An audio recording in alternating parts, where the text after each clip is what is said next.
Chapter 392. Under the leadership of the border boss, when Pengfeng, Li Changsheng finally saw the spirit stone vein. As soon as he got close, he could feel the rich spirit qi. With so many spirit stones, it was simply a cultivation paradise for Li Changsheng. I'm going to cultivate in seclusion here. Kai Xian, bring Peng Xin back to Huaxia first. Li Changsheng said to Kai Xian. Kai Xian nodded. In his eyes, Li Changsheng was no different from a god. After getting Wen Pengfei to seal off the area within a 10-mile radius, Li Changsheng officially entered seclusion. This was the first time he could cultivate to his heart's content since his rebirth. An entire spirit stone vein's rich spirit qi was incomparable to other places. The 9 transformations of the divine demon was a body-tempering technique that used spirit stones to temper the body, expand the meridians, and strengthen the mind. Every time he completed a transformation, his strength would increase by several folds. Li Changsheng sat cross-legged in the mine. All the spirit qi in the surroundings was extracted, forming a hazy mist. It entered his body through countless pores and finally condensed in his dantian, forming a small spirit qi vortex. Then, it was converted by his dantian into the purest true essence. It flowed continuously through his meridians and was absorbed by his body. This process continued, and Li Changsheng's skin became more and more translucent, like a piece of jade. Just like that, he cultivated in this cycle for 10 days. On this day, the mist that had filled the entire mine instantly disappeared, causing Li Changsheng to suddenly open his eyes. There was a glimmer in his eyes, as if his entire person had changed. Peak of the innate realm. Li Changsheng sighed. In the end, he still couldn't break through to the Vajra realm. He slowly stood up and walked out of the cave. The moment he stepped out of the mine, countless spirit stones inside were instantly crushed. The entire mine collapsed with a loud bang. Hearing the sound of the mine collapsing, Wen Pengfeng and a group of men hurried over. When they saw Li Changsheng standing there with his hands behind his back, they hurriedly went forward to greet him. Mr. Li, you've finally come out of seclusion? Have you been guarding the area all this time? Yes. Wen Pengfeng nodded respectfully. Not bad. Li Changsheng nodded. I'll remember your contribution. Find me a quiet place. Hearing Li Changsheng's words, Wen Pengfeng didn't dare to neglect and quickly found a large villa for Li Changsheng. Li Changsheng stayed in the villa. Wen Pengfeng did not dare to disturb Li Changsheng. He stayed in a courtyard next to Li Changsheng and guarded him every day. After Li Changsheng had broken through to the peak of the Xiantian realm, he took out the Heart's Will sword that he had snatched from the Huashan sect and refined it again. 3 days later, when Li Changsheng dripped a drop of his blood essence onto the Heart's Willing sword, a red light flashed across the sword's body. Then, the treasured sword felt as if it was connected to Li Changsheng's heart. It was only now that the Heart's Will sword had truly recognized him as its master.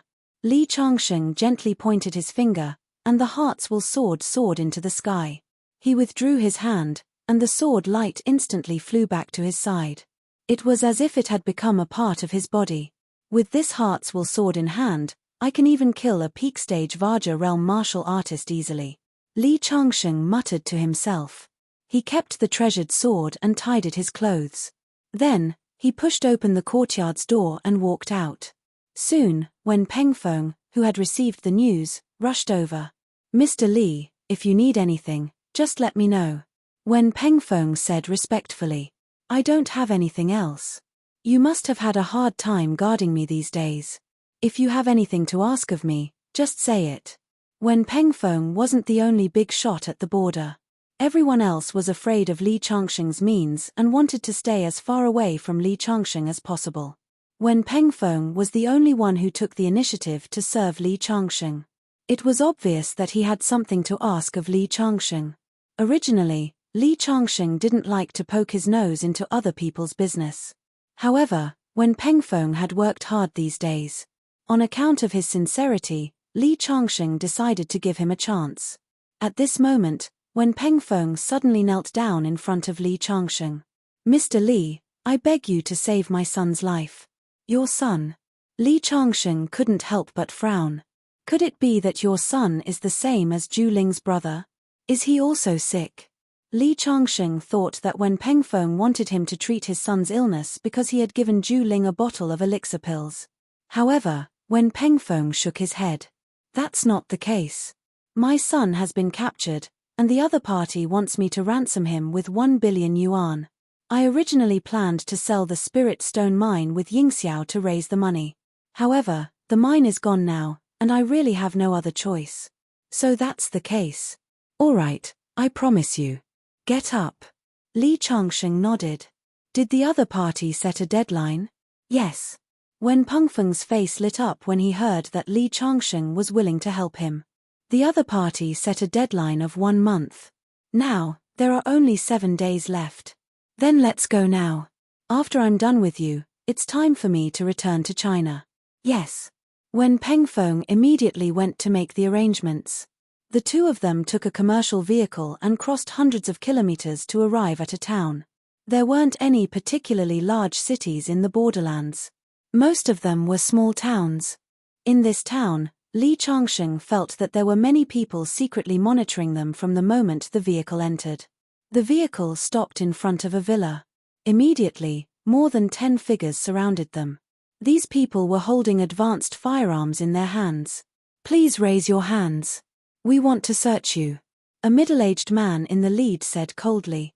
Wen Pengfeng couldn't help but look at Li Changsheng. Seeing that Li Changsheng nodded, he said in a low voice, Mr. Li, I'm sorry. Several people found a few guns on Wen Pengfeng and his men. After making sure that they didn't have anything else on them, they let them in. Inside the villa, a man with an elegant aura was sitting there drinking tea. He gave off a mysterious feeling. Behind the man stood a brawny man with a fierce face. The brawny man was shirtless and had explosive muscles all over his body. There was a bloody wolf head tattooed on his chest. It was very ferocious. Seeing Li Changsheng and Wen Pengfeng come in, the elegant man immediately laughed and said, Boss Wen, I originally gave you a month's time. I didn't expect you to come in advance. I wonder if you have prepared the money. As he spoke, his eyes swept over Li Changsheng and the others behind Wen Pengfeng without leaving a trace. Obviously, he knew all of Wen Pengfeng's men. There was nothing strange about it. Therefore, he took a few more glances at Li Changsheng. However, Li Changsheng stood there like a junior to Wen Pengfeng. He quickly retracted his gaze. Chapter 393. Of course I brought the money, but I want to see my son first. Wen Pengfeng said coldly. But his eyes were filled with worry. No one could be at ease when their son's life was in danger. Well, since Mr. Wen said so, I have to give you some face. The elegant middle-aged man turned the wineglass in his hand. The subordinate behind him waved his hand and a tied-up child was brought forward. The child's mouth was stuffed with a piece of cloth and he was crying. His eyes were filled with tears. The moment he saw the child, Wen Pengfeng's eyes turned red. He got up and wanted to walk over. However, the fierce-looking man stepped forward and stopped him. Mr. Wen, I know you and your son are very close, but you should take out the money first and then you can reunite with your son. The elegant middle-aged man smiled. From the beginning to the end, he looked like he had everything under control. Feng Nan, even if you and I have a grudge, the child is innocent. It's too despicable for you to use the child to threaten me. Seeing the child safe and sound, Wen Pengfeng calmed down a little and sat back in his seat. The scholarly man named Feng Nan, on the other hand, only smiled. Mr. Wen, let's not talk about despicable first. If you can't take out the money today, look at how cute your son is. If he's missing any parts, I'm sure you'll be heartbroken, right? You. Wen Pengfeng's face suddenly changed. He couldn't help but look at Li Changsheng. Mr. Li hearing Wen Pengfeng's words, Li Changsheng didn't answer in a hurry. Instead, he picked up a teacup on the table and poured himself a cup of tea. He took a sip and said leisurely, Don't worry about it. You're a big shot in the border area, but you're doing something as despicable as kidnapping a child. It's really beneath your dignity. How about this? Give me some face and let the child go. I'll pay 100,000 yuan for him. The elegant middle-aged man, Feng Nan, didn't know Li Changsheng's identity, but he still sneered and said, Why should I give you face? Because I'm so close that your subordinate won't have a chance to pull the trigger. I can take your life. Li Changsheng said with a faint smile. So you are a martial arts expert. Feng Nan smiled and looked at Wen Pengfeng. Boss Wen, I knew you wouldn't give in so easily. You've made a mistake by using a martial arts expert to deal with me. As he spoke, he pointed at the fierce-looking brawny man behind him. My subordinate is a grandmaster martial artist. He once killed a tiger with a single punch. After saying that, he looked at Li Changsheng playfully. Young man, do you still think you can easily take my life now? As soon as he finished speaking, the fierce-looking man took a step forward and looked at Li Changsheng with disdain. So, you think your subordinate is very powerful? Li Changsheng finished the tea in his cup in one gulp, then smiled and said, How about I perform a magic trick for you? Feng Nan couldn't help but frown. He did not know what the young man in front of him was up to. He knew that his subordinate was powerful, but he was not scared out of his wits. Li Changsheng picked up the teapot and poured a cup of tea into the teacup. Then, he raised the cup. Then, he suddenly splashed the tea on the brawny man. You're courting death. The brawny man was furious. He didn't expect Li Changsheng to splash tea on him. This was simply provoking him. He took a step forward and was about to ignore the tea splashed on him and take down Li Changsheng. However, the tea didn't disperse in the air. Instead, it condensed into a round ball and suddenly hit him. Then, the 200-pound body flew out as if it was hit by a high-speed train and crashed into the wall behind it. Boom, boom, boom. He landed heavily on the ground and the whole room shook.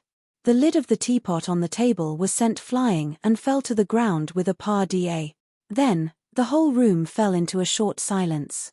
Feng Nan's subordinates were all dumbfounded.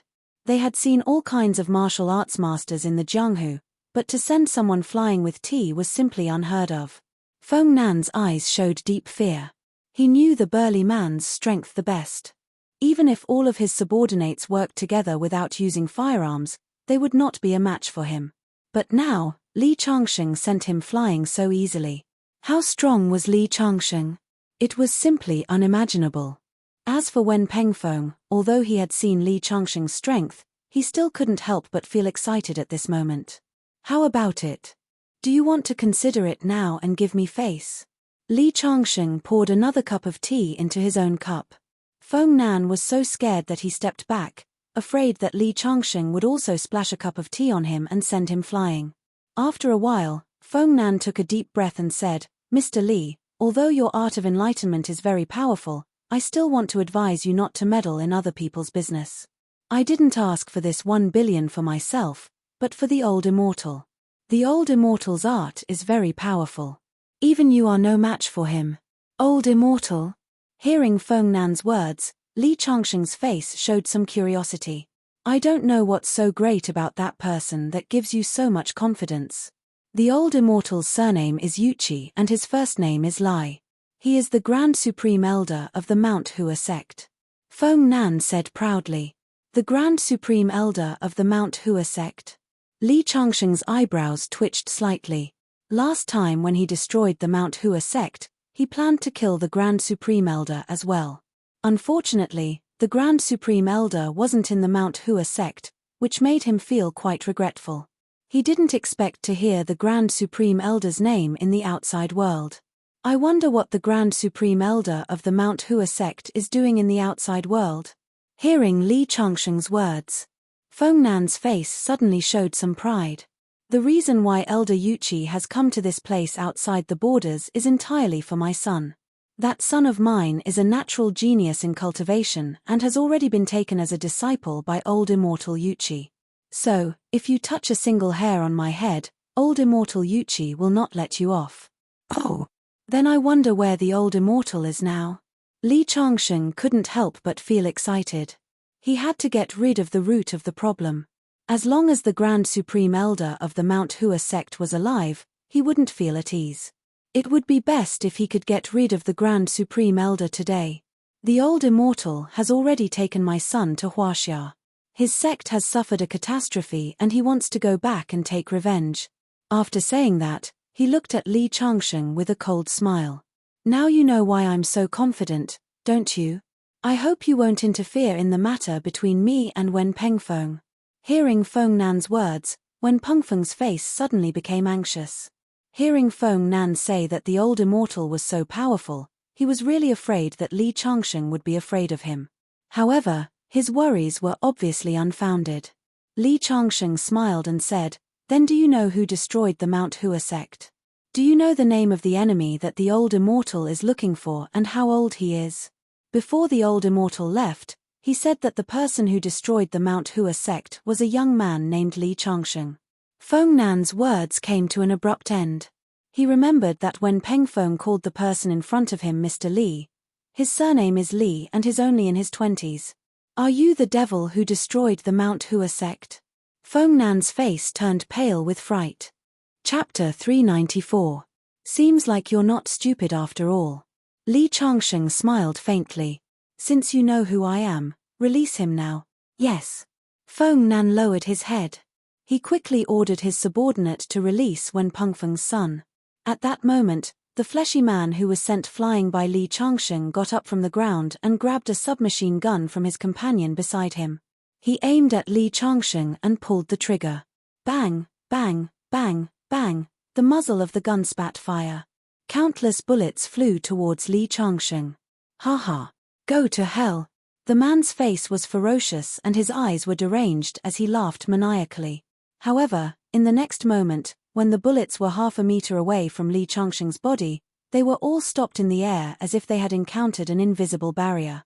Then, as Li Changsheng flicked his finger gently, the countless bullets instantly changed direction and flew towards the fleshy man.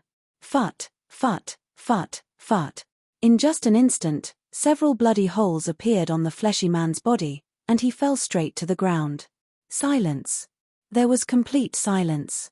Feng Nan's subordinates who were originally trembling in fear. Feng Nan himself was filled with despair. This was simply the work of a god. Even bullets could be manipulated. This was simply terrifying. "Release him." Li Changsheng snorted coldly. Only then did Feng Nan react and immediately untied the ropes on Wen Pengfeng's son. "Dad!" The little boy ran over crying and threw himself into Wen Pengfeng's arms.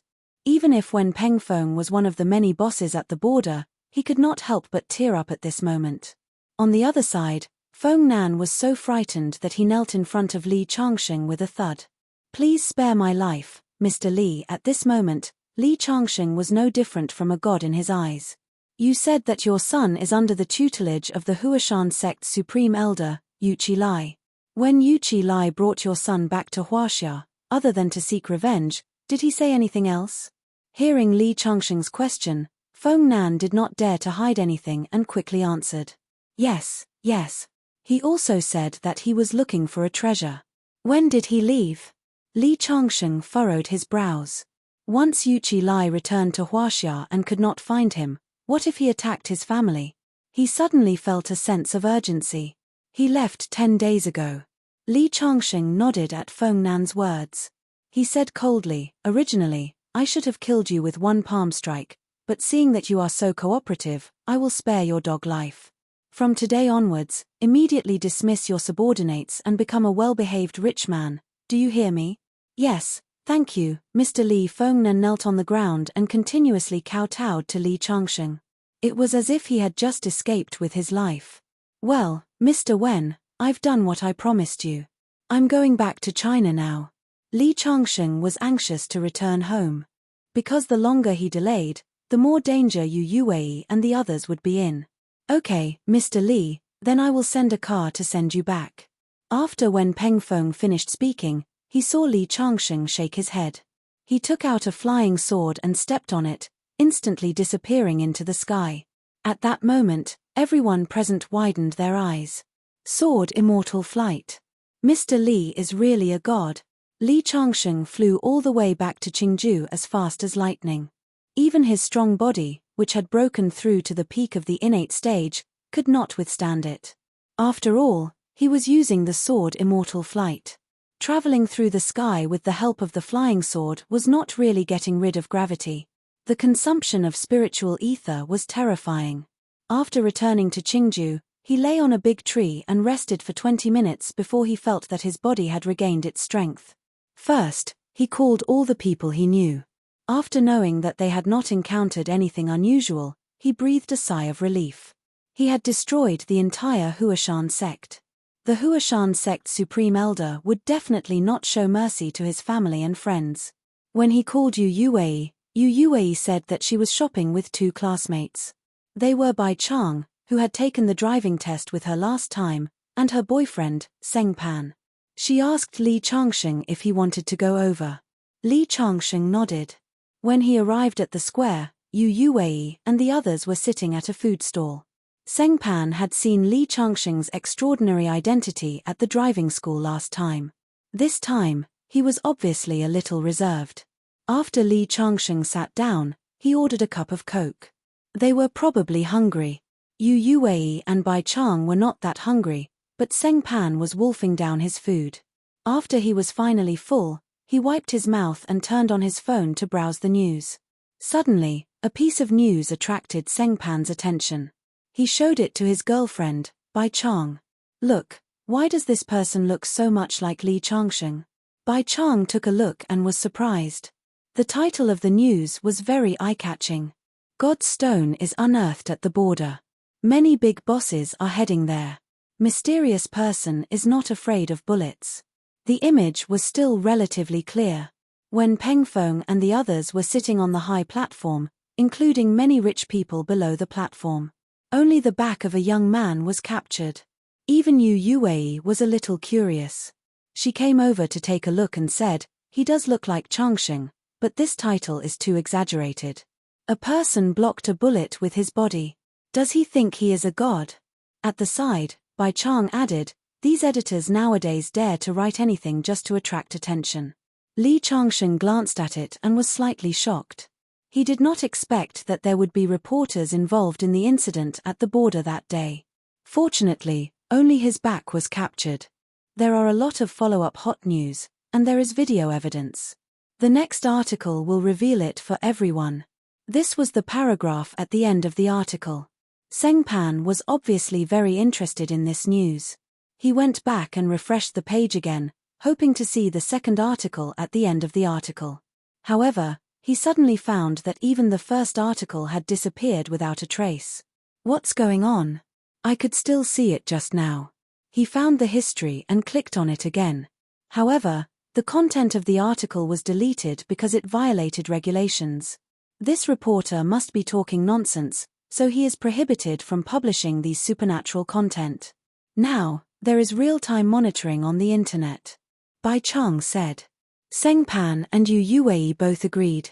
Li Changsheng was thinking. This kind of supernatural incident may happen many times every year. In order not to cause social unrest, the country must control it. Just like this news, it was immediately deleted as soon as it was published.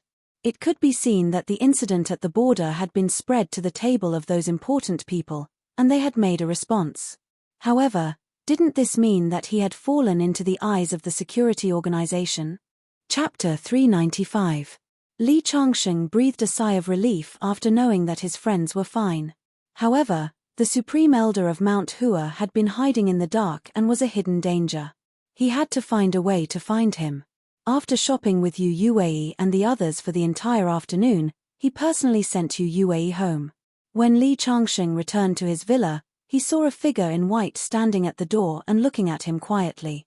Who else could it be but Ding Qingxue? Ding Qingxue had a cold face. To put it bluntly, as long as she stood there, even if the sun was shining brightly, she would give off a cool feeling. "What are you doing here? Have you been waiting for a long time?" Li Guang Changsheng asked with a smile. Just as he took out the key to open the door of the villa, Ding Qingxue grabbed his arm and said coldly, "Don't go in, come with me." "Come with you? Why?" Li Changsheng was stunned. "In a few days, it will be your inauguration ceremony as the leader of the Sword Alliance. You represent Mount Shu, so you need to come with me to understand the process of the ceremony." Li Changsheng suddenly remembered that there was indeed such a thing. Ding Qingxue couldn't help but frown.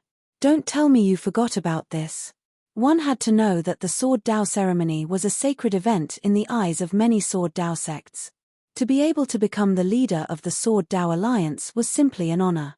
However, Li Changsheng didn't take it seriously and forgot about it. In that case, if she hadn't come, it would have been a long time before he remembered. Ding Qingxue was speechless. Li Changsheng also felt a little apologetic. It seemed that the Sword Dao ceremony was very important to others, so it was indeed a little inappropriate for him to be so casual. Let's go back to Mount Shu with me. My brother and the others have been waiting for a long time. Okay. Li Changsheng nodded. Ding Qingxue pulled him out of the villa and they got into a taxi and headed straight to the suburbs of Qingju. Aren't you going to Mount Shu? Why are you going to the suburbs? Li Changsheng was puzzled. Ding Qingxue was still angry at Li Changsheng for not paying attention to the sword union ceremony, so she kept a cold face and did not answer him. An hour later, the car stopped. After getting out of the car, he saw a helicopter quietly parked in the distance. Are you saying that you want me to take a helicopter to Shushan? That's really generous. Even Li Changsheng was slightly surprised. My Shu Mountain sect has been passed down for thousands of years and has many businesses in the secular world. It's just a helicopter. If it weren't for the fact that the sect doesn't have an airport, it wouldn't be a big deal to get you a private jet. Ding Qingxue said proudly. Li Changsheng thought about it. It was just as she said. A sect that had been passed down for thousands of years would have accumulated an unimaginable amount of wealth. It was no wonder that Sima Changkong was so grateful when he asked him to become a rich man the last time. Even if he didn't become the sect master of Shushan, he wouldn't have to worry about food and clothing for several lifetimes with the wealth of the secular world. Let's go. My big brother and the others are still waiting at the sect.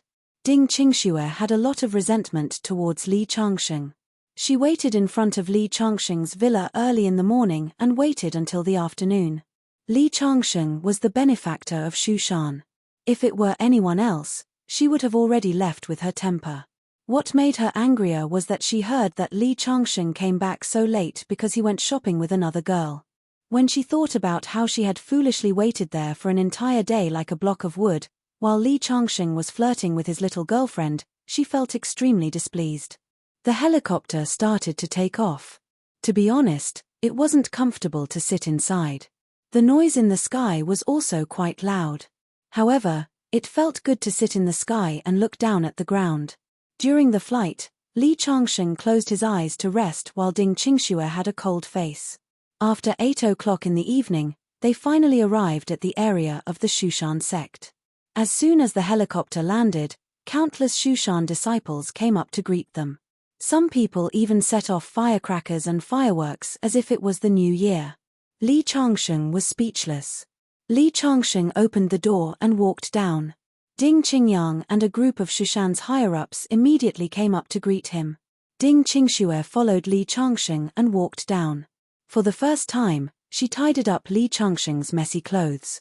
Not only did Li Changsheng fail to react, but her brother, Ding Qingyang, was also stunned. Greetings, Mr. Li Yufeng came up and bowed respectfully. As an elder of the Shushan sect, he still maintained his loyalty to Ding Qingyang and his sister when Sima Changkong ruled Shushan. Now that Ding Qingyang was the sect master of Shushan, Yufeng's status in Shushan could be said to be second only to one person. And because he was an elder, sometimes even Ding Qingyang and his sister were in awe of him. Now in Shushan, he was half a king. Every Shushan disciple was in awe of him. But even if he could put on airs in front of Ding Qingyang, he was extremely respectful in front of Li Changsheng. Not to mention that Li Changsheng had given Shushan a new lease on life, Li Changsheng's fierce strength made him one of the people who could never be provoked in his heart. Ding Qingyang, who was next to him, was even more respectful. Without Li Changsheng, the two of them might still be wandering around the world. He was very grateful, so even if he had to wait here from morning until night, he was willing to do so. Even the many Shushan disciples around had been waiting impatiently, but he was not dissatisfied at all. Li Changsheng smiled at Yufeng. The elder of Shushan was not that friendly to him at first, but now that everything was in the past, he wouldn't hold it against him.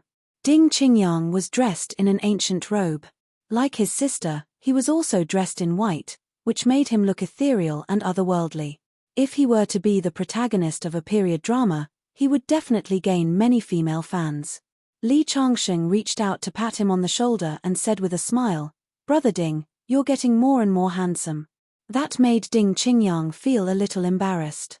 The senior disciples of the Shushan sect behind him were a little dumbfounded. After Ding Qingyang succeeded as the sect leader of Shushan, he was known for being strict and old-fashioned. They didn't expect him to have such a side to him. At the same time, they were even more curious about the man who had made them wait for an entire day and was known as the benefactor of Shushan. To the disciples of Shushan, the change in Shushan was actually nothing more than a change in the sect leader. After Ding Qingyang and his sister regained control of Shushan, they did not deal with Sima Changkong's direct descendants. Hence, many people did not feel much about the transition. Their impression of Li Changsheng was only limited to the rumors that he had won the sword Dao meet for Ding Qingyang. At this moment, it was dark and they could not see Li Changsheng's face clearly, but they felt that there was a huge difference between him and the peerless expert that they had imagined. Chapter 396. She had been standing next to Li Changsheng the whole time. Her cheeks did not seem to be as cold as before. Such a change made Li Changsheng feel a little flattered. He thought to himself, women are really fickle. Li Changsheng was welcomed into the main hall by a group of people. The hall was brightly lit, and there was a row of magnificent mahogany chairs. Li Changsheng was naturally given the seat of honor. In the hall, Li Changsheng also found a lot of modern equipment. There were air conditioners and televisions, which surprised Li Changsheng a little. He had thought that an ancient sect like Mount Shu would definitely maintain an extremely backward style. He really did not expect that. He seemed to have sensed Li Changsheng's doubts. Ding Qingyang explained, for cultivators, wealth comes first. If the Mount Shu sword sect wants to develop, it naturally needs to get money from the secular world. Since it wants to get money from the secular world, it is inevitable that it has to contact the secular world. Naturally, it will be slowly assimilated. There are indeed cultivators who hide in the mountains and forests all day without contact with others, but after all, they are few. Most of those people are eccentrics who are obsessed with cultivation to the point of being paranoid. While Ding Qingyang and Li Changsheng were talking, Ding Qingxue took the initiative to serve tea to them. In addition to her cold face, she looked like a virtuous little wife, which surprised all the senior members of Mount Shu. In the front row of the disciples, there was a young man of 14 or 15 years old. He was quite handsome and fair, looking like a girl. His name was Guo Wei, a disciple that Ding Qingyang had just taken in from the secular world. At that time, Ding Qingyang had just taken charge of Mount Shu. On his way back to Mount Shu, he passed by a village and saw Guo Wei, who was helping his parents with farm work. He found that Guo Wei's bones were amazing and very suitable for cultivation, so he took the initiative to take Guo Wei as his disciple and gave his parents a sum of money so that they did not need to work hard anymore. As Ding Qingyang's only disciple, Guo Wei was treated as the future leader of the Mount Shu sect. Everyone was polite to him, and even many martial uncles took the initiative to curry favor with him. Guo Wei had indeed displayed enough talent. In less than 3 months after joining Shushan, he had already reached the 3rd level of qi refinement. Ding Qingyang had also made it clear that as long as he cultivated well, he might be able to pass the position of sect leader of Mount Shu to him in the future. At this moment, Guo Wei was looking at Ding Qingxue with a gaze that carried a hint of heat. Ding Qingxue's beauty and generosity inevitably gave him a lot of longing. However, when he saw Li Changsheng sitting beside Ding Qingxue with a smile on his face, his eyes couldn't help but turn cold. Ding Qingyang waved at Guo Wei, who then walked up to him obediently. "Mr. Li, this is my new disciple. What do you think? It's only been 3 months and is already in the 3rd layer of aura refining." Ding Qingyang knew Li Changsheng's strength and intended to let Li Changsheng give some pointers to his disciple. Li Changsheng nodded. "That's right." Then, he didn't say anything else. Ding Qingyang was slightly disappointed. He really hoped that Guo Wei could get some pointers from Li Changsheng. After Li Changsheng walked into the hall, he felt a gaze full of hostility. Although it was hidden, It couldn't escape his perception. The gaze came from Guo Wei. At first, Li Changsheng didn't figure out the reason. He thought to himself, this is the first time I've met this young man. Why does he hate me so much? However, every time Ding Qingxue spoke to him, the hatred in Guo Wei's eyes would reach its peak. He immediately understood.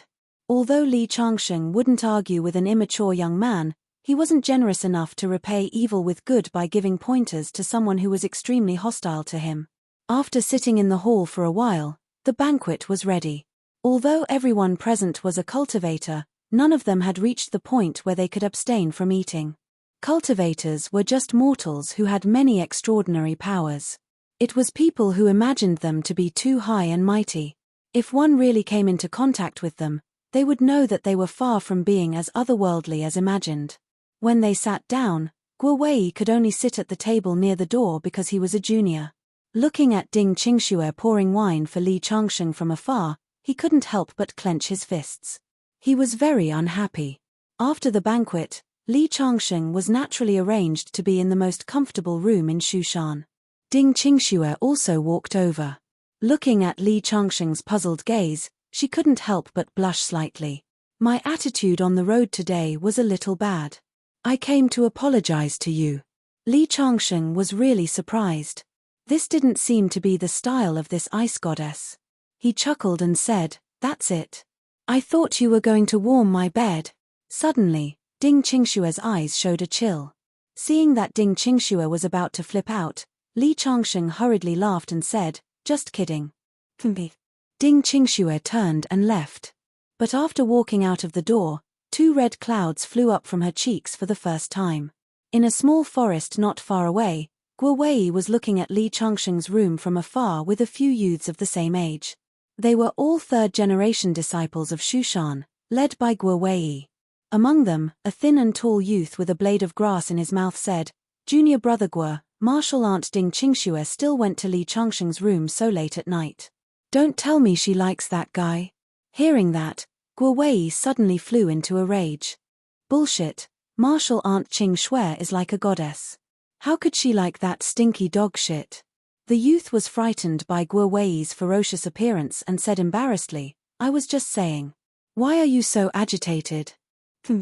If you dare to say bad things about my martial aunt again, I'll beat you up. Do you believe me?" Guo Wei swung his fist proudly. The youth immediately shut his mouth. Although Guo Wei had only been in the sect for 3 months, he was already at the 3rd firmament of qi refinement. Moreover, the elders had already told them to give in to Guo Wei. After all, he was the sect leader's disciple. This also made Guo Wei, who was originally a timid village boy when he first came to the Shushan sword sect, become the leader of the 3rd-generation disciples in no time. He was arrogant and domineering, and no one dared to provoke him. Seeing that Guo Wei was in a bad mood, a youth next to him asked carefully, "Junior brother Guo, are we really going to throw snakes into his room?"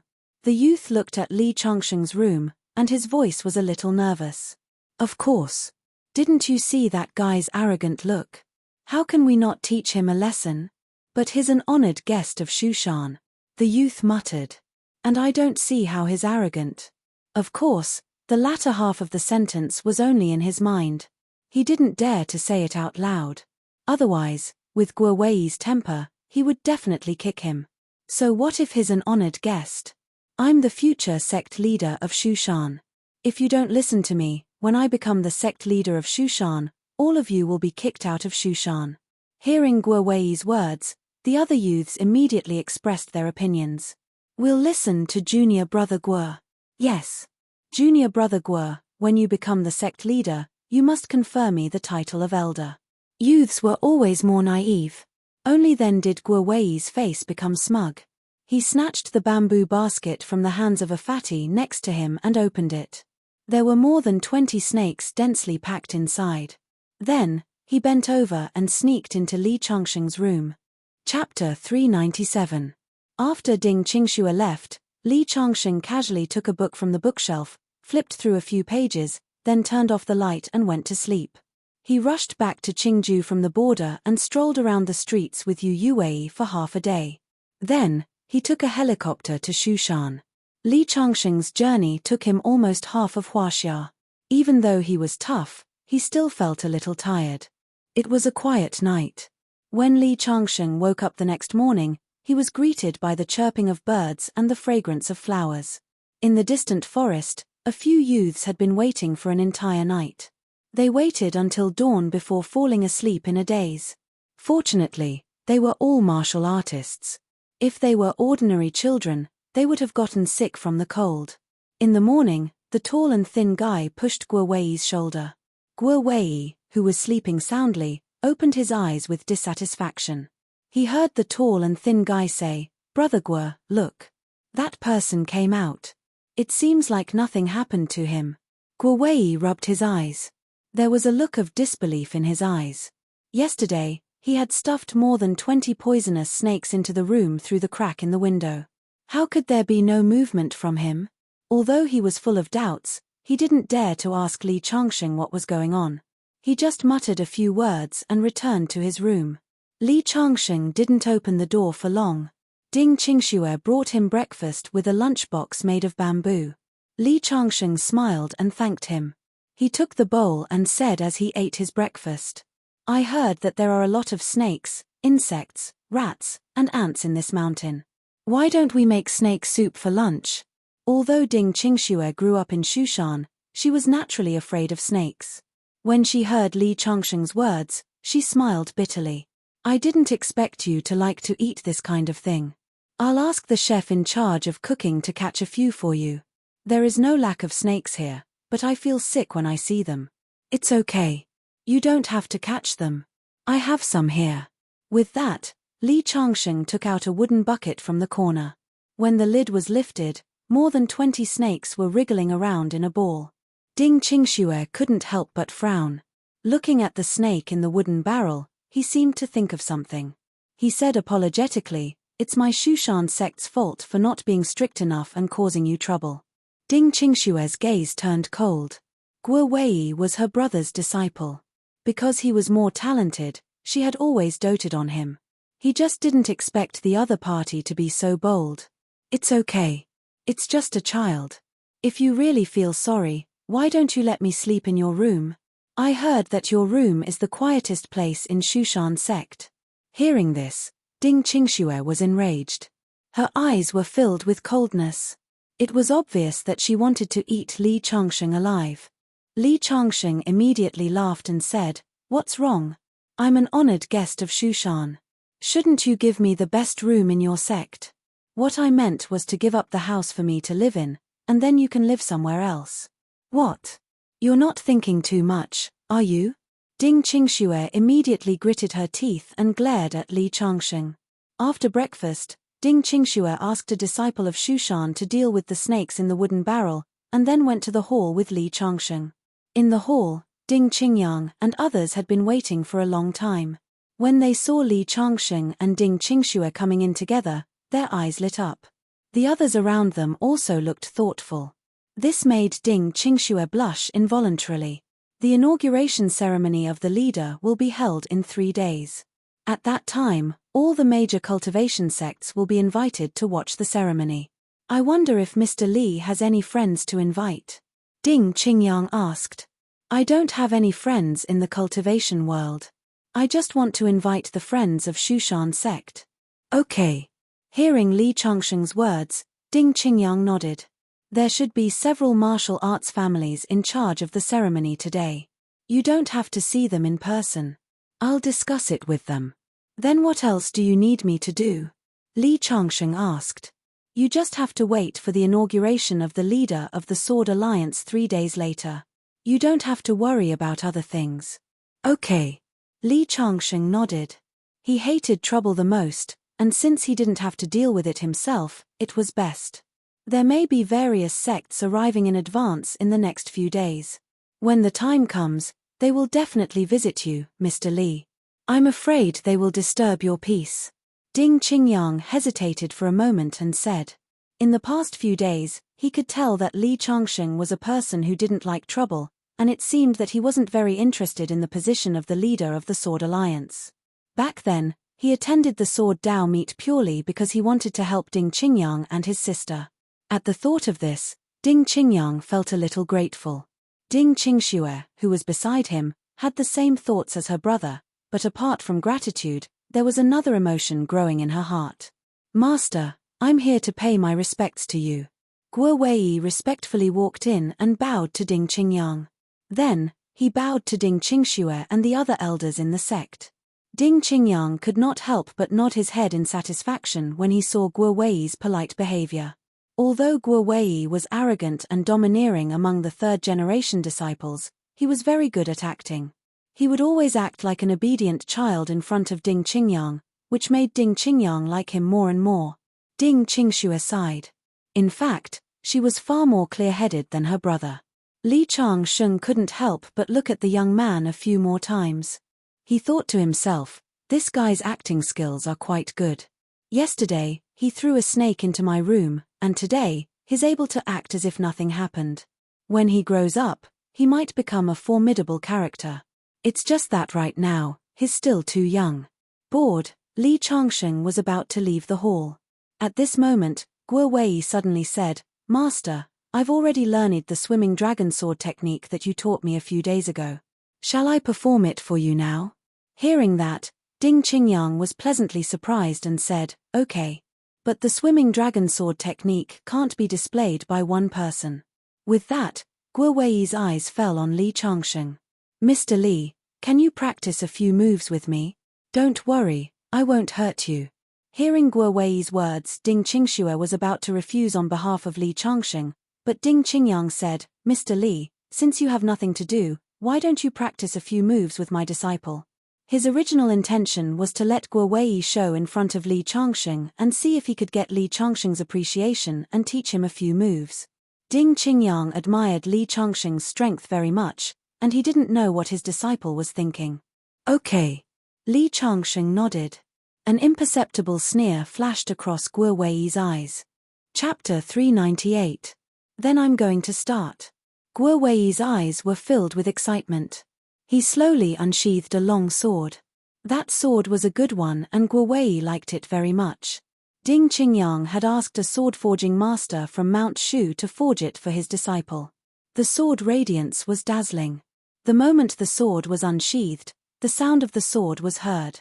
The surrounding Shu mountain elders all had looks of admiration on their faces.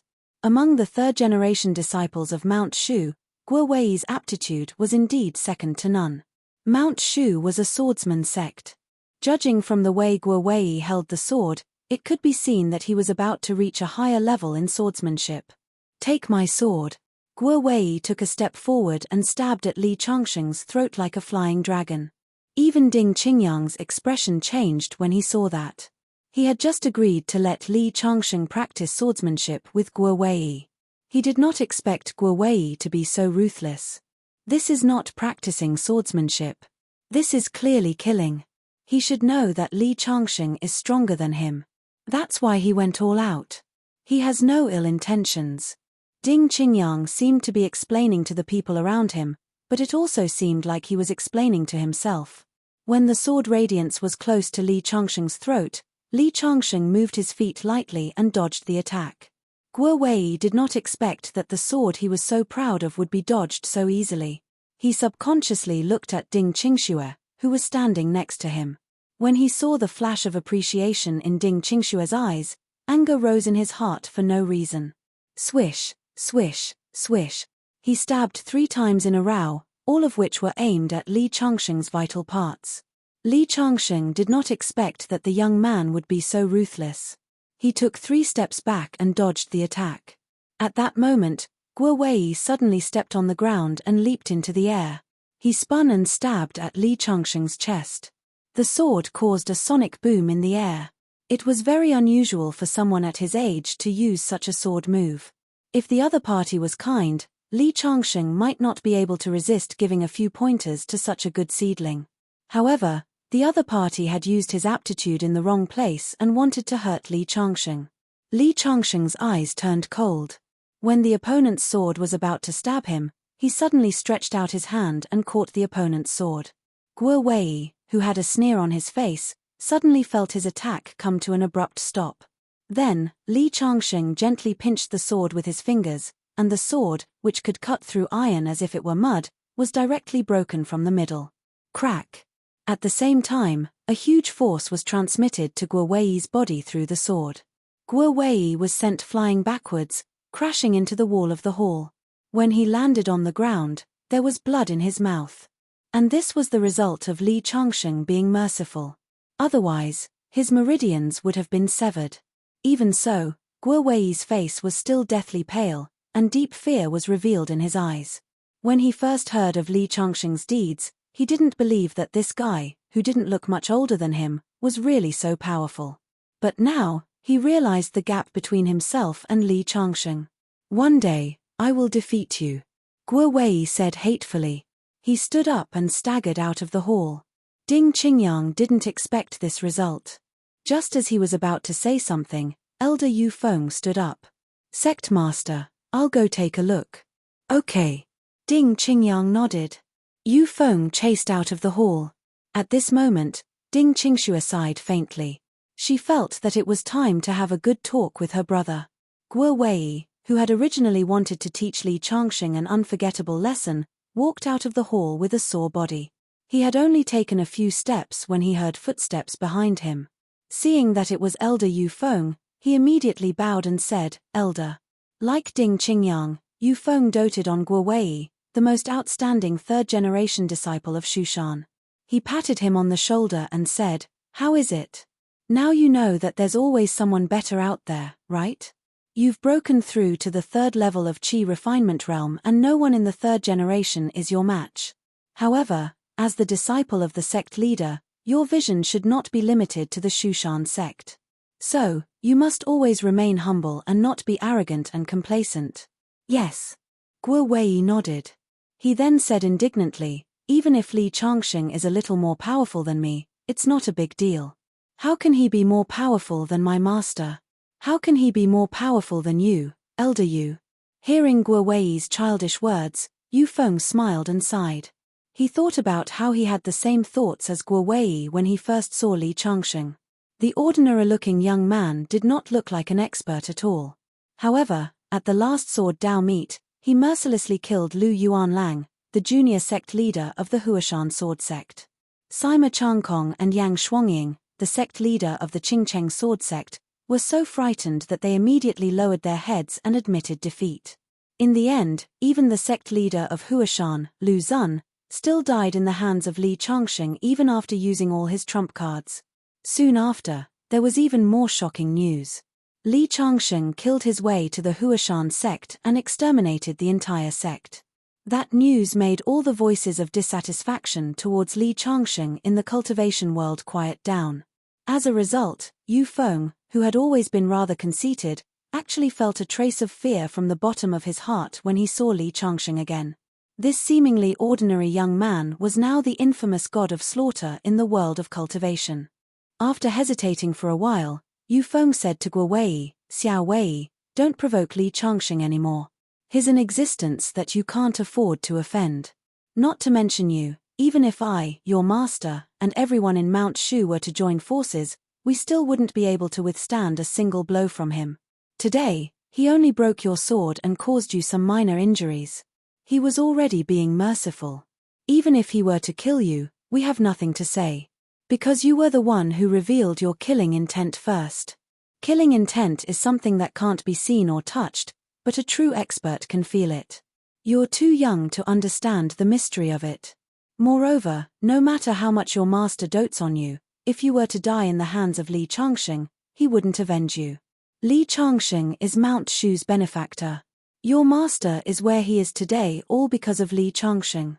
Your master is a person who knows how to be grateful, and he should be grateful.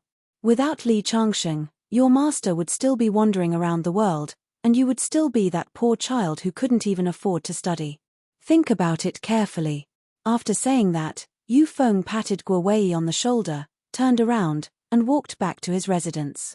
He had already said what he needed to say. As for how much he could take in, that was up to his own luck. Guo Wei watched Yu Feng disappear at the end of the road with complicated thoughts. He clenched and unclenched his fists, then clenched and unclenched them again. He repeated this 5 or 6 times before finally lowering his head slowly. Chapter 399. The succession ceremony of the Sword Dao Alliance Master was progressing in an orderly manner. Li Changsheng, the protagonist, had nothing to do every day. After Guo Wei's incident, Ding Qingyang came to Li Changsheng to apologize in the afternoon. He said that he had not taught his disciple well and that he would not only check his cultivation progress in the future, but also pay attention to his moral character. Li Changsheng nodded. He knew that his sister, Ding Qingxue, must have said something to him. Otherwise, with Ding Qingyang's slow reaction, he would have thought that Li Changsheng, who had dealt with innate realm cultivators like cutting vegetables, would bully his disciple. Time passed quickly, and in the blink of an eye, it was the day of the ceremony. On this day, the Mount Shu Sword sect had an endless stream of guests since the morning. Although the succession of the Sword Dao Alliance Master was a matter for the sword cultivation sects, far more than just sword cultivation sects came to congratulate them. Many martial arts families and cultivation sects came one after another. Li Changsheng had always been elusive. Many people had heard of his name, but they had never seen what he looked like. Now, he was famous in the cultivation world. He had single-handedly flattened the Mount Hua sect, which in itself showed his terrifying strength. At noon, when the succession ceremony was about to officially begin, the entire Mount Shu Sword sect was already crowded with people from various sects. This made the Mount Shu disciples, who did not have much respect for Li Changsheng, dumbfounded. Oh my God! Why are there so many people?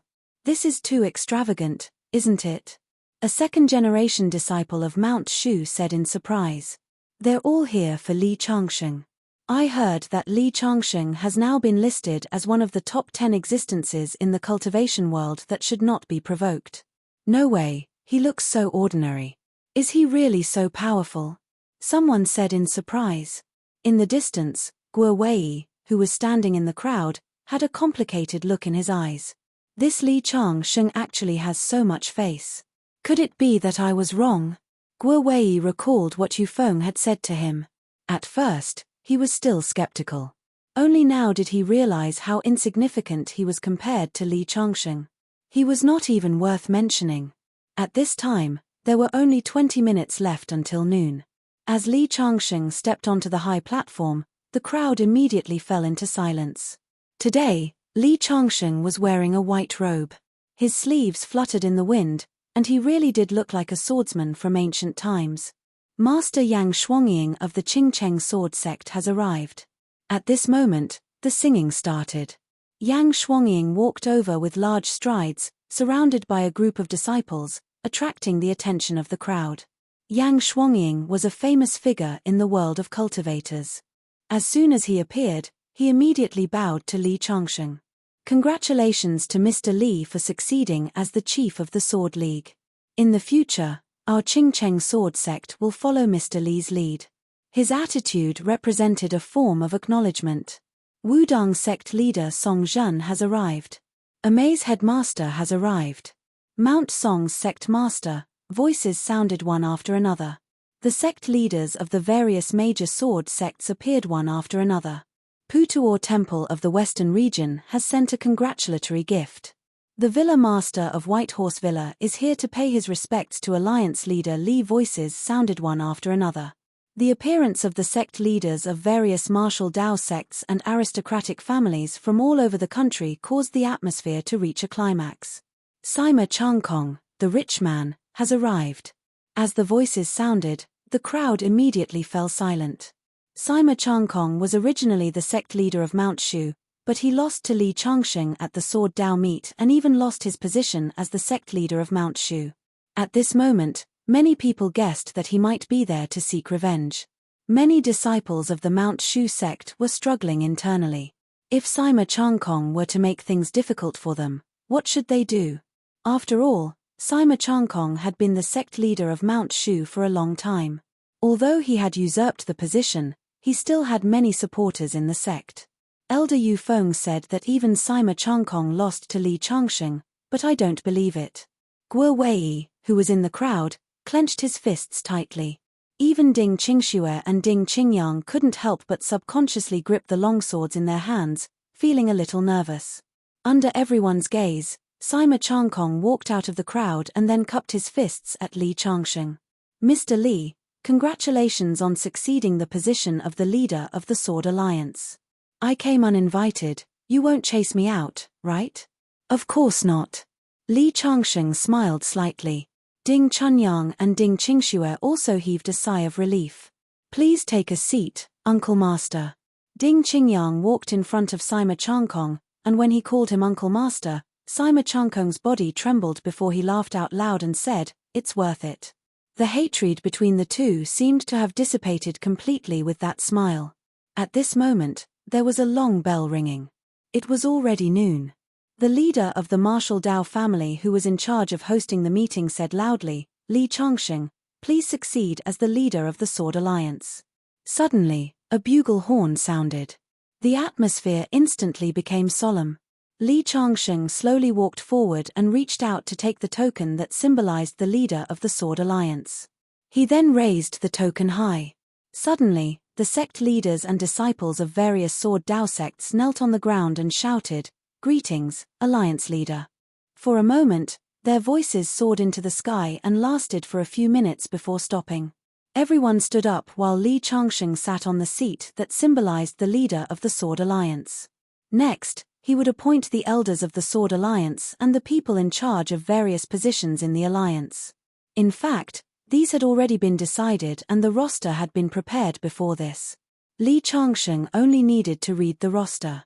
If it was someone else who succeeded, the positions in the alliance would definitely be rearranged. However, Li Changsheng was alone and had no followers, so his previous positions were basically unchanged. There was only the addition of Ding Qingyang, the Shushan sect leader, as the chief deacon of the alliance. Just as Li Changsheng picked up the roster and was about to read the names, a thunderous voice suddenly came from the sky. "Li Changsheng, you annihilated the entire Huashan sect. Today is the day you die." A figure flew from the sky and quickly approached. It was an old man with white hair and a beard, and there was a red light flashing in his eyes. Next to him was a young man of 17 or 18 years old who was being held up by the collar. The moment the old man appeared, there was a commotion below. "This is the supreme elder of the Huashan sect, Yuchi Lai. I didn't expect him to appear at this time. Flying in the air is a divine ability that only those in the Vajra realm have. Rumor has it that First Lieutenant Yuchi Lai is a Vajra realm martial expert. It seems to be true. A Vajra realm martial expert is here to seek revenge. Can Li Changsheng stop him? A Vajra realm martial expert's body is indestructible and can't be killed by cannonballs. Li Changsheng is in danger now." Ding Qingyang and Ding Qingxue had already stood up with a guarded look. As for the many sect leaders who congratulated Li Changsheng just now, they all kept a distance from Li Changsheng. In just a moment, Li Changsheng was abandoned by everyone and became alone. Chapter 400. Li Changsheng, you devil. How dare you kill the entire Huashan sect? I'll grind your bones to dust today. Yuchi Lai's hair fluttered as he stood in the air like a supreme god. His voice was so powerful that it caused the earth to tremble. It was horrifying. "I was supposed to seek revenge on you when I returned from overseas. The reason why I waited until today is to beat you to hell when you're at your proudest after inheriting the position of Sword Alliance chief." Yuchi Lai released his palm, and the young man who came with him slowly descended from the sky. "Mr. Li, the Huashan sect's Grand Elder is very powerful. You should quickly hide in the main hall of the Shushan sect and activate the protective formation of the Shushan sect. There is a secret passage under the main hall of the Shushan sect to escape," Ding Qingyang said to Li Changsheng in a low voice. Then, the brother and sister took a step forward almost at the same time and pulled out the long swords in their hands. "Mr. Li, you helped us take back Mount Shu. Today, we'll repay you with our lives." The two of them stepped forward, determined to stall Yuchi Lai for Li Changsheng so that Li Changsheng could escape. "Huashan sect was annihilated because you and your sister attracted this thief. Both of you are unforgivable, and now you're still being stubborn. You deserve to die."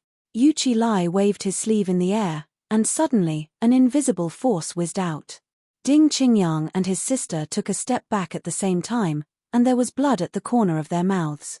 Li Changsheng's eyes were also filled with shock. He had not expected Yu Qilai to be able to injure Ding Qingyang and his sister from dozens of meters away with a single blow. Only those who have reached the late stage of the Vajra realm can use such a technique. It seems that I've underestimated Yu Qilai. Li Changsheng thought to himself. He said to the Ding Qingyang and his sister, "You two step back. Let me do it. Mr. Li, you should escape now. It'll be too late if you don't." Ding Qingyang's voice sounded anxious. But Li Changsheng did not seem to hear him. He just looked at Yu Qilai in the sky with a cold look in his eyes.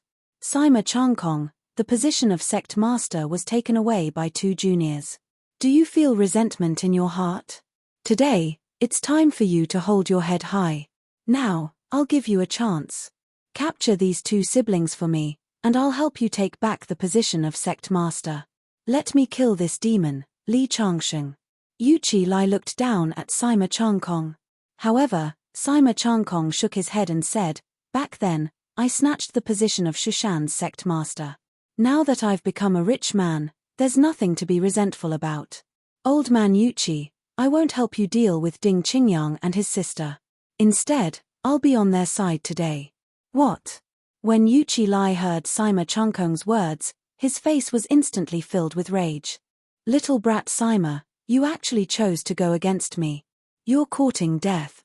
As he spoke, he suddenly raised his hand and struck towards Sima Changkong's position. Suddenly, a transparent palm force shot down. Sima Changkong's face changed drastically. However, he was still much stronger than Ding Qingyang and his sister. He shifted his feet and dodged the attack by a hair's breadth. When the palm force hit the ground, there was a loud bang and a 2-meter pit appeared. Although Sima Changkong had dodged the opponent's attack, his face was filled with deep fear. If he had reacted half a beat slower, he might have lost his life by now. This was just a casual strike from Yu Qilai. Not only Sima Changkong, but many of the sect masters at the scene were also horrified. Yu Qilai's strength was too strong. They knew that even if they gave it their all, they wouldn't be able to withstand one strike from Yu Qilai. They were thankful that they had kept a sufficient distance from Li Changsheng.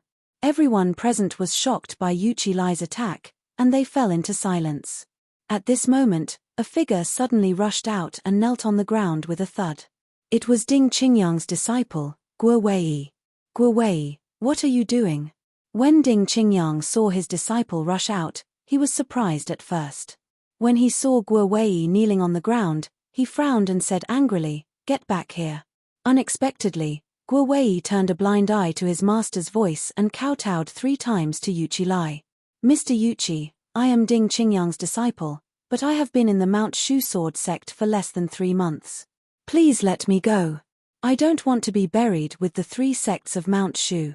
As long as you spare my life, I am willing to be your slave." Originally, they thought that Guo Wei would come out to plead for mercy for the entire Mount Shu sword sect. They didn't expect that Guo Wei would rush to cut ties with the Mount Shu sword sect. Ding Qingyang's eyes were filled with disappointment. In the sky, Yu Qilai laughed heartily and said, "Good, you're worth teaching. You and my disciple stand together for now. After I kill Li Changsheng and Ding Qingyang, I'll make you the sect leader of Mount Shu." "Really?" Guo Wei's eyes were filled with joy. Ding Qingyang was completely disappointed. "You unfilial disciple. I have treated you well. Don't you feel guilty for betraying your master?" Ding Qingyang gritted his teeth and said. Guo Wei turned around and looked apologetic. Eventually, he became determined. "Master, you have treated me well, and I will remember it in my heart. However, a wise man submits to circumstances. Mr. Yu Qi's divine power is unparalleled, and I have no choice." Ding Qingyang was so angry that his entire body was shaking. Yu Qilai, on the other hand, was laughing proudly. "Mr. Li, it is not too late for you to escape. My brother and I will buy time for you even if we have to fight to the death." Ding Qingxue bit her lip and looked determined. However, Li Changsheng shook his head and looked up at Yu Qilai in the sky.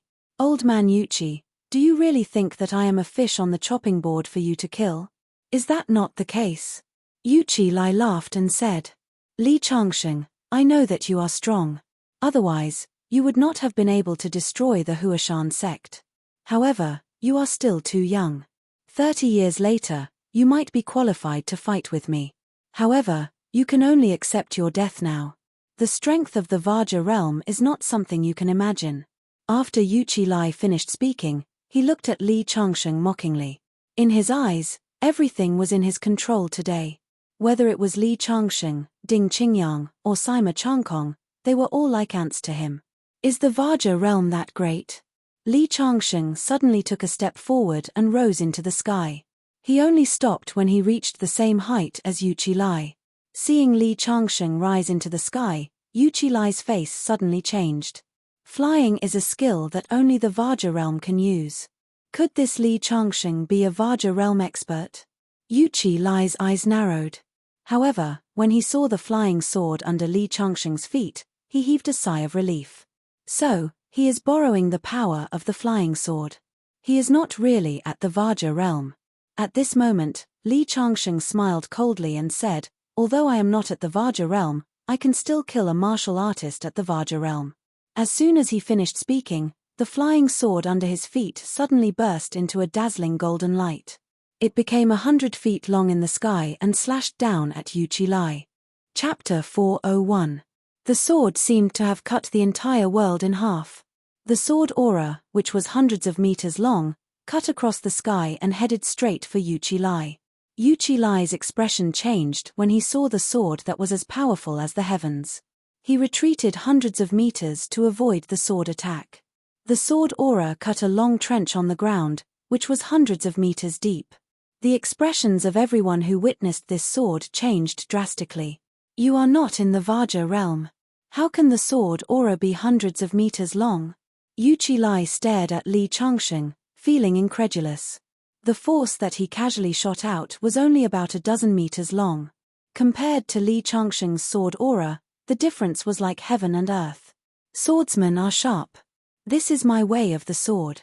How can an ordinary person like you know the power of my supreme way of the sword? Li Changsheng said loudly. At that moment, the heart-wishful sword had become 3 feet long, and he was holding it in his hand. There was nothing under his feet, but he was still able to stand in the air. Li Changsheng, I was wondering how you could have destroyed the Huashan sect with the protection of the Supreme Formation. It seems that I have underestimated you. You are still too young and have not broken through to the Vajra realm. How can you know how terrifying the Vajra realm is? Yu Qilai put away the surprise on his face, and his body continued to rise into the air. Huashan is also a swordsman sect. Our way of the sword is not inferior to any other lineage. Today, I will let you see the supreme way of the sword of Huashan sect. The sword of nothingness. Yu Qilai's body was about to rise into the clouds, and he looked very small when seen from below. He raised his hands, and the white clouds in the sky behind him started to condense rapidly. In the end, they turned into a huge cloud sword. It seemed to have gathered the power of the entire sky, and it came down on Li Changsheng from above. When the sword fell, the wind and clouds surged, and the power was enough to penetrate a small mountain. However, Li Changsheng's expression did not change. He had been at the pinnacle countless times over the years and had seen all kinds of magic. It is just a small trick. Li Changsheng sneered. The heart's wishful sword in his hand once again burst with light, directly meeting the descending cloud sword. The sword light was resplendent and actually cut the cloud sword in half in an instant. At the same time, Li Changsheng took a step forward, and his body shot up into the sky. In an instant, he was in front of Yu Qilai. Yu Qilai's face showed no signs of panic. Instead, he sneered. Li Changsheng, do you think that the ultimate technique of my Huashan sect is only this powerful? His hands danced, and the cloud sword that Li Changsheng had shattered instantly turned into tens of thousands of small swords. Like a storm, they all rushed towards Li Changsheng. No matter how many tricks you have up your sleeve, I will break them all with a single sword strike. Li Changsheng swung his sword again. The sword light formed a sword net in front of Li Changsheng. The dense cloud swords that flew over were all blocked by the sword net, unable to do anything to Li Changsheng. Yu Qilai, You want to kill me and avenge the disciples of the Huashan sect with just this little bit of power? What a joke. If you have no other tricks up your sleeve, then die. Li Changsheng raised the heart's wishful sword and cut through the air, directly slashing at Yu Qilai. The sword light was dazzling, and it was full of sharp killing intent. At that moment, Yu Qilai no longer looked confident. He thought that he had broken through to the Vajra realm, and that he was already the top expert in the world of cultivators. Li Changsheng was just a young man. Even if he had been cultivating since he was in his mother's womb, no matter how talented he would have been completely suppressed by him. However, he never thought that Li Changsheng's understanding of swordsmanship would be so terrifying. His attacks were unable to do anything to Li Changsheng. Especially when Li Changsheng used the heart's wishful sword, the treasure of the Huashan sect, to deal with him. Being suppressed by the treasures of their own sect, it was as sullen as it could get. Li Changsheng, you forced my hand. Yu Qilai's eyes were filled with madness. He waved his hands and condensed a river of sword aura in front of him, roaring towards Li Changsheng. This is a move that I created by reading through the books of the Huashan sect and combining all of my swordsmanship experience. I haven't had the time to give it a name yet. It is your honor to die under this move. Yu Qilai laughed. He stood in midair and continued to pour out spiritual ether. It made the river of sword aura look even more spectacular, as if it had really attracted the Milky Way from the sky. At that moment, even Li Changsheng's attacks were stagnant. Countless spectators below were dazzled by what they saw. Is this the power of a Vajra realm expert? It is terrifying to the extreme. Ascending to the sky and gathering the chi of heaven and earth to form magic, he was like a god. Yu Qilai is the supreme elder of Huashan and the top expert in the world of cultivators today. To be able to witness this battle today, I have no regrets even if I die. An elder of a swordsmanship sect said with emotion. That Li Changsheng is not simple either. He is so young, and his swordsmanship is so profound. He has not broken through to the Vajra realm, but he has been fighting with Yu Qilai for such a long time. It is not an exaggeration to call him a peerless genius. Someone next to him said with emotion. What a pity. If he was given 30 years to grow, perhaps even Yu Qilai would have to run for his life if he saw him. I'm afraid he will die today. With Yu Qilai's strength, that Li Changsheng has no chance of surviving. It is Li Changsheng's fault for being too arrogant and wiping out all of the Huashan sect. Otherwise, he would not be in this mess today. Countless people were sighing with regret. Ding Qingyang and his sister, on the other hand, looked worried. It seemed that while Li Changsheng was powerful, he was obviously at a disadvantage. Guo Wei, who was in the crowd, looked at the sky, and his body trembled slightly. He had only just seen Li Changsheng's strength. He could fly in the sky and burrow into the ground like a human deity. This was a scene that he had only dreamed of countless times, but it was happening right in front of his eyes. You are so strong. Fortunately, you are going to die today. Guo Wei muttered to himself. In the sky, Yu Qilai focused all of his strength on this one attack. The sword hit the river, which was hundreds of feet long, and the sword aura was raging. It destroyed everything that had a shape. Wherever it passed, even the air was shattered. Li Changsheng was shrouded in the sword aura river, and the dense sword aura kept attacking Li Changsheng's body. Countless holes had appeared on his clothes, and it seemed that he would be torn to pieces by the sword aura river at any time. Facing such a move, even Li Changsheng had to admit that Yu Qilai was indeed unique in his swordsmanship. Even someone at the peak of the Vajra realm might not be able to withstand such strength. It is not easy to reach this level in the swordsmanship. It is a pity that you should not have made me your enemy. Li Changsheng sighed softly. His voice was almost inaudible under the raging sword aura. Just when Yu Qilai thought that Li Changsheng was going to be completely destroyed by his sword aura. In the next moment, Li Changsheng put away the heart-wishful sword, raised his palm, and punched forward. He had lived for tens of thousands of years and had gone through 99 thunder tribulations. Li Changsheng's trump card was not the countless techniques that he had practiced, nor was it his understanding of swordsmanship or martial arts. It was his almost invincible physical body. Chapter 402. Rumble. As Li Changsheng punched out, the entire world was filled with a roaring sound. In the river of sword aura, a fist force pierced through. It split the river of sword aura in half and opened up a path for the fist in the void, shooting toward Yuqi-Lai's body. Hiss. Yuqi-Lai sucked in a cold breath. He waved his hands and condensed the river of sword aura that Li Changsheng had cut in front of him, forming a barrier.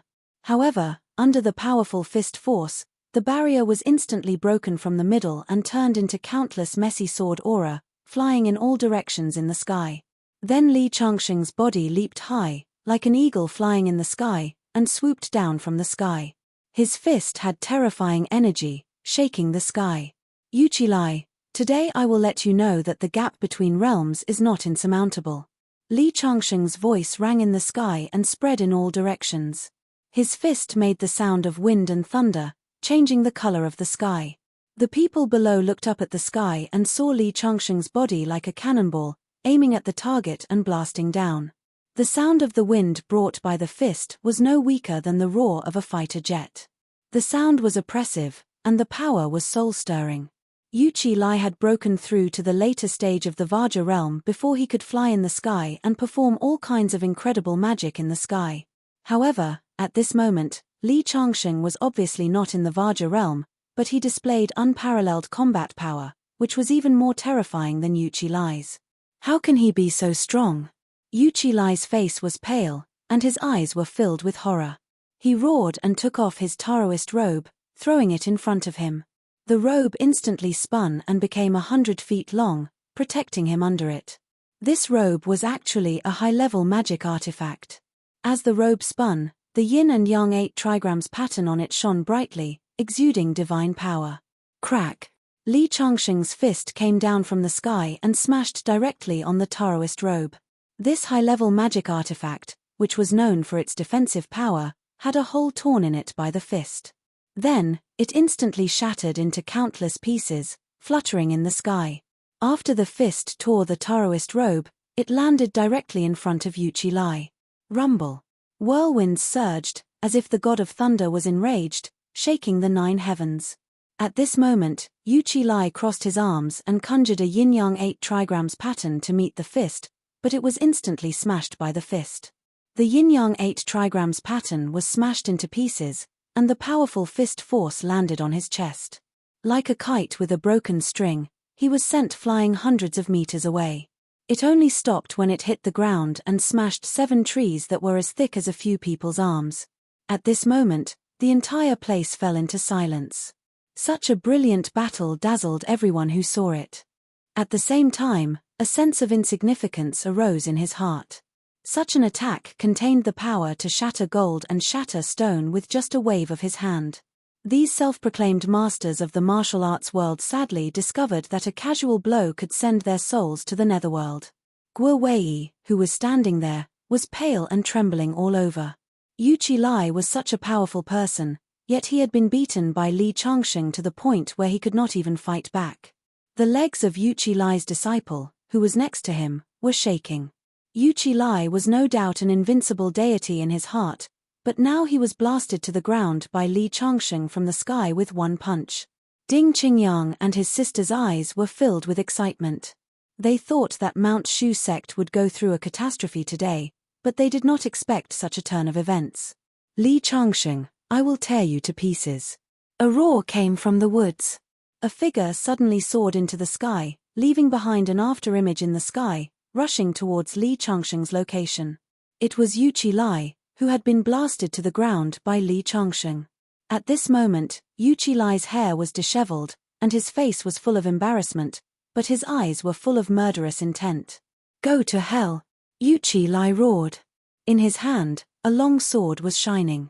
This was a sword that his master had personally forged for him when he embarked on the path of swordsmanship. Over the years, as his realm increased, this sword had been constantly tempered, and it could be said to be his life sword. This sword was closely related to him, and he saw it as an object of his path. He had not intended to use it, because this sword represented his trump card. If he used this sword, it would have been a matter of life and death, but he had no choice but to use it now. Li Changsheng's strength was too terrifying, and in front of so many swordsmanship sects, he was blasted to the ground from the sky. If he did not kill Li Changsheng, he would never be able to clear his mind, and it would even cause him to have inner demons. Swordsman bravely moved forward, and there was no retreat. So, this sword had to be used, even if he had activated a secret skill and burned his blood and life force. His body rushed to the sky, and in the air, Yu Qi seemed to have merged with this sword. Man and sword became one. This was the supreme realm of swordsmanship. If it had not been for this desperate situation, Yu Qi would have had to wait until he broke through to the finger-profound realm to comprehend it. Li Changsheng, you didn't expect this, did you? I have to thank you. Yu Qi let out a hearty laugh. However, Li Changsheng shook his head. You've only touched the threshold of being one with the sword. Even if you really comprehend this realm of swordsmanship, in my eyes, you're nothing. As soon as his voice fell, Li Changsheng raised his fist again and punched out. Boom! As this punch landed, an extremely terrifying energy surged out. It formed a mighty fist force in front of his eyes and whistled down. The air in front of him was directly pushed to the sides, and even the void was about to be shattered. The monstrous fist force crushed down mercilessly, and the first to collide with the fist force was the life sword, which was directly smashed into countless pieces. Immediately after, Yu Qi body was hit by the fist force, and he let out a shrill scream. His lower abdomen was directly penetrated by the fist, and then his entire body was torn apart, turning into a cloud of blood mist that fell from the sky and fluttered. Hiss! Everyone who witnessed all of this sucked in a breath of cold air as a deep chill surged in their hearts. Yang Shuangying of the Qingcheng sect, the sect leaders of the various sword sects, the heads of the martial arts families, Ding Qingyang, Ding Qingxue, and Sima Changkong. Everyone present was stunned, as if they had been paralyzed, and looked at the scene in front of them in disbelief. After the mighty fist force tore Yu Qi to pieces, it bombarded the ground. It was the same forest where Yu Qi had fallen from the sky. Dozens of ancient trees, which were thick enough for 3 to 5 people to wrap their arms around, were cut in half and turned into sawdust, fluttering in the air. There was a huge deep pit under the ground, which was dozens of meters deep.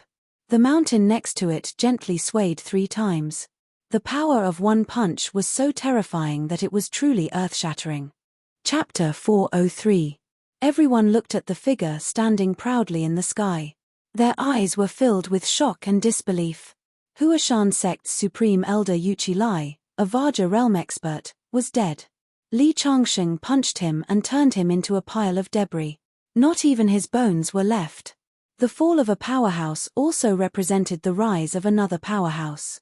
Yu Qi was already the person who stood at the top of the cultivation world, and Li Changsheng's appearance would undoubtedly indicate that Li Changsheng would replace Yu Qi's position and become the first person in the cultivation world.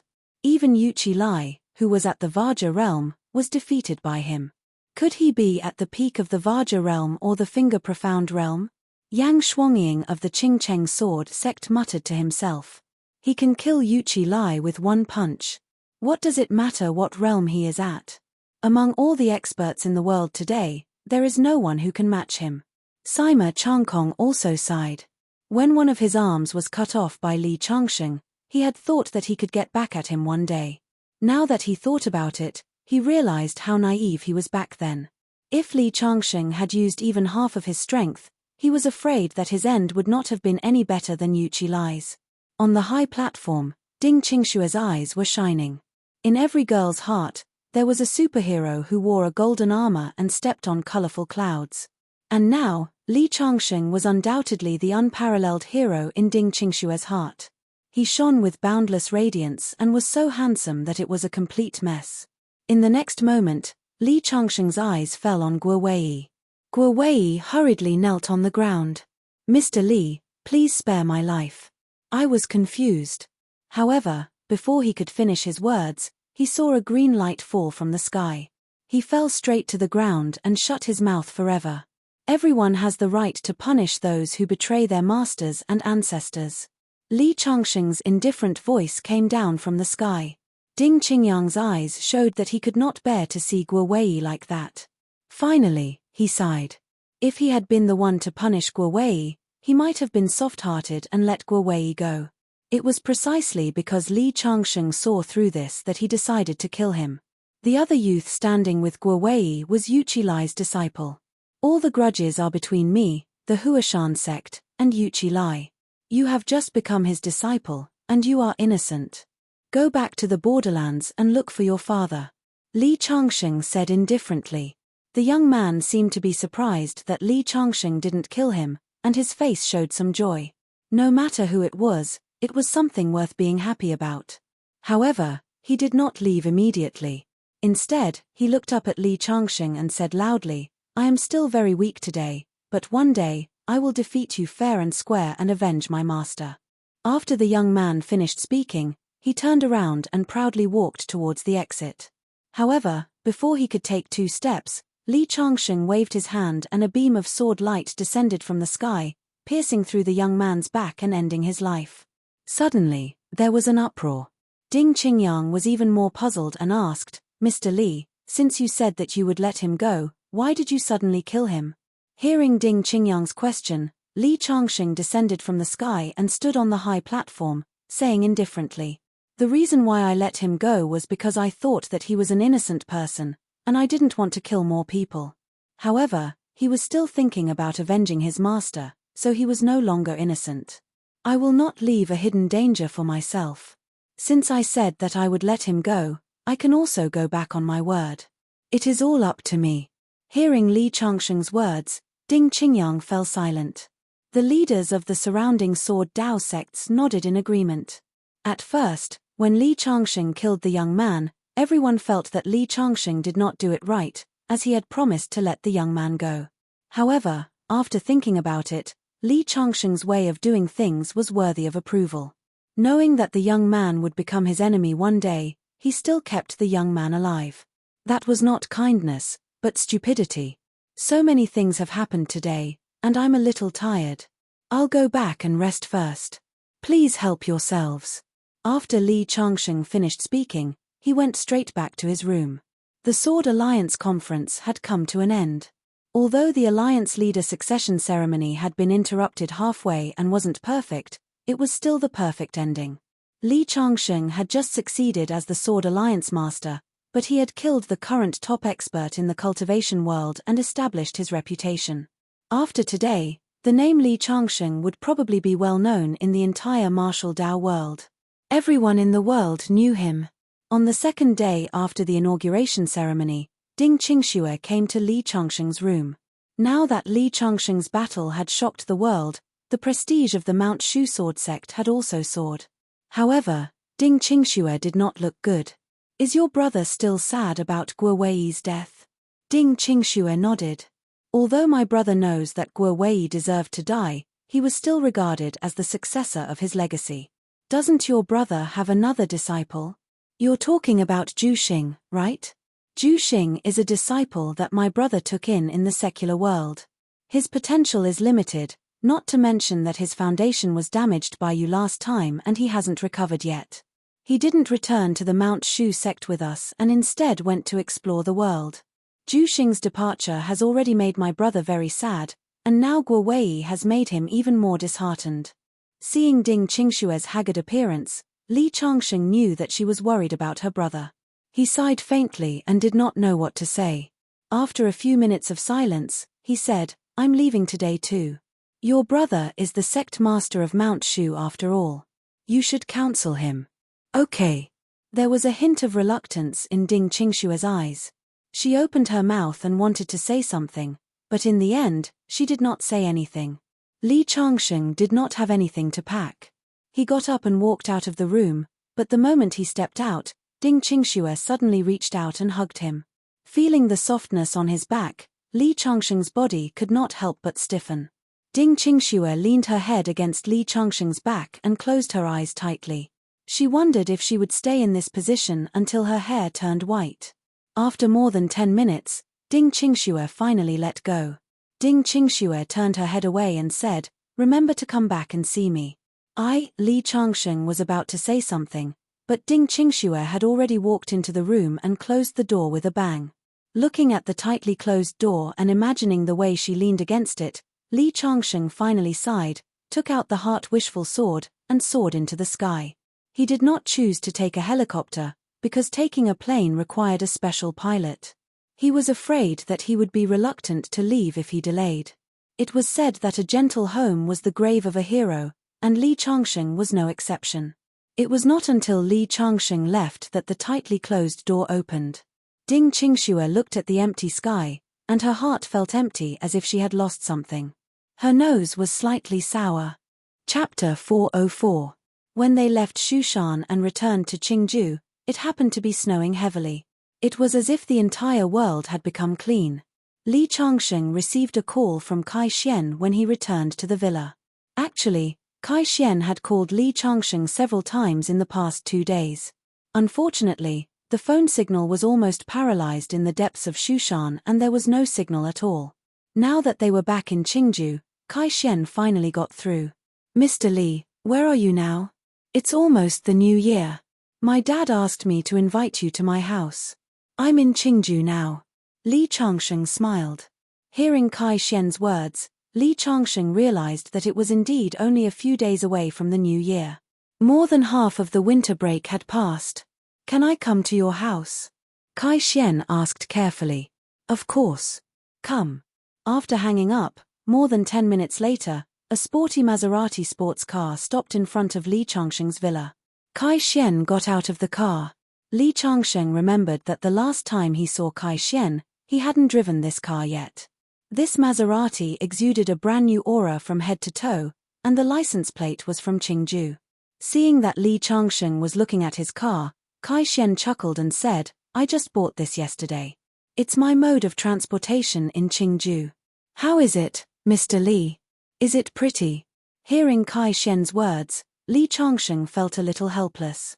Some people couldn't afford such a sports car even if they worked hard for their entire lives. For the rich, it was just a temporary mode of transportation. There were many unfairness in this world. It was pure bullshit to say that everyone was equal. Li Changsheng couldn't help but shake his head and think, why did I suddenly become so cynical? He smiled and let Kai Xian enter the house. Thinking that he really didn't have anywhere to go for the new year, he decided to follow Kai Xian back to his house. However, he made an agreement with Kai Xian beforehand that he couldn't give him special treatment. He would just treat it as if he suddenly had a servant in the house. Kai Xian said fearfully, "I wouldn't dare to treat Mr. Li as a servant." However, he still remembered Li Changsheng's instructions. Kai Yu secretly sent a message to his dad who was thousands of miles away, telling him about Li Changsheng's intention. He hurriedly gave up the idea of holding a grand welcome ceremony for Li Changsheng. Although he had promised Kai Xian to go back with him, Li Changsheng was in no hurry to set off. She stayed in Qingju for a few more days to help Yu Wei buy clothes for the new year. Then, she went to the Chu family to see Chu Yarotian. However, he didn't see Chu Meng. Ever since the banquet, Chu Meng seemed to hold a grudge against Li Changsheng. When she heard that Li Changsheng was coming, she hid in her room and didn't come out. Chu Yarotian sent people to call them twice, but the door was closed and no one answered. It wasn't until Li Changsheng left that the curtains of the room slowly opened, revealing a face full of hidden bitterness. 3 days before the new year, Li Changsheng and Kai Xian set off on their journey home. Kai Xian's family spent the new year in their hometown. It was originally a poor little mountain village, but because of Kai Yu, Kai Xian became rich. After Kai Yu became rich, he went back to invest in his hometown, making the small mountain village a famous tourist attraction. Moreover, he built a group of villas in the village that occupied 10 acres of land, just like a palace. If such an excessive building was placed anywhere else, it would cause a lot of complaints. However, in that village, the villagers were proud of it. In the end, because of Kai Yu, this small mountain village produced several millionaires. Even the poorest family could earn a few 100,000 yuan a year. This was something that other places couldn't compare to. Humans knew how to be grateful. Although the villagers didn't have much experience, they knew who made them live a good life. It was true that unruly people came from barren hills and turbulent rivers, but ungrateful people were in the minority. As the young master of the Kai family, Kai Xian was no different from the crown prince in the village. In addition, Kai had several large companies under his name, so there were many people who came to run errands before and after the new year. Hearing that Kai was coming back, there were already several well-dressed elites in suits waiting at the entrance of the village. Those half-bald, pot-bellied company CEOs threw away their usual strict and dignified manner in front of their subordinates, and all of them had smiles and flattery on their faces. When Kai Xian's Maserati entered the village entrance, someone set off firecrackers. This reminded Li Changsheng of the night when he first arrived at the Mount Shusword sect. Fireworks bloomed. However, Kai Xian's status and popularity in the Kai family village were much higher than Li Changsheng's when he first arrived at the Mount Shusword sect. Pa, pa, pa, pa. The firecrackers went off. A few CEOs who held great power in the Kai family's industrial chain rushed forward eagerly. Only a few fellows at the back, who had eaten too much and moved slower, suddenly realized that the big boss Kai, who stood at the top of the Kai family's industrial chain, had made an unprecedented appearance today. A few fat middle-aged men immediately showed terrified expressions. Even though they were now generals in charge of the Kai family group, they were still in awe and fear of this big boss from the bottom of their hearts. Big boss, you also came out to pick up young master? A fat fellow took the initiative to approach. Kai smiled and didn't say anything. There was no reason for a father to pick up his son. He came out for his boss. The car door opened, and Kai stepped out first. He was immediately surrounded by a group of senior executives. Some flattered him, while others took things. Each of them had their own duties, and the division of labor was clear. As for the ordinary young man who came after Kai, although a few CEOs looked at him suspiciously, they quickly focused their attention on Kai and didn't pay much attention to him. They just thought that he was Kai classmate or friend. In the past few years, Kai would also bring a few friends back to celebrate the new year with him. There were children of poor and wealthy families, but no matter how wealthy they were, they paled in comparison to the Kai family. Everyone surrounded Kai and Kai was afraid that Li Changsheng would be left out, so he was about to shoo these annoying flies aside. Just then, he saw his father, Kai walking over quickly. This time, Kai didn't need to say anything. Those CEOs sensibly kept a distance from Kai and made way for him, not daring to hinder the father and son's reunion. However, what they didn't expect was that Kai didn't walk toward his son. Instead, he walked directly to Li Changsheng with a hearty smile and gave Li Changsheng a big bear hug. Mr. Li, I missed you so much. This action stunned everyone present as they looked at each other in dismay. They thought, who is this young man? He actually made the big boss welcome him personally. Chapter 405. As everyone knew, Sick Tiger Kai had 3 generals who assisted him in conquering splendid country. Demon Blade Nalan Yuting was famous for her martial strength. Divine Spear He Yiming was said to be an expert in firearms. From the Type 54 pistol to the Butler sniper rifle, he was proficient in all kinds of domestic and foreign firearms. Ghost Fox Gao Gender's strength lay not in his skills, but in his wisdom. When Kai emerged from the bloody underworld and established his dynasty, Nalan Yuting and He Yiming were the ones who helped Kai the most. But now, Gao Gender was the one who built the entire business empire. Gao Gender was dealing with some personnel changes in the company, so he didn't come to the Kai family's villa. Divine Spear He Yiming happened to be there. As for Kai's other right-hand man, Nalan Yuting, he broke a leg when he came back from Qingju. Later, he mysteriously disappeared from the face of the earth. Many people were speculating about the reason. There was a vague rumor that he had offended someone in Qingju who shouldn't be offended. Of course, if Kai didn't say anything, no one dared to ask or investigate. He Yiming was the father of He Lei, the girl who had always liked Kai whom Li Changsheng had met last time.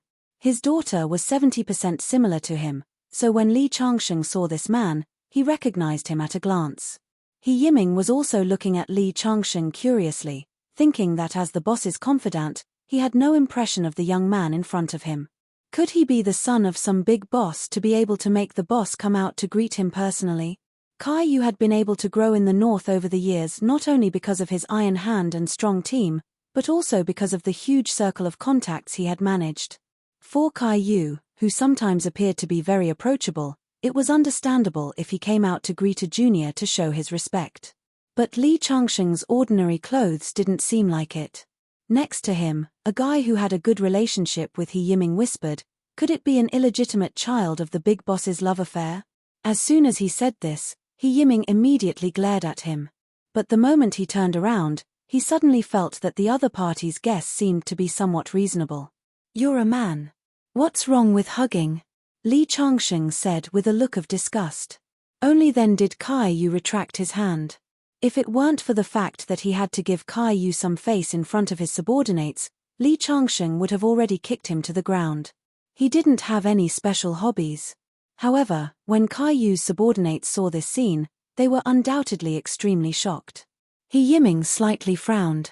In his opinion, it was already a great honor for the big boss to personally come out to greet them. This young man seemed to be pushing his luck, but since Kai Yu himself didn't say anything, he could only keep his dissatisfaction in his heart. "Let's go. Let me see what the kennel you built looks like." Li Changsheng stepped forward with a smile. Kai Yu eagerly followed at the side.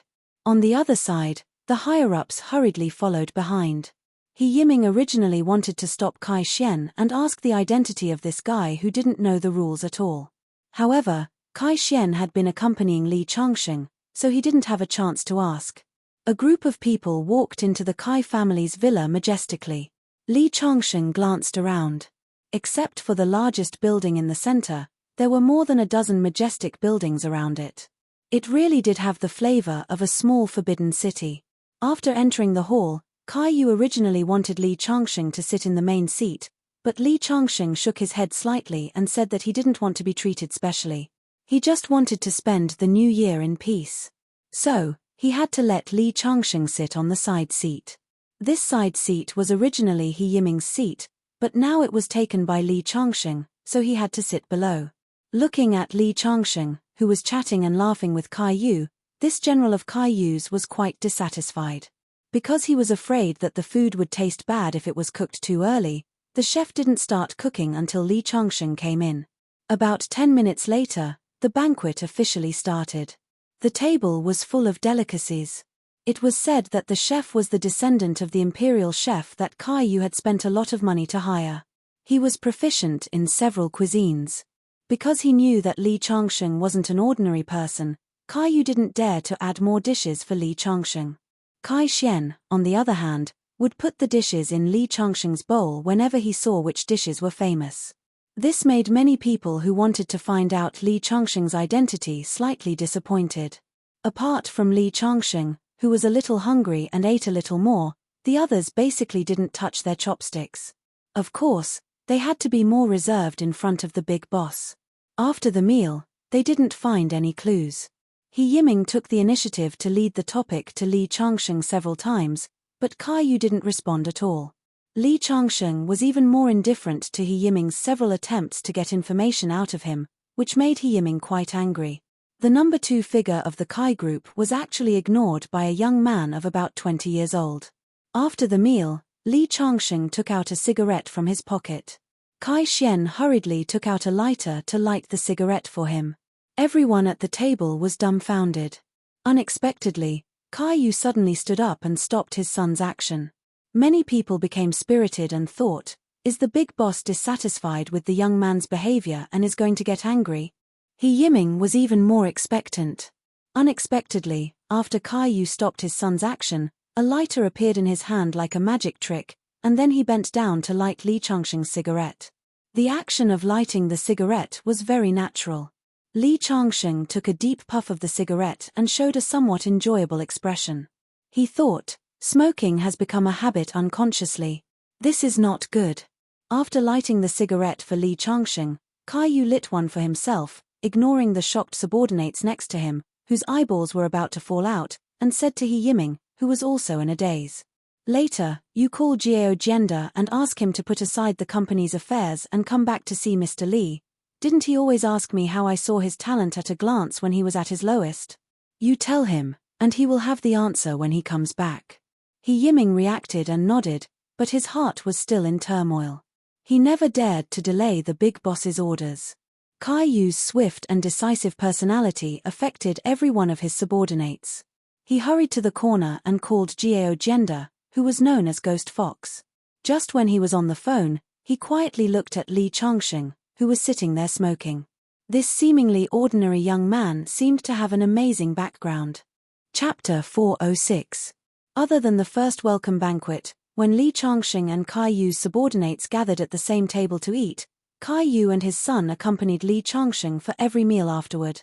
The other subordinates were not qualified to attend the banquet at all.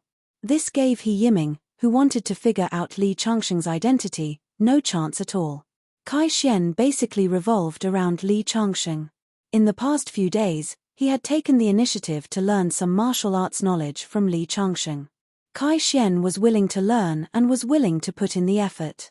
Li Changsheng also appreciated this point. Occasionally, a few words of advice would have the effect of enlightening him. This allowed Kai Xian's martial arts to improve day by day. Kai Yu's think tank, Gao Gender, who was known as Ghost Fox, rushed back on the third day after Li Changsheng arrived at the Kai residence. It happened to be New Year's Eve. Gao Gender was very thin, and when his eyes were closed, he gave off a shrewd feeling.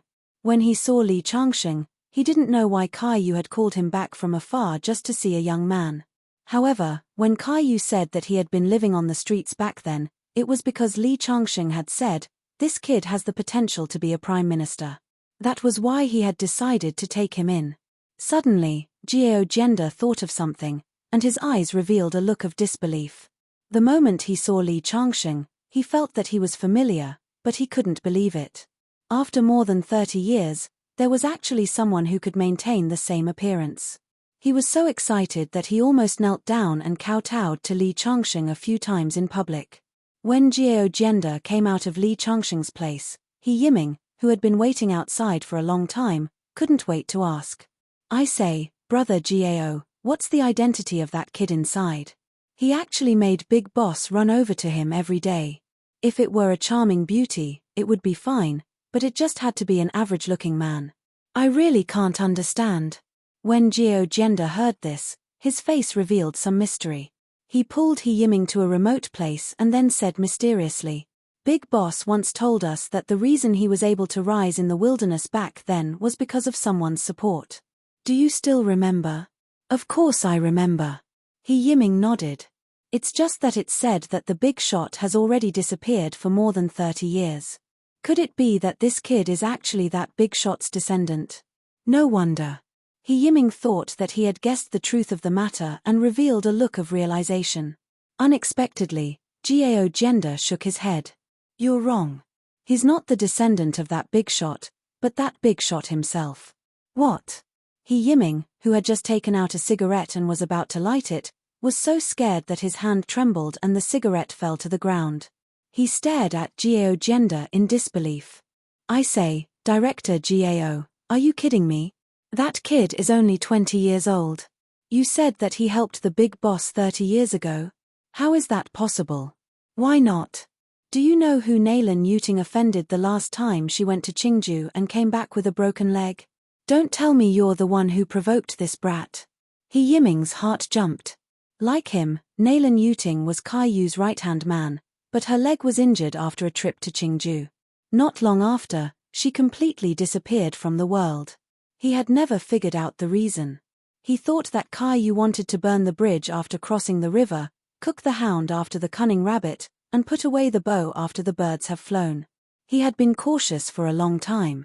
He didn't expect Gao Gender to tell him that it was because of this young man. Looking at Kai Yu's attitude towards Li Changsheng, He Yiming really believed that Kai Yu would punish Nailin Yuting for Li Changsheng. But if he said that Li Changsheng could stay young forever, he would not believe it even if he was beaten to death. He's proficient in immortal magic, and his kung fu is first class. Nailin Yuting's leg was crippled by him. Gao Gender said with certainty, but He Yiming still didn't believe it in his heart. But he just buried it in the bottom of his heart. The Northern New Year's Eve had a custom of enduring the year. After dinner, everyone gathered in the hall. Li Changsheng and Kai Yu's subordinates had dinner at the same table for the second time. This time, there were obviously fewer people than the last time. Several company bosses went back to their homes to celebrate the new year, but some still chose to stay here. For many people, being able to celebrate the new year in the Kai family's mansion represented an honor and recognition. Because the long night was boring, He Yiming took the initiative to propose to go to the Kai family's back garden to play a real-life CF game. Many of Kai Yu's subordinates were ruthless people who fought with him in the past. Although they were a little old now, their strength had not weakened much. As soon as they heard He Yiming's proposal, they immediately raised their hands to agree. Li Changsheng was too lazy to participate, but He Yiming insisted on dragging Li Changsheng to play together. Li Changsheng had to agree. In the end, they were divided into two groups to compete. He Yiming, Gao Gender, and 6 other people were in one group, while Li Changsheng, Kai Xian, and several company bosses were in the other group. Kai Yu did not participate. He was the big boss. If he participated, others would not be able to move freely. The game began. Because there were many rockery in the back garden, the environment was 80% similar to the wilderness. In addition, the night was a natural camouflage. After everyone entered the back garden, they quickly disappeared without a trace. At this moment, at a rockery in the back garden, Gao Gender and He Yiming each had a cigarette in their mouths. Gao Gender was the first to break the silence. He Yiming, today's game was arranged by you long ago, right? You want to use this to test Mr. Li's depth, right? There are 2 teams. Li Changsheng's team is made up of serious businessmen. All of them are full of fat. Not to mention playing with guns, it would be difficult for them to even run 100 meters. On your side, other than a weak scholar like me, the rest are fierce people who followed the big boss through life and death. To put it bluntly, any one of them can kill everyone on that side except Mr. Li and young master. Sure enough, I can't hide from your ghostly fox eyes. He Yiming chuckled. You praise that Li Changsheng as if he's an immortal from heaven, but I don't believe it. How many minutes do you think that Li Changsheng can survive under the pursuit of my 6 great generals? He'll probably be eliminated in less than the time it takes to smoke a cigarette. Originally, I wanted to give it a try myself, but after thinking about it, I'm afraid he'll be eliminated in less than 30 seconds with my sharpshooter. It's too much of a bully to deal with a young boy in my field of expertise. Hearing He Yiming's confident words, Gao Gender smiled and shook his head. Yiming, you think that sending 6 strong subordinates is a sure win, but in my opinion, this is just your wishful thinking. Is it? He Yiming smiled confidently. Why don't we make a bet? Chapter 407. What's the bet? Gao Gender was also a little interested. If I win, you will transfer the shares given to you by the big bosses in Chuju City to me. If I lose, I will also give you the shares of a company under my name. How about that? Hearing He Yiming's words, Gao Gender frowned. He didn't expect the other party to have such a big appetite. The shares of a company were worth hundreds of millions of yuan a year. But when he saw He Yiming's confident look, Gao Gender hesitated, then nodded and said, I'll bet with you. Okay, it's a deal. He Yiming couldn't help laughing and said, Mr. Gao, you will lose this time. I don't think so. Gao Gender smiled slightly. I said, you will know how powerful Mr. Li is. He Yiming shook his head. Mr. Gao, don't you know my character? I regard money as my life. If I take out the shares of a company to bet, I naturally have 100% confidence. Since Li Changsheng can defeat Nailan Yuting, I naturally won't underestimate him. Then do you know where my confidence comes from? Gao Gender couldn't help frowning. He was really a little curious. This He Yiming was superb with guns, like a reckless man, but Gao Gender knew that the other party was very smart and never did a losing deal. Since he said so, he must have confidence in himself. He Yiming laughed out loud, laughing so hard that he almost held his stomach. Mr. Gao, you are known as Ghost Fox, undoubtedly wise, but you lost your cool when you met this Mr. Li. To tell you the truth, I installed many cameras in this back garden in advance, the kind with no blind spots. As for the 6 generals I sent out, each of them can see every inch of this backyard through their phones. This is equivalent to playing a gunfight game. They have cheated and can know the location of their opponents at any time. Then, They can use their sniper rifles to eliminate their opponents in one shot. In this situation, do you still think Mr. Lee can win? Gao Gender listened and couldn't help but be stunned. Finally, he sighed and said, I didn't expect you to be so deliberate in a game. He Yiming smiled and said, What's wrong, Mr. Gao, now you feel sorry for your shares? Gao Gender shook his head. I'm different from you. I don't really value money as much as my life. Although it's painful to lose 100 million worth of shares, since I've lost. I'm just sighing. With Mr. Lee's strength, he shouldn't have lost, but you used such a cheat-like method to deal with him. He'll lose so unjustly. But you've put in so much effort, just to win my company's shares. Of course not. He Yiming shook his head. I just want to prove to you and the big boss that this Mr. Lee is not omnipotent, nor is he a god. He may be able to maintain his appearance for more than 30 years, but this is not a big deal. As far as I know, many health cultivation methods can do it. I just want you to wake the big boss up and not be fooled by him. But what if Mr. Lee wins? Gao Gender suddenly said. Impossible. No matter how high this Lee Changsheng's kung fu is, he will definitely lose, unless he can fly into the sky. I'm just saying what if. There's no what if. Mr. Lee should have been eliminated by now. He Yiming threw the cigarette in his hand to the ground and stepped on it to extinguish it. The moment to witness victory was about to come. He Yiming couldn't help but feel proud. Ever since Lee Changsheng appeared, he had been holding his breath. It was only now that this breath was completely released. However, just as a smile appeared on his face, he saw a figure appear not far away, looking at him with a smile. Lee Changsheng, how did you find this place? Weren't you eliminated? After He Yiming saw Lee Changsheng, he had a bad feeling in his heart, but he still asked. I'm afraid I'll have to disappoint you. The ones eliminated are your 6 generals. Their sniping skills are too poor. They can't even aim at a person for a long time. I had to let them withdraw from the competition first. Impossible. He Yiming shook his head, his face full of disbelief. At this moment, several figures appeared. They were his subordinates. Those people were dejected. One of them said, Director we lost. He Yiming's body suddenly trembled, but then his face showed a ruthless expression. They lost, but He Yiming, am still here. Do you think I'm called the Spear God for nothing?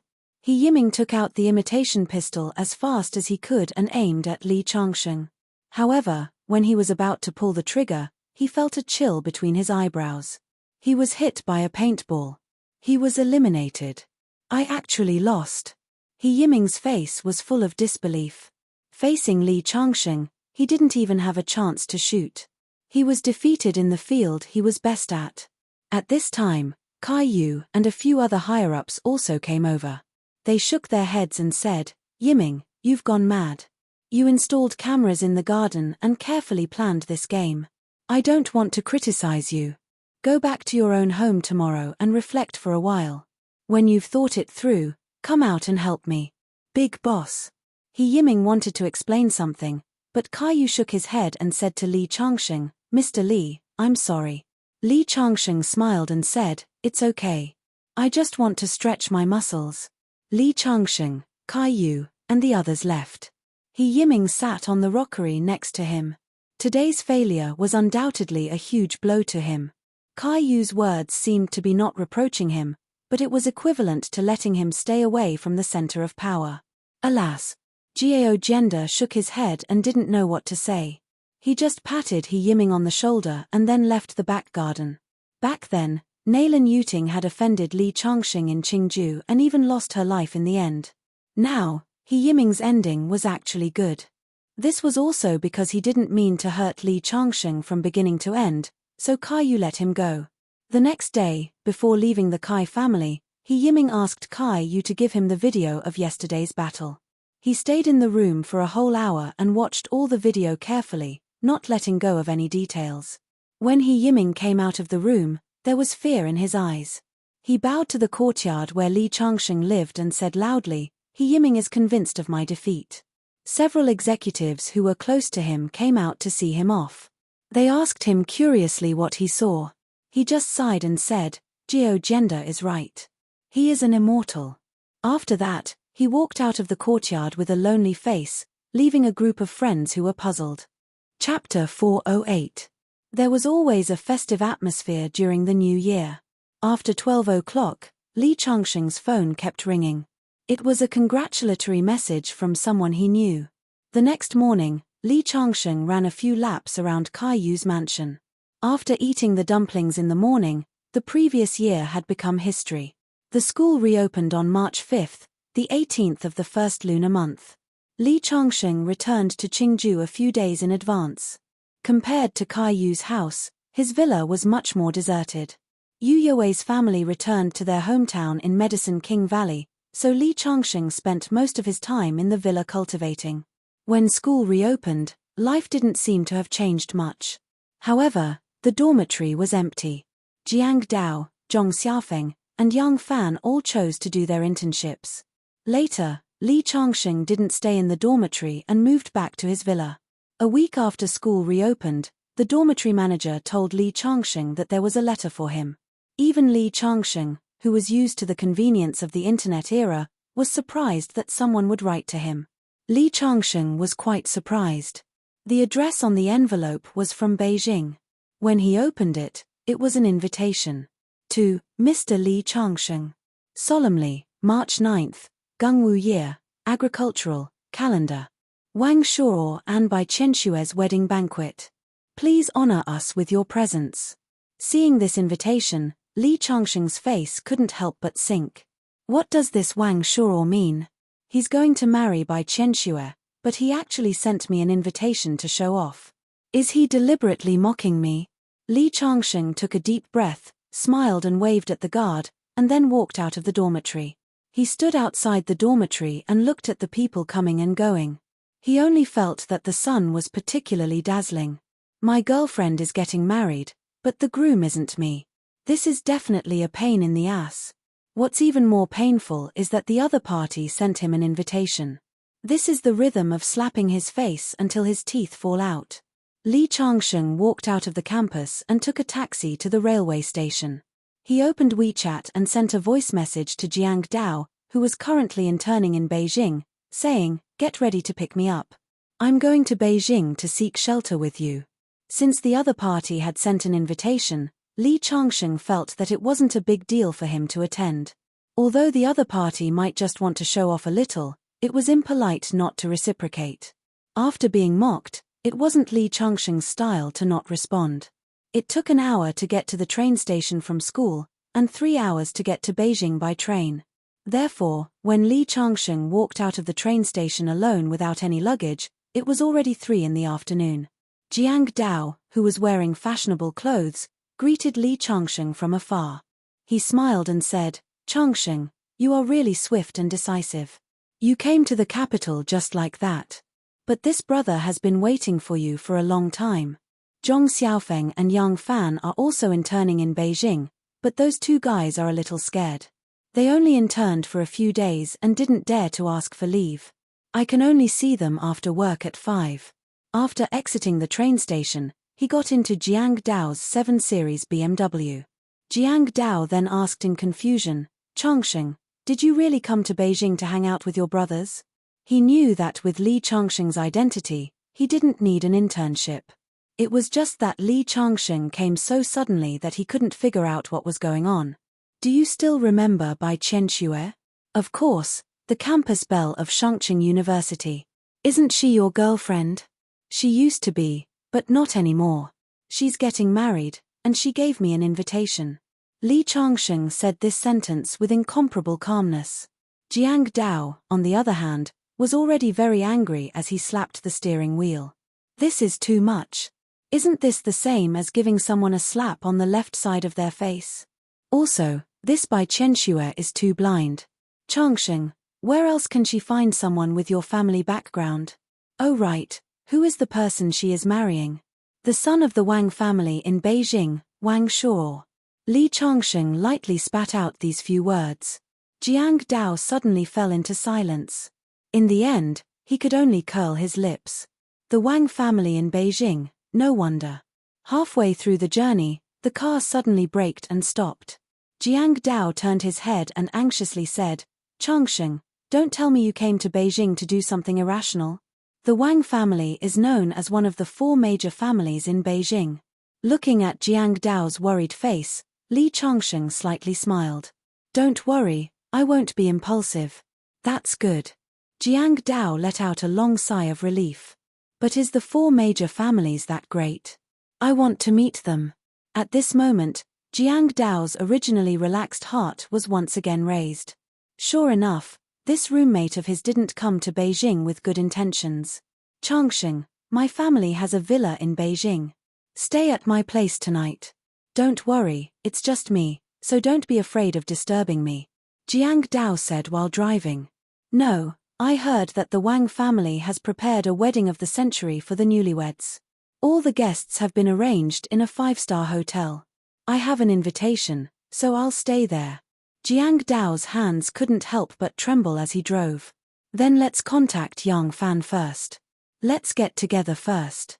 Jiang Dao felt that when the time came, Yang Fan and Zhong Xiaofeng could persuade Li Changsheng together and see if they could change his mind. Who knew that Li Changsheng would still shake his head? No, I heard that the Bai family has also arrived in Beijing. Today, they are hosting a banquet at the Blue Ray Hotel. I'll just eat there. This. Jiang Dao's face revealed a bitter smile. He thought to himself, this Li Changsheng really has steeled his heart. It's just that the capital is the Wang clan's territory. If Li Changsheng goes against the Wang clan, won't he be at a disadvantage? The car drove to the entrance of the Blue Ray Hotel. On the hotel's huge LED screen, the picture of Wang Shuo and Bai Chenxue was playing on a loop. In the picture, Wang Shuo was flushed with success while Bai Chenxue was shy and sweet. They really looked like a perfect match. Jiang Dao parked the car in the parking lot. Li Changsheng said that there was no need to send him inside. When the matter at hand was done, he would go find them. Jiang Dao sighed helplessly. Walking into the hotel, the waiter at the door learned that Li Changsheng was here to attend the Bai family's banquet. He directly led Li Changsheng to the most luxurious hall inside. It was said that the Bai family planned to hold the wedding banquet of the man and woman together, so the Bai family came to Beijing early. Today's banquet was mainly for the Bai family to invite their relatives and friends to eat in advance to get to know each other. It was a small family gathering. The Bai family was a big family. There were a lot of people including the 7 aunts and 8 aunts. When Li Changsheng walked in, many people just thought that he was a junior. Old Master Bai Guangyuan, was surrounded by a group of relatives with a smile on his face.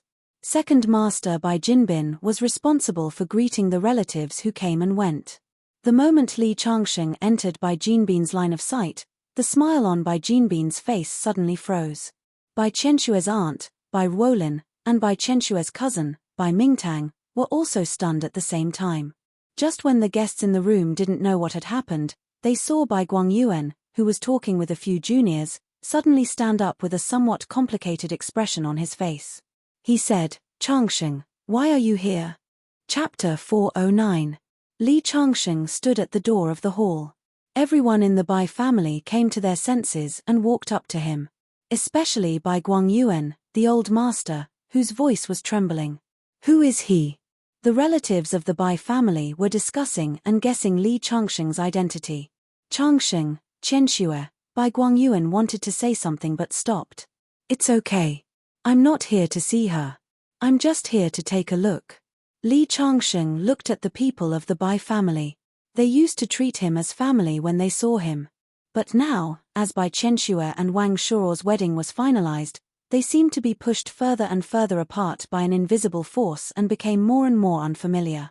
Finally, someone suddenly exclaimed, "Isn't he Chenxue's ex-boyfriend?" Such a voice quickly spread in the hall. In just half a minute, it had reached the point where everyone knew about it. Countless people looked at Li Changsheng with complicated, mocking, and curiosity. What is he doing here? Is he here to make trouble? It's impossible between him and Chenxue. In the countless discussions, a middle-aged woman, who was called Aunt Bai by Chenxue by blood, finally stood up and pointed at Li Changsheng and said loudly because she was close to the main branch of the Bai family. Chenxue has nothing to do with you. How can you still be so thick-skinned to show up here? If I were you, I would hide in a corner and no one would see me. Why don't you take a piss and look at yourself in the mirror? Even if you kneel down and beg Chenxue, she won't like you anymore. Her voice was sharp, and mean. The hall fell into a few seconds of silence. The middle-aged woman thought that she had done something satisfying. Since Bai Guangyuan and the others were too embarrassed to do it, she would do it. So at this moment, the woman was very proud, but her pride didn't last long. Bai Guangyuan turned around and slapped her face. Slap. The sound was crisp and he used a lot of strength. The woman's voice stopped abruptly, and a palm print immediately swelled up on her face. With this slap, the woman was stunned, and so were the guests. It's not up to you to judge whether Changsheng is good or bad. Bai Guangyuan said coldly. As for Wang Shuo, this son-in-law of the Wang clan was very outstanding. He also treated Bai Chenxue well, so the old man was quite satisfied. However, the old man could not see Li Changsheng as an enemy just because of Wang Shuo. The Bai clan was indebted to Li Changsheng after all, and it had an extraordinary significance. Not only Bai Guangyuan, but even Bai Jinbin, Bai Ruolin, and the others felt that the old man's slap was very satisfying. Why did you hit me? The middle-aged woman was stunned for a long time before she reacted. Her face was full of grievance. She could not understand. She was clearly helping the Bai family and mocking this kid who had come to cause trouble. Wasn't she saying what old Master Bai wanted to say? Why did I hit you? Since when did an outsider like you have the right to interfere in our family matters? Bai Jinbin said coldly. Many people noticed the words in his words, family, outsiders. Could it be that Li Changsheng was part of his family and his blood-related cousin had become an outsider? Many people could not understand. However, old Master Bai's next action gradually made them understand what was going on. Bai Guangyuan took Li Changsheng's hand and said, Changsheng, come and have a drink with me. I'm very happy that you can come today. No matter who Chenxue marries, you, Li Changsheng, will always be part of the Bai family. The Bai family owes you, and we can never repay you in this lifetime. The old man tugged at Li Changsheng a few times, but Li Changsheng stood there unmoving. Old master, I'm just here to take a look. I won't drink with you. With that, he gently broke away from old Master Bai's hand and turned to walk out of the hall. For Li Changsheng, this trip was not in vain. At least the Bai family's conscience was not eaten by dogs. When Li Changsheng walked out of the hall, Bai Guangyuan said regretfully to himself, Changsheng is a good child. I always thought that he was my ideal grandson-in-law. It's Chenxue's loss to miss him. After coming out of the banquet hall, Li Changsheng suddenly calmed down. Originally, he had resentment in his heart for this trip to Beijing. However, the moment he saw old Master Bai, this resentment was weakened a lot. After all, the Bai family did nothing wrong, and Bai Chenxue did nothing wrong. For the Bai family, all of this was Bai Chenxue's decision. They had a powerful in-law, which was very beneficial for the development of the entire family. For Bai Chenxue, she just chose a man who she thought was a good son-in-law. She made a choice that countless women would make. Li Changsheng was only hurt emotionally. In fact, he did not lose much. The only thing he could not get over was his own heart. The only detestable one was the young master of the Wang family. However, was he going to destroy him just because of a flaunting invitation? Was he going to let the Wang family collapse and Bai Chenxue lead a miserable life after her wedding? Li Changsheng thought about it. There was really no need. He shook his head and walked out of the hotel. He called Jiang Dao and asked him to pick him up. Squatting on the steps in front of the hotel, he lit a cigarette and smoked silently. He did not know what he was feeling at the moment. He only felt that it was suffocating. When the smoke entered his stomach, it was a bitter taste. When he finished smoking the sixth cigarette, Jiang Dao's 7 Series BMW stopped in front of him. Li Changsheng patted the cigarette ash off his body and sat in the car. In the parking lot, after Jiang Dao's BMW had completely left, a red Audi's window slowly rolled down, revealing a slightly pale but incomparably beautiful face. Bai Chenxue. Her face was still as beautiful as before, but there was a hint of maturity in her beauty. She looked at the place where Li Changsheng was squatting. Looking at the cigarette butt on the ground, her heart ached slightly. This man also brought her many beautiful memories. When she was at her most lost, he stood up and protected her, sheltering her from the wind and rain. She vaguely remembered the feeling of safety when he held her hand. However, things had changed with the passage of time. Now, he belonged to someone else. When she chose to unbutton her shirt in front of Wang Shuo, she had already decided to completely draw a line with Li Changsheng and have nothing to do with him. We can only blame ourselves for not being fated to be together. Bai Qianxue sighed. She looked at the photo of her sweet face on the big screen of the hotel and Wang Shuo's warm eyes. She muttered to herself, people walk to higher places, water flows to lower places. I just made a decision that most women would make. Li Changsheng is far less excellent than Wang Shuo, isn't he? Chapter 410. In the BMW, Jiang Dao did not dare to ask Li Changsheng what happened inside, fearing that it would agitate Li Changsheng. Along the way, he chatted with Li Changsheng. Looking at his watch, it was almost 5 o'clock, so he hurriedly called Zhong Xiaofeng and Yang Fan, telling them to go together. Li Changsheng was silent the whole way. It would be a lie to say that Bai Qianxue's matter had no effect on him. No matter how long he lived, he would still be a person of flesh and blood. A pure heart and few desires, without joy or sorrow. This was a realm that Li Changsheng had never reached. Cultivation, cultivation, cultivation. If there was no human emotion, it would be meaningless in Li Changsheng's eyes. They drove directly to a hotel. After getting out of the car, a fashionable young man had obviously been waiting for a long time. Jiang Dao introduced Li Changsheng to his friend in Beijing, Tang Bo, who was also a rich second generation. Looking at the keys in his hand, he drove a Mercedes-Benz. The other party smiled and greeted Li Changsheng, saying that a banquet had been prepared. Jiang Dao's friend was his friend. The other party had a very talkative personality, belonging to the type of person who was very familiar with others. Although Li Changsheng's clothes were very ordinary, the other party did not show the slightest contempt. Birds of a feather flock together. Being able to get along well with Jiang Dao, his character would not be bad. The few of them entered the restaurant and sat down. Because Yang Fan and Zhong Xiaofeng had not arrived yet, they first asked the waiter to serve a pot of tea and chatted while drinking. According to Jiang Dao's introduction, the other party was his high school classmate. When they were in school, they lived on the upper and lower bunk beds in the dormitory. Tang Bo studied in a third-rate university in Beijing. Jiang Dao also came to Beijing, so the two of them often met.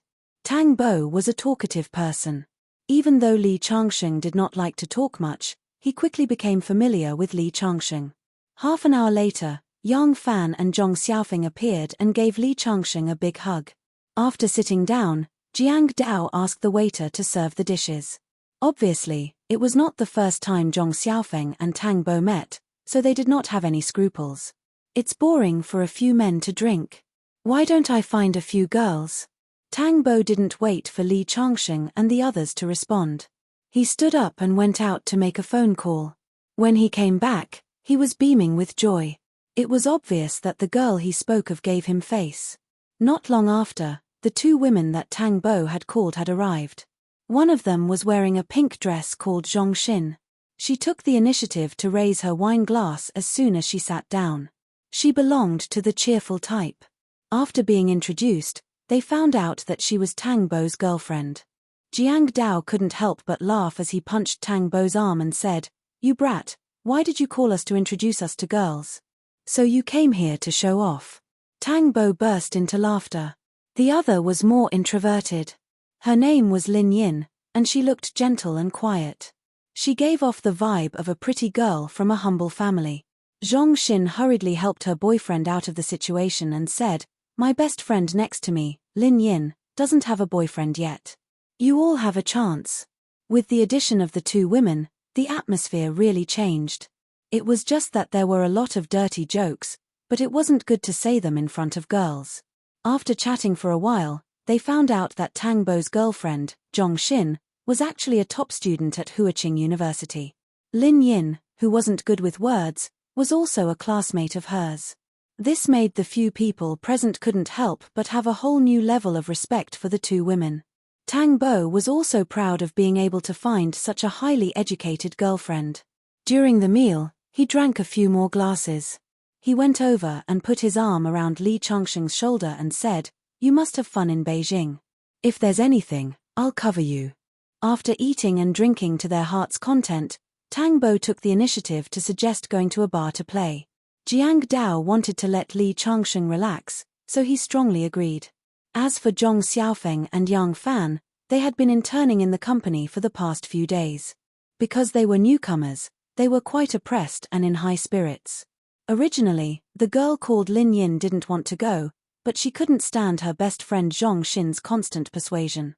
In the end, after they paid the bill, they majestically rushed to a nearby bar. Tang Bo should be a regular here. As soon as they entered, the manager came up to them and gave them an extra bottle of red wine, making Tang Bo feel very proud. After entering, they went to a slightly remote place and sat down. Under Jiang Dao's instructions, Tang Bo arranged for Lin Yin and Li Changsheng to sit together. "You're Tang Bo's friend?" Lin Yin took the initiative to talk to Li Changsheng. In the restaurant, she found that Zhong Dao and the others' attitude towards Li Changsheng was obviously different, which made her a bit curious. "I'm a classmate of Zhong Dao and Zhong Xiaofeng's dorm," Li Changsheng replied. "Then which university are you studying in?" Lin Yin asked. "Is it also in Beijing?" Li Changsheng shook his head. "I'm studying in Qingju University." Because the two of them were relatively introverted, after a few words, they fell into silence. At this time, not long after they sat down, several figures came over. "I say, brat, you came to a nightclub and didn't even say hello to us." 3 tall young men came over, all of them were quite handsome. "Everywhere I go, I can see you guys." Tang Bo laughed and introduced them to Li Changsheng, Wu Liang, Zhao Pengju, Han Shuwen. Wu Liang was a bespectacled man. He looked quiet and scholarly. Zhao Pengju was the most handsome of the 3, he was also the tallest and had long hair. Han Shuwen was more ordinary, his body was thicker, and his muscles were more developed. Tang Bo introduced Jiang Dao, Li Changsheng, and the others to Wu Liang and the others, and they greeted each other. Then, Wu Liang and the others returned to their seats. They sat not far from Li Changsheng and the others. There were more than 10 people, both men and women, and it was very lively. "Changsheng, come, let's have a toast." Jiang Dao knew that Li Changsheng was in a bad mood today, and seemed to deliberately let Li Changsheng drink more to forget his troubles. Because Wu Liang and the others knew Tang Bo, it was inevitable that their group would pay more attention to this place. Especially when Wu Liang came to propose a toast, he learned that Lin Yin, this quiet beauty, was still single. When he brought this news back, a few men who didn't know Tang Bo also took the initiative to talk to him. In the end, the two groups simply joined together to have fun. Zhao Pengju was especially interested in Lin Yin. Taking advantage of the time when Li Changsheng went to the bathroom, he unkindly took Li Changsheng's seat and talked to Lin Yin, which made Jiang Dao frown.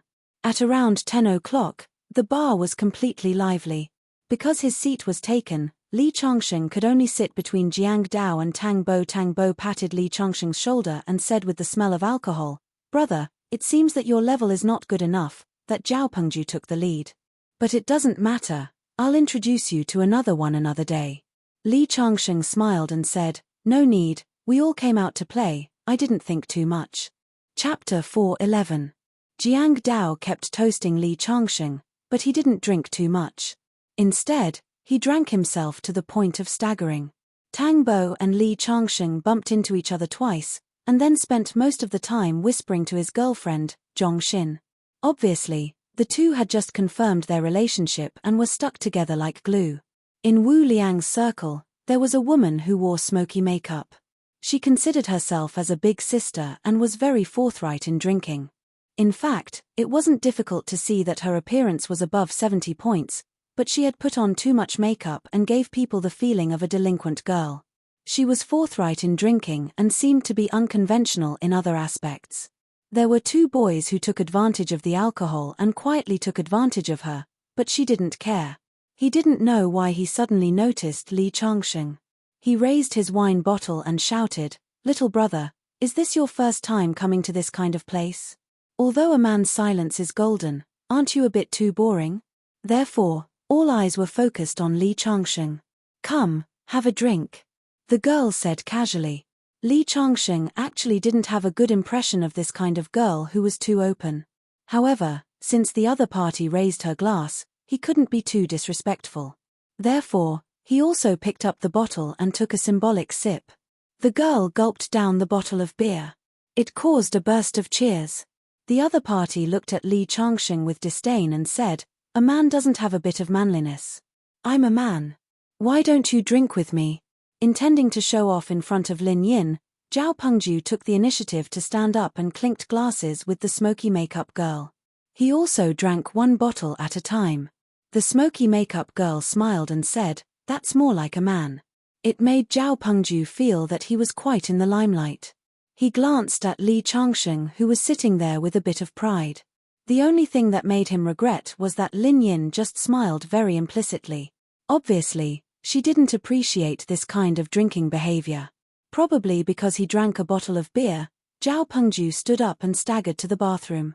However, when he left the table, his expression was obviously hesitant. Just now, he took the opportunity to take Li Changsheng's seat.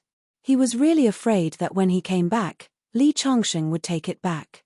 However, he was obviously thinking too much. Li Changsheng's face was indifferent from beginning to end. When a thin guy passed by Li Changsheng's table, he was attracted by Lin Yin's temperament. He came up to her with a smile and said, "Beauty, can I have a drink with you?" Lin Yin had been an obedient girl since she was young. Although she had been hit on countless times because of her beauty, Lin Yin didn't know how many people had hit on her. However, the other party's invasive gaze made her feel very uncomfortable, and she hurriedly shook her head to refuse. Who would have thought that under the influence of alcohol, the other party wouldn't give up and insisted that Lin Yin add him on WeChat? Lin Yin refused once again, a small in turn under the influence of Yin SSSSAs under the influence of TA, of that, under the effect of TT. To the end. Get the hell out of here. The guy was already upset that he was rejected by the beauty. Being pushed by Zhao Pengju made him even angrier. He only compared the height difference between him and Zhao Pengju and didn't dare to make a move. He only cursed a few times. Seeing that the guy was a little scared, Zhao Pengju was even more high-spirited. He lifted his leg and kicked the guy to the ground. He picked up a beer bottle on the table and pointed it at the guy's nose. He glared and yelled, "If you have the guts, I'll smash your head open with this beer bottle." The guy was a little scared by Zhao Pengju's aura. He yelled, "Just you wait." Then, he scrambled away. Zhao Pengju walked back to his seat and sat down. The men and women at the table all gave him a thumbs up. The woman with smoky makeup even shouted, "Brother, you're so manly and domineering." This made Zhao Pengju feel even more smug. Lin Yin didn't say anything. Although she felt that it was a little inappropriate to cause trouble in a place like a bar, her attitude towards Zhao Pengju had obviously changed. This made Zhao Pengju feel even more radiant. Li Changsheng just sat there and didn't say anything. Jiang Dao drank a little too much. He put his arm around Li Changsheng's shoulder and talked to Li Changsheng. But as he talked, the topic was brought to him. The poor had their worries, the rich had their worries. Jiang Dao, who was born with a silver spoon, also had a lot of worries and grievances. Under the influence of alcohol, he poured out the worries that had accumulated in his heart. Looking at the time, it was already 11 o'clock. Zhong Xiafeng had to go to work tomorrow, and several students had classes in the morning. He planned to stop here and end today's craziness. But before he could get up, he saw a group of aggressive strong men rush in and go straight to where Li Changsheng and the others were. Suddenly, there was a commotion in the bar. Tang Bo and the others were at a loss. When they saw the skinny guy leading the way, they suddenly realized. Zhao Pengju, who was bragging that he went to the gym every day and could beat 7 or 8 strong men, suddenly stopped. The wine glass in his hand fell on the table with a thud sound. The leader was a short guy, but he was especially muscular. He looked more intimidating than Han Shuwen, who was the most muscular among them. "Brother Zheng, It's this group of people. The skinny man pointed at Li Changsheng's table and said to the muscular man who was leading the group. The muscular man, who was set off by several strong men behind him, looked particularly imposing. He walked to the table, glanced at everyone's faces, and then said loudly, "Who bullied my little brother just now?" Instantly, the boys who were bragging just now were all silenced. They were just students. How could they have seen such a big formation? The trouble was caused by Zhao Pengju. Everyone subconsciously looked at Zhao Pengju. Looking at the situation, Zhao Pengju hesitated for a moment and stood up. "Big brother, what happened just now might be a misunderstanding. *CK your misunderstanding." The skinny guy held his breath. Now that he had the upper hand, he raised his hand and slapped. Pa. Because of the difference in height, his slap was barely enough. The strength was not much. However, being slapped in the face in public was undoubtedly extremely humiliating. Zhao Pengju's face suddenly turned red. Just as he was about to get angry, he saw a dagger in the muscular man's hand. He was playing with it. In an instant, it was as if a basin of cold water had been poured over his head. His anger was completely extinguished. In the next moment, the skinny guy slapped him again. "What? You want to fight back?" After being slapped twice, Zhao Pengju wanted to find a mouse hole to hide in. The key was that Han Shuwen and Wu Liang, who he usually called brothers in the basketball team, also lowered their heads and leaned back. He did not have the courage to fight with the fierce man at all. After a long silence, he finally smiled and said, "Brother, you've hit and scolded me. Please be magnanimous and let me go." Zhao Pengju's surrender seemed to be expected. However, Lin Yin's eyes were a little complicated. Although Zhao Pengju's handsomeness was still a distance away from being her boyfriend's standard, at least she did not hate him. However, his humility disappointed her. Chapter 412. It's good that you know you're wrong. How about this? I won't make things difficult for you. Kneel down and apologize to my brother, and this matter will be over. The muscular man said coldly. Kneel down and kowtow? Zhao Pengju's face was very ugly. It was one thing to be slapped twice, but it was too humiliating to be forced to kneel. Big brother, it's fine to let my brother apologize, but there's no need to kowtow. At this time, Tang Bo stood up. People said that rich people were overbearing. Tang Bo was a rich second generation. Although he hadn't been in the capital for long, his family and himself had built up some connections, so he dared to stand up at this time. The muscular man looked Tang Bo up and down. An experienced person could judge the identity of the other party by his temperament. For example, Tang Bo was not an ordinary student at this moment. So the muscular man spoke to Tang Bo politely. Brother, everything has a cause and effect. My brother was beaten by your friend first. When he kicked my brother, why didn't he think of being merciful? So he has to kowtow. This, Tang Bo looked at Zhao Pengju helplessly and thought, look at you, you're too pretentious. You provoked such a difficult person. But after all, he was his friend. He couldn't ignore it. So he said, Big brother, it's my friend's fault. Can you change the punishment? The muscular man was still smiling a moment ago, but his face suddenly changed color. Change your head. I'm giving you face by talking to you nicely. Don't you understand my words? If you talk nonsense again, I'll beat you up too. Because Tang Bo's family was rich, he had never been pointed at and scolded by others. He was about to get angry when the muscular man suddenly threw the dagger in his hand and nailed it on the table in front of Tang Bo. It was less than 2 centimeters away from Tang Bo's hand on the table. Tang Bo was so scared that he shivered. If the dagger was a little bit off, it would have pierced a hole in his palm. The words that were about to come out of his mouth couldn't be said anymore. In an instant, the whole table fell into silence. Zhao Pengju hesitated for a moment and knelt on the ground with a plop, apologizing to the skinny man. The skinny man couldn't help but laugh. That's more like it. You've kowtowed and apologized. You should leave now, right? Lin Yin said coldly. Leave? Who said I'm leaving? The muscular man chuckled. This little girl is quite pretty. Do you want to have a drink with Brother Fei? Scram. Lin Yin's face was ice cold. She has quite a temper. Brother Fei laughed. It's just that you even dare to scold Brother Fei. Little girl, if you scold me, you won't be able to leave so easily today. As soon as he finished speaking, the few burly men behind him grinned maliciously and pressed forward. A sense of helplessness rose in Lin Yin's heart. She looked around for help. Unfortunately, when they were drinking, the righteous boys lowered their heads so much that they almost buried their heads in their pants. Jiang Dao had already sobered up from his drunkenness. He looked at Li Changsheng and asked, "What about Changsheng?" He knew Li Changsheng's strength. These gangsters didn't take him seriously at all. Therefore, Jiang Dao, Zhong Xiaofeng, and Yang Fan were the calmest three people on the scene. Originally, Li Changsheng didn't want to meddle in other people's business. Unexpectedly, this muscular man forced Zhao Pengju to kneel in front of him and didn't intend to leave. He began to have ideas about Lin Yin. He was really pushing his luck. Hearing Jiang Dao's words, he stood up directly. "Friend, don't go too far. Don't go too far."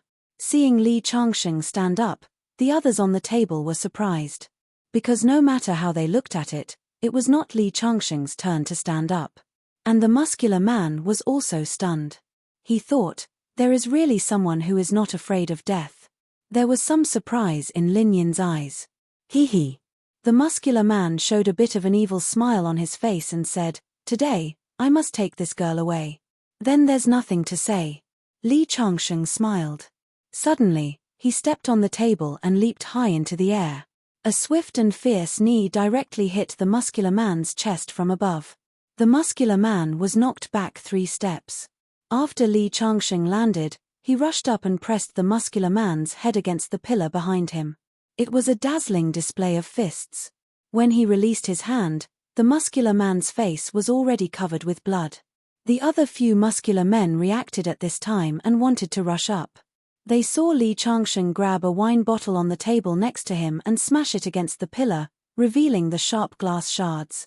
He pointed at the several muscular men in front of him and shouted, "Come on, I'll kill whoever comes up." His ferocious expression revealed a hint of coldness. Those muscular men stopped at the same time. It turned out that ruthless people were afraid of unreasonable people, and unreasonable people were afraid of those who didn't care about their lives. Being tall and strong didn't mean that they dared to fight and kill. No one wanted to have a hole in their stomach. It was just that if they retreated like this, it would be too shameful. The scene fell into a stalemate for a while. Who gave you the courage to make trouble in Boss Meng's place? At this time, a cold voice sounded. It was a sloppy young man who came out. The young man had dyed yellow hair and looked quite like a non-mainstream person in those years. However, no one dared to underestimate him in the slightest, because there were 20 or 30 people behind him, all of whom looked fierce. So the few muscular men who were originally suppressed by Li Changsheng immediately gave in. The young man waved his hand with a look of disgust. "Get out of here." The brawny men hurriedly took the muscular man who was still unconscious from the beating and fled in a fluster. Then the yellow-haired young man walked to Li Changsheng and said, "My boss wants to see you." With that, he pointed to the position upstairs. Sure enough, looking up, there was a middle-aged man who was supporting himself on the railing with both hands. Behind him stood a row of bodyguards wearing sunglasses, with a strong aura. Li Changsheng nodded and followed the young man upstairs.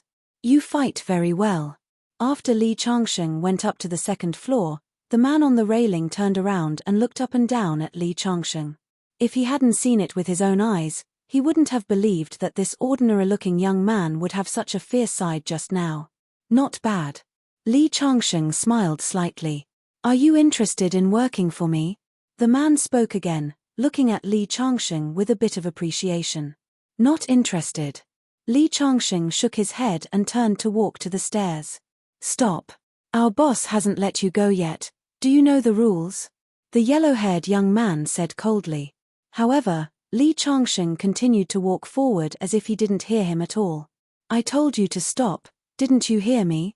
The yellow-haired man took a step forward, his palm was like lightning, grabbing Li Changsheng's shoulder. Chapter 413. The yellow-haired young man grabbed Li Changsheng's shoulder with his hand as fast as lightning. But when his hand touched Li Changsheng's shoulder, he felt as if he was grabbing an iron plate. Then he felt a piercing pain from his finger, and a powerful force came along his finger. His body couldn't help but step back 3 steps, and his eyes were full of horror. All these changes happened in the blink of an eye. After the yellow-haired youth retreated, the bodyguards behind the middle-aged man with sunglasses shouted and surrounded Li Changsheng in a semi-encirclement. "Dad, what are you doing?" A voice with a bit of complaint sounded. Lin Yin came up the stairs. "Dad." Li Changsheng looked up in surprise. The middle-aged man laughed and said, "Good girl, I'm just testing your friend's skill." This time, not only Li Changsheng, but also Jiang Dao and the others downstairs were a bit confused. At this time, Lin Yin went to Li Changsheng and asked, "Are you all right?" Li Changsheng shook his head. Lin Yin breathed a sigh of relief and said with a bit of coquettishness, "Dad, what if you hurt my friend?" "Ha ha." The middle-aged man laughed heartily. "If your friend doesn't hurt my men, I'll be praying." At this time, the middle-aged man went to Li Changsheng and took the initiative to reach out his hand. "I'm Lin Zhenhua, Lin Yin's father." "Young man, what's your name? You're good at fighting. I admire you." "My name is Li Changsheng." Li Changsheng smiled and said, "Can I go downstairs now?" "Of course." Lin Zhenhua nodded with a smile. Then Li Changsheng went downstairs. Jiang Dao and the others were still confused. That middle-aged man should be the owner of this bar. And Lin Yin was the daughter of the owner of this bar. Even Tang Bo couldn't help looking at his girlfriend Zhong Xin. Because Zhong Xin and Lin Yin were classmates in the same dormitory. Zhong Xin shook her head. She didn't know before. Lin Yin had always said that her family ran a business. He didn't expect them to run a bar. On the other side, Zhao Pengju's face turned purple. If he had insisted on not kneeling, Lin Yin would have looked at him in a different light. Lin Yin's father would definitely not stand by and do nothing. However, it was too late for regrets now. He knew that based on his actions just now, there was no hope for him to continue pursuing Lin Yin. Which girl wouldn't want her boyfriend to be a weakling? The music outside was too loud. Lin Zhenhua and his daughter went to an office on the 2nd floor and closed the door, isolating themselves from the noise outside. "Lin Yin, you've always been an obedient child from elementary school to high school. Why did you come to a place like this to play?" Lin Zhenhua said with a straight face as soon as he entered. Although he ran this kind of entertainment, he had been strict with his daughter since she was young and did not allow her to come to this kind of place. His daughter, Lin Yin, had always been his pride. She had been an excellent student since she was young and had even been recommended to Huaqing University in high school. At this moment, seeing that his daughter had actually come to the nightclub, he had the intention of denouncing her. Lin Yin looked a little scared. She stammered, "It was my classmate who dragged me here. I couldn't refuse." Sigh. "All right." Lin Zhenhua looked at his daughter's cowardly look and sighed. "You're lucky that you're here at your own place. What if something happened somewhere else? It's not every time you meet someone like that young man today who's so skilled and willing to stand up for others." After saying that, he remembered the subordinate, Huang Mao, who had been injured by Li Changsheng. Seeing that Huang Mao had been covering his hand, he asked in confusion, "What's wrong?" He didn't even fight back. "Don't tell me you've injured yourself." He was a little unhappy. Although the other party had saved his daughter and he admired that young man, Huang Mao was still one of his most capable assistants. It was really embarrassing for him that he couldn't even beat a college student. Hearing the boss's words, Huang Mao smiled bitterly and removed his left hand that was covering his right hand. All 5 of his fingers were hanging limply and the joints were badly mangled. It seemed that his fingers had been broken. Seeing Huang Mao's miserable state, Lin Yin covered her mouth and almost screamed out loud. Even Lin Zhenhua's pupils constricted. He had been in the underworld for many years and had seen many skilled martial arts masters. However, it was the first time he had seen someone like Li Changsheng who could injure his enemy's hand like that without even seeing him attack. He's so skilled at such a young age. No wonder he rejected my offer. Lin Zhenhua took a deep breath and looked at his daughter, Lin Yin. "Tell me honestly, how did you get to know this young man? Who is this young man?" Indeed, For an entertainment company like him, it was inevitable that people would cause trouble. If he didn't have a strong enough fist, he would have closed down a long time ago. Naturally, in order to gain a foothold, he had made many enemies over the years. Such a powerful person had quietly approached his daughter. If he had any evil intentions, it would be too late for regrets. He's a friend of my best friend. I think he's from Qingju and is studying at Qingju University. He's about 20 years old. Qingju, surnamed Li? Suddenly, Lin Zhenhua's face became aghast. Mr. Li of Qingju. He killed Qin Hao and his son and conquered the entire Chuzhou city. Why is he here in Jing City? Lin Zhenhua couldn't help but let out a wry smile. In just half a year, Li Changsheng had risen to fame and made all the tycoons in Qingju and Chuzhou City tremble. Lin Zhenhua wanted to recruit Li Changsheng to be his underling. He had overestimated himself. What's wrong, Dad? Lin Yin saw her father lose his composure and was puzzled. Even if Li Changsheng was a hidden martial arts master, his father was also a man who traveled the Jianghu. In the eyes of many people, he was also a big shot. A young man who knew martial arts shouldn't make him lose his composure like this. Hearing his daughter's words, Lin Zhenhua finally reacted. He shook his head and said, "It's okay. Your classmate is a bit interesting. You can spend more time with him. If he's around, you can go to some entertainment venues or nightclubs." Then, Lin Zhenhua paused and added, "Forget it. You should stay away from him and don't interact with him in the future." Lin Yin was stunned by Lin Zhenhua's words. What was going on with her father? He told her to interact with him more, but he also told her to stay away from him. Just as Lin Yin was about to ask more questions, she saw Lin Zhenhua waved his hand. "Forget it, let's leave it to fate. Don't mind what I just said. Just treat him as a normal friend." Chapter 4:14. They were already prepared to go home. If not for Lin Yin suddenly revealing that her father was the boss behind the bar, which made everyone curious, they would have stayed for more than 10 minutes. 10 minutes, for the people in the bar, was just a blink of an eye. But for Zhao Pengju, who had lost so much face that he couldn't see anyone, it was undoubtedly a century of torment. Li Changsheng walked down the stairs.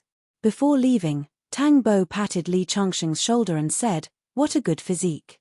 If I have time, I'll learn a few moves from you." Li Changsheng smiled and didn't speak. Jiang Dao said that he had called a designated driver and was waiting at the door. He had already made 2 phone calls, so he went out first. Li Changsheng and the others nodded. But after going out for 10 minutes, no one came in, and the phone was turned off. Zhong Xiaofeng muttered, "Where did this kid go? Could it be that he was kidnapped by the designated driver?" When the word kidnapped came out, Li Changsheng was suddenly shocked and hurriedly walked out of the bar. He saw that the lights of Jiang Dao's BMW 7 Series were on. But the bright headlights just happened to be shining in the direction of the door, so he couldn't see the situation inside the car. Zhong Xiaofeng and Yang Fan, who followed Li Changsheng out, were about to go forward, but were stopped by Li Changsheng. He pretended to be indifferent and went directly to the window. Just as he bent down, he saw a black muzzle sticking out of the window, pointing at Li Changsheng's forehead. Inside the muzzle was an extremely cold face. Li Changsheng, roll to the back seat. The man pointed the gun at Li Changsheng and said. The door of the back seat opened, and a cold pistol was also sticking out. It was a man in a suit, and next to him was Jiang Dao, whose hands and feet were tied. Seeing that Jiang Dao was fine, Li Changsheng breathed a sigh of relief. Then, a cold light suddenly flashed in his eyes. His palm stretched out like lightning and pointed at the wrist of the man holding the gun. His pistol fell to the ground with a clatter. The man sitting in the front row hurriedly opened the door and rushed down. However, just as half of his body stretched out, Li Changsheng kicked him to the car door, and his head was squeezed by the car door. Just as he let out a scream, Li Changsheng let go of the foot that was kicking the car door. Then, he kicked the man in the head like a football player. Under the powerful force, the man's head directly hit the car frame. Then, he fell to the ground weakly and fainted. The guy whose pistol had been knocked out by Li Changsheng was just about to bend down to pick it up. A black shadow flashed and the pistol appeared in Li Changsheng's hand. Then, Li Changsheng kicked him in the chest and threw him into the back seat. Then, Li Changsheng stuffed the cold muzzle of the gun into the other party's mouth. "Don't move, or the gun will go off by accident," Li Changsheng said with a smile. Cold sweat trickled down the other party's forehead. In the back seat, Jiang Dao whimpered. Li Changsheng directly took the gun out of the other party's mouth.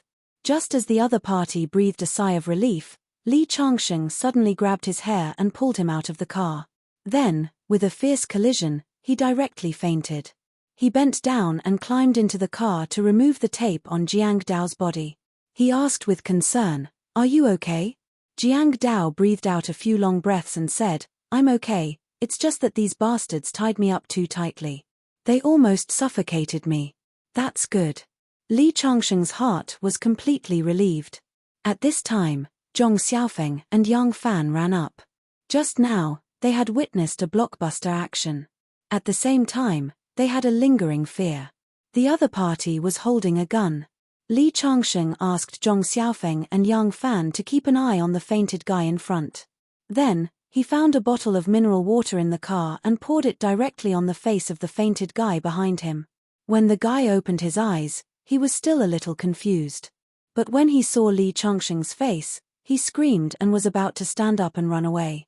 Then, he saw a black muzzle on his neck. Suddenly, all his movements came to an abrupt halt.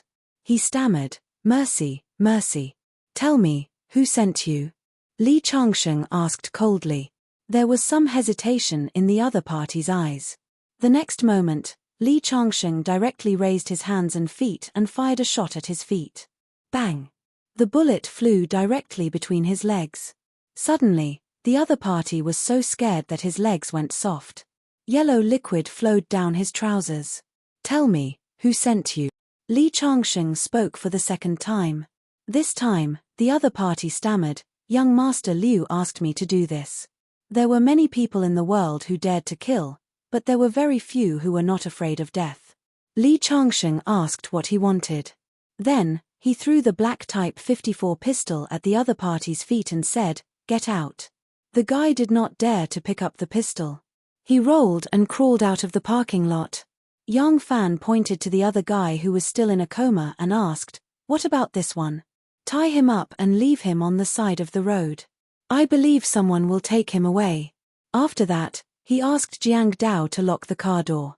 Then, he walked directly to the side of the road and took a taxi away. What they did not know was that the whole process just now had been transmitted to the bar's monitoring screen. Lin Zhenhua looked back at the yellow-haired guy whose wound had been bandaged and said, "Are you convinced this time?"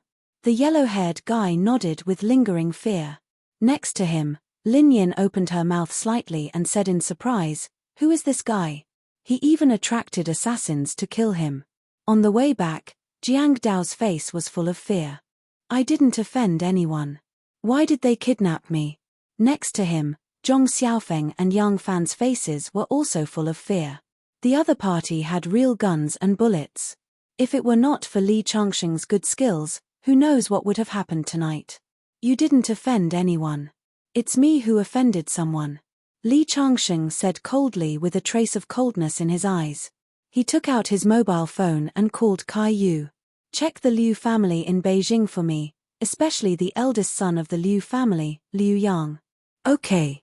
The other side of the phone answered. At this time, Kai Yu had already fallen asleep. But Li Changsheng called him and soon, a document was sent to his mailbox. It was a detailed introduction of the eldest son of the Liu family, Liu Yang. The Liu family was one of the 4 major families in Beijing, as famous as the Wang family. Liu Yang's resume stated that he and the eldest son of the Wang family, Wang Shuo, were classmates from elementary school to high school. Sure enough, my guess was not far from the truth. Just as he finished reading the information, his phone suddenly rang. The number showed that the caller was unknown. When he answered the phone, a cold voice came from the other side. "Are you surprised by today's big gift? This is just the appetizer. The show is about to begin. You are the eldest son of the Liu family, Liu Yang?" Li Changsheng was silent for a few seconds and said, I don't care if you did it because of Wang Shuo or because of other reasons. If you don't want the Liu family to die with you, you better stop. Haha. The laughter on the other side of the phone was full of disdain. Good boy, I have heard some of your deeds. But you are not qualified to fight with the Liu family. I will slowly play with you until you are crippled. Ha ha ha. After hanging up the phone, Li Changsheng's face was gloomy. Chapter 4:15. Li Changsheng had planned to return to Qingju the next day, but what happened tonight made him unable to leave in peace. Seeing old master Bai, the resentment in his heart had almost dissipated. Li Changsheng, who had planned to let it go, had no choice but to pick up the butcher knife again. To be merciful to the enemy is to be cruel to oneself. For the first time, Li Changsheng felt that this sentence was meaningful. Kindness could not be exchanged for the enemy's gratitude. On the contrary, it could become one's own epitaph. The next morning, Jiang Dao did not go to work. He was scared out of his wits yesterday. The so-called internship was nothing more than a whim experience for a rich second generation like him. The salary and the so-called resume were really not that important to him. When he opened the door, a figure appeared at the door of Jiang Dao's room. Kai Xian, who was carrying some fruits with a smile on his face, stunned him for a moment.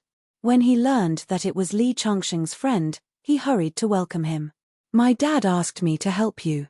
Kai Xian put down the fruits and changed into slippers. He walked to the sofa and sat down. It seems that your kung fu has improved these days. Li Changsheng glanced at Kai Xian. As the saying goes, like father, like son. Kai Xian was the most appropriate. He was already the crown prince of the north, but he still worked hard to improve his strength. There was no trace of a playboy in him. Jiang Dao was considered quiet among the rich second generation, but compared to Kai Xian, it was like comparing a jar to a jade stone. He hurriedly washed the fruits, put them on the coffee table, and poured tea for Kai Xian. Jiang Dao didn't dare to look down on this smiling, handsome, and somewhat feminine man of the same age. Every time Kai Xian made a move, he would feel an extremely dangerous aura. Even with his experience, he could tell that Kai Xian was definitely not an ordinary person. The reason why young Master Liu attacked you was to stand up for Wang Shuo. After Kai Xian sat down, he immediately went straight to the point. This time, my father asked me to bring his most elite team here. They are all famous machete men in the northwest. They dare to fight and kill. They are vicious and ruthless. Although they can't deal with people like you, they can deal with the bodyguards of the young master of the Liu family as if they were playing a game. These people, including me, will obey your orders unconditionally. Kai Xian didn't touch the tea on the table from beginning to end. Instead, he looked straight at Li Changsheng, the legendary figure whom he revered. This time, he was the one who had asked his father to come to the capital. To be able to follow by Mr. Li's side, he felt his blood boil and excitement like never before. Although Jiang Dao, who was serving fruits at the side, did not fully understand what was going on, he could clearly sense a murderous aura from Kai Xian. It was very iron-blooded, and he couldn't help but waver. Sir, do you want to slowly bring down the Liu family by cutting their flesh with a knife, or do you want to cut the Gordian knot and destroy them directly? My father said that the Kai family has deliberately kept a low profile these years. Many people think that they don't dare to enter the capital. This time, it's a good opportunity to wake up those famous families in the capital. This time, Kai Xian came to the capital with the intention of showing off on behalf of his father. After so many years of keeping a low profile, the Kai family had long forgotten the deterrence brought by the words sick tiger. But they didn't know that the capital was the trial ground that Kai Yu had left for his son. I'm not in the mood for any tricks. Where is young Master Liu? Let's start with him. Li Changsheng said indifferently. Sir, I've already found out Liu Yang's location. We can set off at any time. At this moment, in a dazzling and famous clubhouse in the capital, young Master Liu Yang of the Liu family reclined on a sofa, surrounded by burly men. On both sides of him, there were two graceful women in kyongsams. One of them was massaging his legs, while the other was peeling off the grapes on the table and feeding them to him one by one. He was hugging them on his left and right. The women were in their 20s. If one didn't know better, They would never think that someone dressed like this was a top student from a famous university working part-time here. In a materialistic society, money could make the world go round. Liu Yang liked this kind of tone. The goddess in the eyes of many people was just a plaything in front of the rich. Those two fellows yesterday were really useless. They had such an exquisite plan with guns, but they still failed in the end. To think that I patted my chest in front of my brother and promised to help him vent his anger. Liu Yang signaled to the woman beside him that she didn't need to peel grapes for him anymore. A burly man in front said coldly, "Young master, we underestimated his strength. Next time, I'll personally break his neck." The burly man's body was covered in tattoos. His voice was coarse and confident. His fists were huge. Thunder Hand Yang Liang was a bodyguard that the Liu family head had specially sent to Liu Yang. He did have the right to be proud. It was said that his most glorious battle record was when he single-handedly killed a group of fully armed mercenaries in a primeval forest. In the Liu family, he had a high salary of 3 million a year. Only the Liu family head's most trusted right-hand man could earn more than him. In a few days, it will be my brother's wedding day. Before he gets married, I must kill this Li Changsheng and fulfill my promise to my brother. Liu Yang smiled coldly and was about to let the woman beside him continue peeling grapes for him. With a bang, the door of the house was kicked open. "Young Master Liu, you're in such a good mood. You'd better enjoy yourself today. After today, you won't exist in this world anymore." A mocking voice sounded. A group of people rushed in, led by an ordinary-looking young man. If they were on the streets, Liu Yang wouldn't even look at him. But at this moment, with the appearance of the other party, his face showed vigilance. The bodyguards in the house also showed defensive postures at the same time, pulling out the guns at their waists. Li Changsheng, accompanied by Kai Xian, walked in leisurely. Behind him were bodyguards in suits. Every one of them had the same expression on their faces as if they were cast from the same mold. There was no extra expression. They held slender and sharp long swords in their hands. They looked like Miaodao, but were slightly different. Those who knew their stuff would recognize that this was a tang sword, the original form of a samurai sword. It was once the overlord of an era.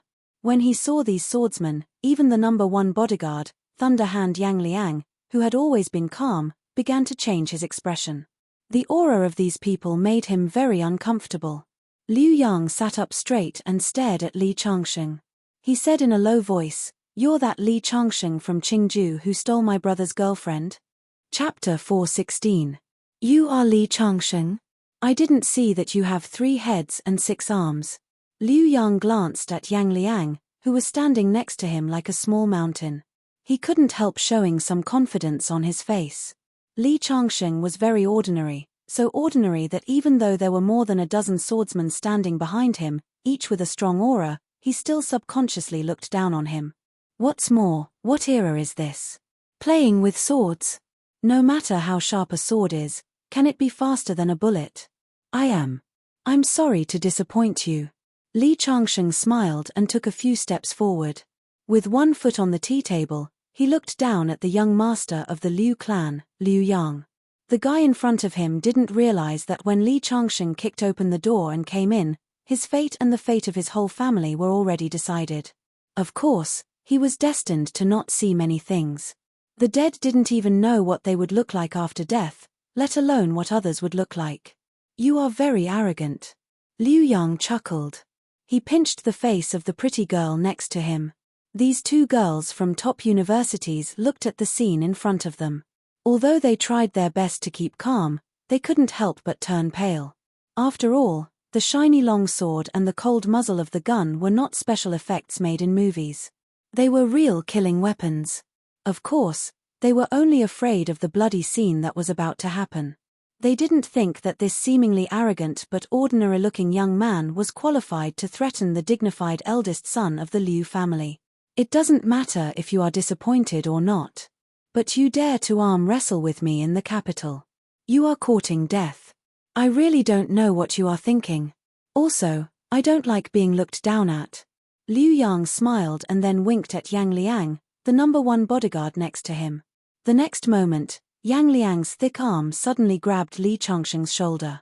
But before he could get close, he was blocked by Li Changsheng's raised arm. Then, with a casual wave of his hand, Yang Liang was sent flying from where he stood, crashing into the wall. The whole room fell silent. "Take him down." Liu Yang's face was filled with shock. He was well aware of the combat strength of his number one bodyguard. Only now did he realize that he had underestimated the strength of the young man in front of him. "My apologies." Hula. The other bodyguards aimed their guns at Li Changsheng's position. However, before he could pull the trigger, he saw the dozen or so bladesmen behind Li Changsheng turn into afterimages and rush into the room. The guy closest to Li Changsheng had just raised his gun when a silver light flashed and his hands were chopped off. In just a few seconds, 7 or 8 bodyguards had a long knife placed across their necks. There were also a few dishonest ones who had already fallen to the ground. Their throats were in pain and blood was flowing out. The initiative of the battle instantly changed hands. The 2 girls turned pale with fright, but they didn't dare to make a sound. They hid on the sofa and shivered. Yu, the young master of the Liu clan, Liu Yang, was also dumbfounded. At this moment, Li Changsheng picked up a pistol from the ground and wiped the blood on it with the tissue on the table. Then, he slowly pressed it against Liu Yang's forehead. Liu Yang's body trembled and a trace of fear appeared on his face. However, he still pretended to be calm and said, "Li Changsheng, I'm the young master of the Liu clan. If you don't want to fight to the death with the Liu clan, then," however, before he could finish his words, he heard a loud bang and a bloody hole appeared between his eyebrows. His entire body was carried by a powerful force and slammed into the sofa behind him. Even at the moment of death, his eyes were still wide open and filled with disbelief. The 2 pretty girls next to him couldn't bear this terrifying scene and screamed out loud. "Ah, he killed," the 2 girls screamed. Kai Xian walked up to them and waved his hand, slapping each of them. "Slap, slap." He said sinisterly, "Shut up right now. If you scream again, I'll send you to hell together." Instantly, the 2 girls covered their mouths and didn't dare to make a sound. They just looked at the fierce people in front of them in horror. The rushing thunder hand Yang Liang, who had been sent flying by Li Changsheng in one move, was currently struggling to stand up from the ground. However, before he could straighten his body, he saw a silver light instantly piercing through his chest and nailing him to the wall. He opened his mouth and blood gushed out from it. Soon, his head drooped down. Kai Xian had snatched the knife from one of his men and thrown it out. This time, even the few bodyguards who were still alive were so scared that they were trembling all over. Kai Xian looked at Li Changsheng questioningly. His meaning was obvious. Should he kill or let go of the others in the room? As Kai Yu's son, although Kai Xian was usually quiet, he had completely inherited his father's ruthlessness. The lives of everyone in the room were in Li Changsheng's hands. Forget it. It's not good to implicate the innocent. Li Changsheng smiled and walked out of the room. Kai Xian and a group of machete men followed closely behind. Soon, the room was empty, as if it was just a dream. However, Liu Yang lying on the sofa and the blood and corpses on the ground all reminded the living that they had just escaped death. Liu Yang, the eldest son of the Liu family, was dead. An hour after Li Changsheng, Kai Xian, and the others left the club, the news spread throughout the capital like a hurricane. This was undoubtedly a major earthquake. The heir of the Liu family, one of the 4 dominant families, was killed. The sky was pierced. Wang Shuo, who was accompanying his fiancée, Bai Chenxue, to choose a wedding ring, dropped his phone when he heard the news. He froze for 3 whole minutes as if he had been paralyzed. He only reacted when Bai Chenxue, who was beside him, shook his arm. "What's wrong?" Bai Chenxue picked up the phone on the ground, her eyes filled with concern and confusion. "I'm fine." Wang Shuo took a deep breath and suppressed the horror in his heart. Sadness gradually appeared in his eyes. Liu Yang was his good brother. Now that he was dead, he felt a little sad. But more than that, he felt fear. If Li Changsheng dared to kill Liu Yang, he would also dare to kill him, the eldest son of the Wang family. In the capital, the Liu family was no less powerful than the Wang family. Now that the eldest son of the Liu family was killed, Wang Shuo felt a chill in his heart. No matter how powerful a family was, they wouldn't want to provoke a desperado because such people often had the courage to die together with others. This Li Changsheng is too crazy. Doesn't he know what kind of disaster he will cause by killing Liu Yang? Wang Shuo's heart was not calm. Chapter 417. On the other hand, inside the Liu family's mansion, Liu Wuheng smashed a piece of Jingdezhen porcelain on the ground. The senior members of the Liu family didn't even dare to breathe loudly. Liu Yang was the only descendant of the Liu family, and he had been groomed as the heir of the family. However, he had been killed by someone else, and the shock was unimaginable. Have you found out who the culprit is? Liu Wuheng took a deep breath. Although his face was still gloomy, he had obviously calmed down. The senior members of the Liu family heaved a sigh of relief. His name is Li Changsheng, and he is a well-known figure in Qing State and Chuzhou City. I heard that he is very good at martial arts, and he is very close to Chu Yaotian, the current leader of the Qing State. So far, we have only found this much information. A middle-aged man who looked like a housekeeper said respectfully, "Mr. Li? How dare a 20-year-old boy call himself Mr. Li? He is just a country bumpkin from Qing State, and he dares to offend the Liu family." Liu Wuheng said coldly, "I think he came to Jin City because of his girlfriend, Bai Qianxue. Bai Qianxue is the fiancée of Wang Shuo." A cold light flickered in Liu Wuheng's eyes as he heard his subordinate's words. No wonder he had a grudge with Yang. It was because of Wang Shuo. I will remember this and punish the Wang family after I have dealt with Li Changsheng. Within 3 days, this Li Changsheng must die. Otherwise, how can my son's soul rest in peace? Hearing Liu Wuheng's words, a young man stepped forward. "Uncle, let me deal with Li Changsheng." The young man's name was Liu Xia, and he was Liu Wuheng's nephew. Now that Liu Wuheng's son was dead, Liu Xia was likely to become the next heir of the Liu family. He stood up at this time to leave a good impression on Liu Wuheng. According to the information, this Li Changsheng's strength is not ordinary. Second young master, I think our Liu clan should be careful. The housekeeper who was in charge of investigating Li Changsheng's information hurriedly said, for a young man to become the #1 person in Qingju in such a short period of time, coupled with the fact that the first young master had Yang Liang by his side to protect him, he was still killed. This already speaks volumes. Hearing the housekeeper's words, Liu Xia curled her lips in disdain. Even a powerful dragon cannot suppress a local snake. Moreover, I just hired a few mercenaries from abroad. They are all good with guns, so don't worry. Before tonight, I will twist Li Changsheng's head back to pay tribute to my brother Yang's soul. At this moment, in a huge manor in capital city, the eldest daughter of the Yi family, Yi Shuang, was reluctantly called to the hall by her father. In the main hall, the upper echelons of the Yi clan were all present. Sitting at the very top was the head of the Yi family, Yi Haoran. Beside him was Yi Haoran's wife, who was also Yi Shuang's mother, Guo Suyun. "Dad, why are you looking for me?" Yi Shuang's face was cold. In the past few days, her family had been forcing her to marry the eldest son of the Bai family. During this period, Yi Shuang had refused several times in a row. Every day, the elders in the family would come to persuade her, which made her very annoyed. "Yi Shuang, you are really getting more and more unruly. You don't even greet so many elders." Yi Haoran snorted coldly. He had a lot of opinions about this daughter of his.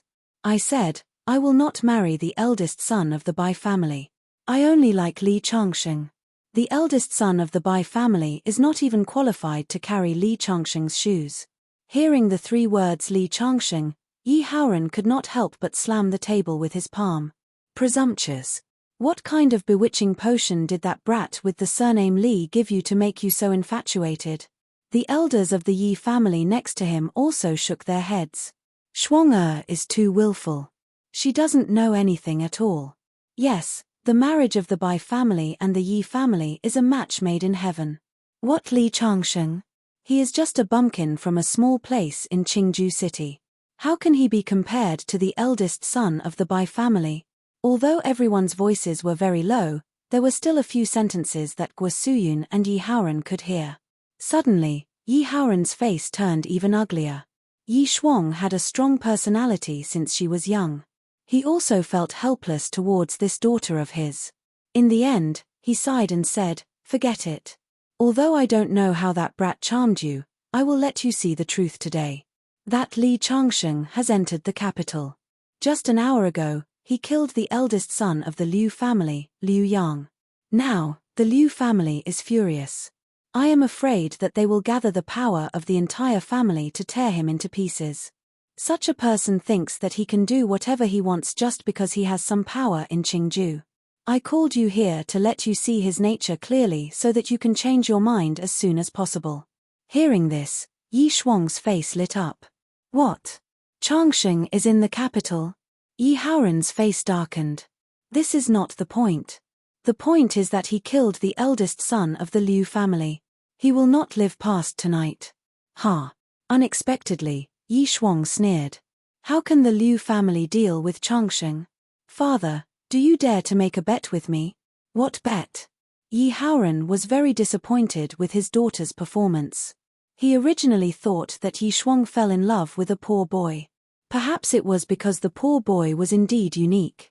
But now, looking at Yi Shuang's performance, it was obvious that she had lost even the most basic judgment. "The bet is very simple.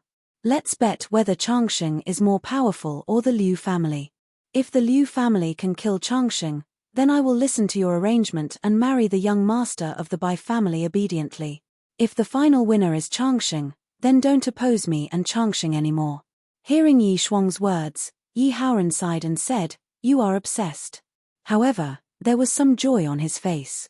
"Okay, it's a deal." In his opinion, it was impossible for the dignified Liu family to not be able to deal with a bumpkin from Qingju. At this moment, Li Changsheng, who had dealt with Liu Yang, went straight back to Jiang Dao's house. This time, Kai Xian did not follow him. As soon as he opened the door, he saw several acquaintances. Tang Bo, his girlfriend, and Lin Yin were all there. There were also several young people, all of whom were Jiang Dao's friends. They heard that Jiang Dao did not go to work today, so they came to hang out with him. Zhong Xin and Lin Yin happened to have no classes in the morning, so they came together. Last time, Lin Yin accompanied Zhong Xin out because she could not resist Zhong Xin's pestering. This time, it was completely voluntary. After parting last night, she was a little more curious about Li Changsheng and could not forget him. When she saw Li Changsheng coming in, Lin Yin's face showed an obvious smile. This made the rich second generation, who had been shocked by Lin Yin as soon as he saw her, reveal a trace of sadness in his eyes. "This is my good brother Li Changsheng." Jiang Dao took the initiative to introduce him. Tang Bo also stood up and shook hands with Li Changsheng. "Brother, we meet again." Then he turned to his friends and added, "This is the hero that I told you about last night, who showed off his skills." The boys at the scene were obviously very interested in Li Changsheng. Which boy did not have a martial arts dream of traveling the world with a sword? The girls did not have any reaction. Zhong Xin and the others had long passed the age of worshipping boys' martial arts. They were all appearance associations. Part of the evaluation of boys was based on their handsome appearance, while the other part was based on their family background and ability. They stayed at Jiang Dao's house until the afternoon. Li Changsheng took the time to send a text message to Kai Xian, asking, "How is it?" Soon, 4 words came back, "Everything is normal." Li Changsheng nodded and thought, the Liu family should have already received the news. There is no reason for them to not react. Are they going to wait until the night is dark to make a move? At this time, the few of them played a few rounds of fried golden flour and were a little hungry. Jiang Dao invited them to eat outside. After the meal, they went to the KTV under the girls' urging. When they went to the KTV, there was a girl with a good singing voice. As soon as she went in, she picked an extremely difficult song, Tibetan Plateau, which caused a round of applause. Compared to the few boys who picked up the microphone later, their screams were like that of pigs being slaughtered. It was a sea of wailing and howling. In the end, Lin Yin picked up the microphone and sang a little luck in a gentle manner. She was beautiful and sang sweet, and while singing, she kept looking at Li Changsheng. Just then, Li Changsheng raised his head and their eyes met. She could not help but blush slightly. The rich second generation, who had been interested in Lin Yin, insisted on asking Li Changsheng to sing a song. Li Changsheng had lived for 10,000 years and could be called an all-rounder. However, he did not know anything about music. He wanted to refuse, but Jiang Dao, Tang Bo, and the others all cheered him on. Helpless, he sang a recently popular song, Just Happened to Meet You. As a result, he was out of tune from the beginning until the end. After he finished singing, many people in the room were laughing. However, Lin Yin was clapping with a serious look on her face. At 8 o'clock in the evening, the party finally ended. The rich second generation took the initiative to say that he would send Lin Yin back to school. As for Zhong Xin and Tang Bo, who came with Lin Yin, they obviously did not plan to go back tonight. Lin Yin hesitated and subconsciously looked at Li Changsheng next to her. At this time, Li Changsheng said, "Let me send you back." Lin Yin hurriedly nodded. The rich second generation's eyes flashed with some dissatisfaction, but he did not say anything. After leaving the KTV, everyone went to find their own cars, but because they all drank, they could only call for a designated driver. At this time, Li Changsheng directly walked to a Bentley in the parking lot. This surprised the men and women who were waiting for a designated driver. However, the rich second generation was still a little unconvinced. Although the car he drove was not as good as Li Changsheng's Bentley, with his family background, it was not impossible to buy a Bentley, and he could do it if he worked hard. However, when Kai Xian, who was wearing a handsome suit, took the initiative to open the door and respectfully called Mr. Li, the other party was completely shocked. There was a designated driver, and the driver's aura could completely defeat the rich second generation present today. Thus, after pondering over Li Changsheng's ordinary performance for the whole night, no one dared to underestimate him. So when Li Changsheng asked the equally surprised Lin Yin to get in the car, the other party changed his previous coldness and took the initiative to hand a business card to Li Changsheng and said, "Let's keep in touch in the future." Li Changsheng smiled and casually put the business card in his pocket, then waved his hand and left in the car. It was not until the car was far away that the stunned people reacted. Tang Bo, who was hugging Zhong Xin, could not help but sigh, so King Loki. Chapter 4:18. The car drove on at a steady speed. Lin Yin turned to look at Li Changsheng, who was sitting next to her.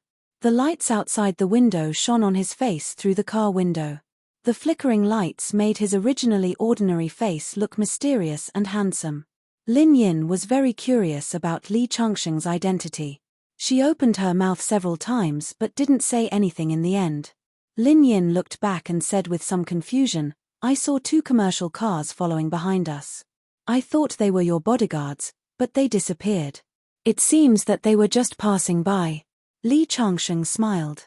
"Yes, there are no bodyguards." The car drove all the way to the campus.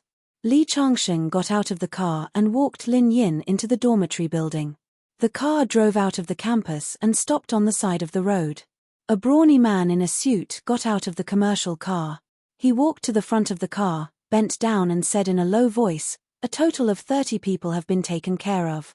9 of them are still alive. What should we do with them?" Sitting in the passenger seat, Jiang Dao, who was a little sleepy, suddenly straightened up. The drunkenness on his face disappeared. Kai Xian looked at the brawny man with some annoyance and said, "You are blind." Li Changsheng waved his hand and said, "Do what you need to do. You don't need to ask me about such trivial matters." At the same time, in the Liu family mansion, Liu Wuheng, the head of the Liu family, was frowning. In front of him was a complete file about Li Changsheng. Everything from Qingju to Chuzhou City was clearly recorded on the file. This made his frown deeper and deeper. In the end, he let out a long sigh. Just as the information stated, Li Changsheng himself was very likely to be a Master Realm expert, although such a young Master Realm expert was rare. However, there were crouching tigers and hidden dragons in the world. Nothing was impossible. "I am afraid that Xia is in danger this time." Liu Wuheng looked at a senior member of the Liu family next to him. "I asked you to call Xia and ask him to rush back to the Liu family mansion. Any news? I can't get through to the second young master's phone. I sent someone to look for him, but there is no news yet." The ominous feeling in Liu Wuheng's heart grew heavier. Patriarch, even if he is a grandmaster, with me around, he won't be able to get within 3 steps of you. A muscular man said in a low, muffled voice. He was the only bodyguard in the Liu family who was better than rushing Thunder Hand Yang Liang and whose martial arts were higher than Yang Liang. His name was Zhuo Zuting. Not only was his surname Zhuo, but he also wielded a left-handed blade. Over the years, he had played the role of the vanguard in the Liu family's several expansions. Zuting, you underestimate this Li Changsheng.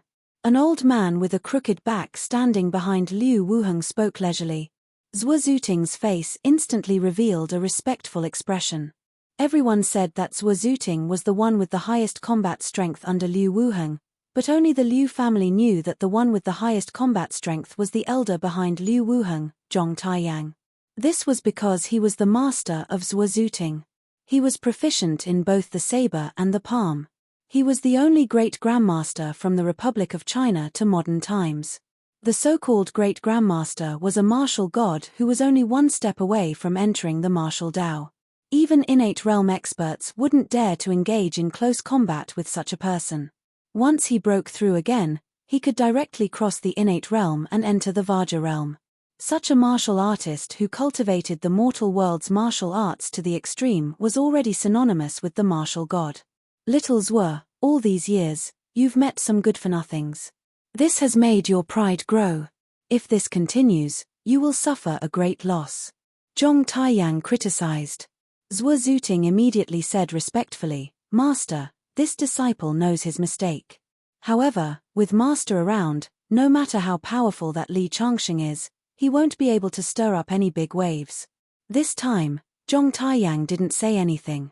As a person who had cultivated the mortal world's martial arts to the extreme, he did have the right to be proud. At this moment, the second young master, Liu Xia, who couldn't be contacted by the entire Liu family, was being pulled by 2 brawny men and kneeling in front of Li Changsheng in humiliation. Do you think you can deal with me by finding a few incompetent mercenaries? Are the people of the Liu family so stupid? Li Changsheng looked at the angry second young master of the Liu family with a playful expression. Tell me, how do you want to die? Hearing Li Changsheng's words, the other party glared at him. Li, I advise you to let me go and obediently go to the Liu family to ask for forgiveness. There is a super martial artist in the Liu family who survived from the Republic of China. I saw with my own eyes that he could dodge bullets. Back then, one of my uncle's enemies came to the door with 30 rifles and 2 sniper rifles. In the end, they were all wiped out by him alone. From then on, the entire capital city knew that the Liu family had a martial god in charge. The extreme of the mortal world's martial arts.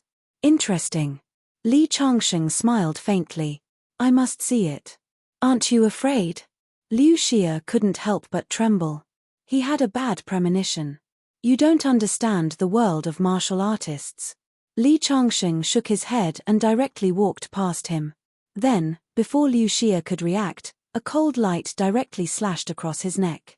Blood dyed the white half-sleeve red. The second young master of the Liu family died with confusion in his eyes. In the courtyard of the Liu family, Liu Wuheng, who hadn't contacted his nephew for half an hour, knew that his nephew was probably in danger. He hurriedly ordered, from now on, all the children of the Liu family are not allowed to go out.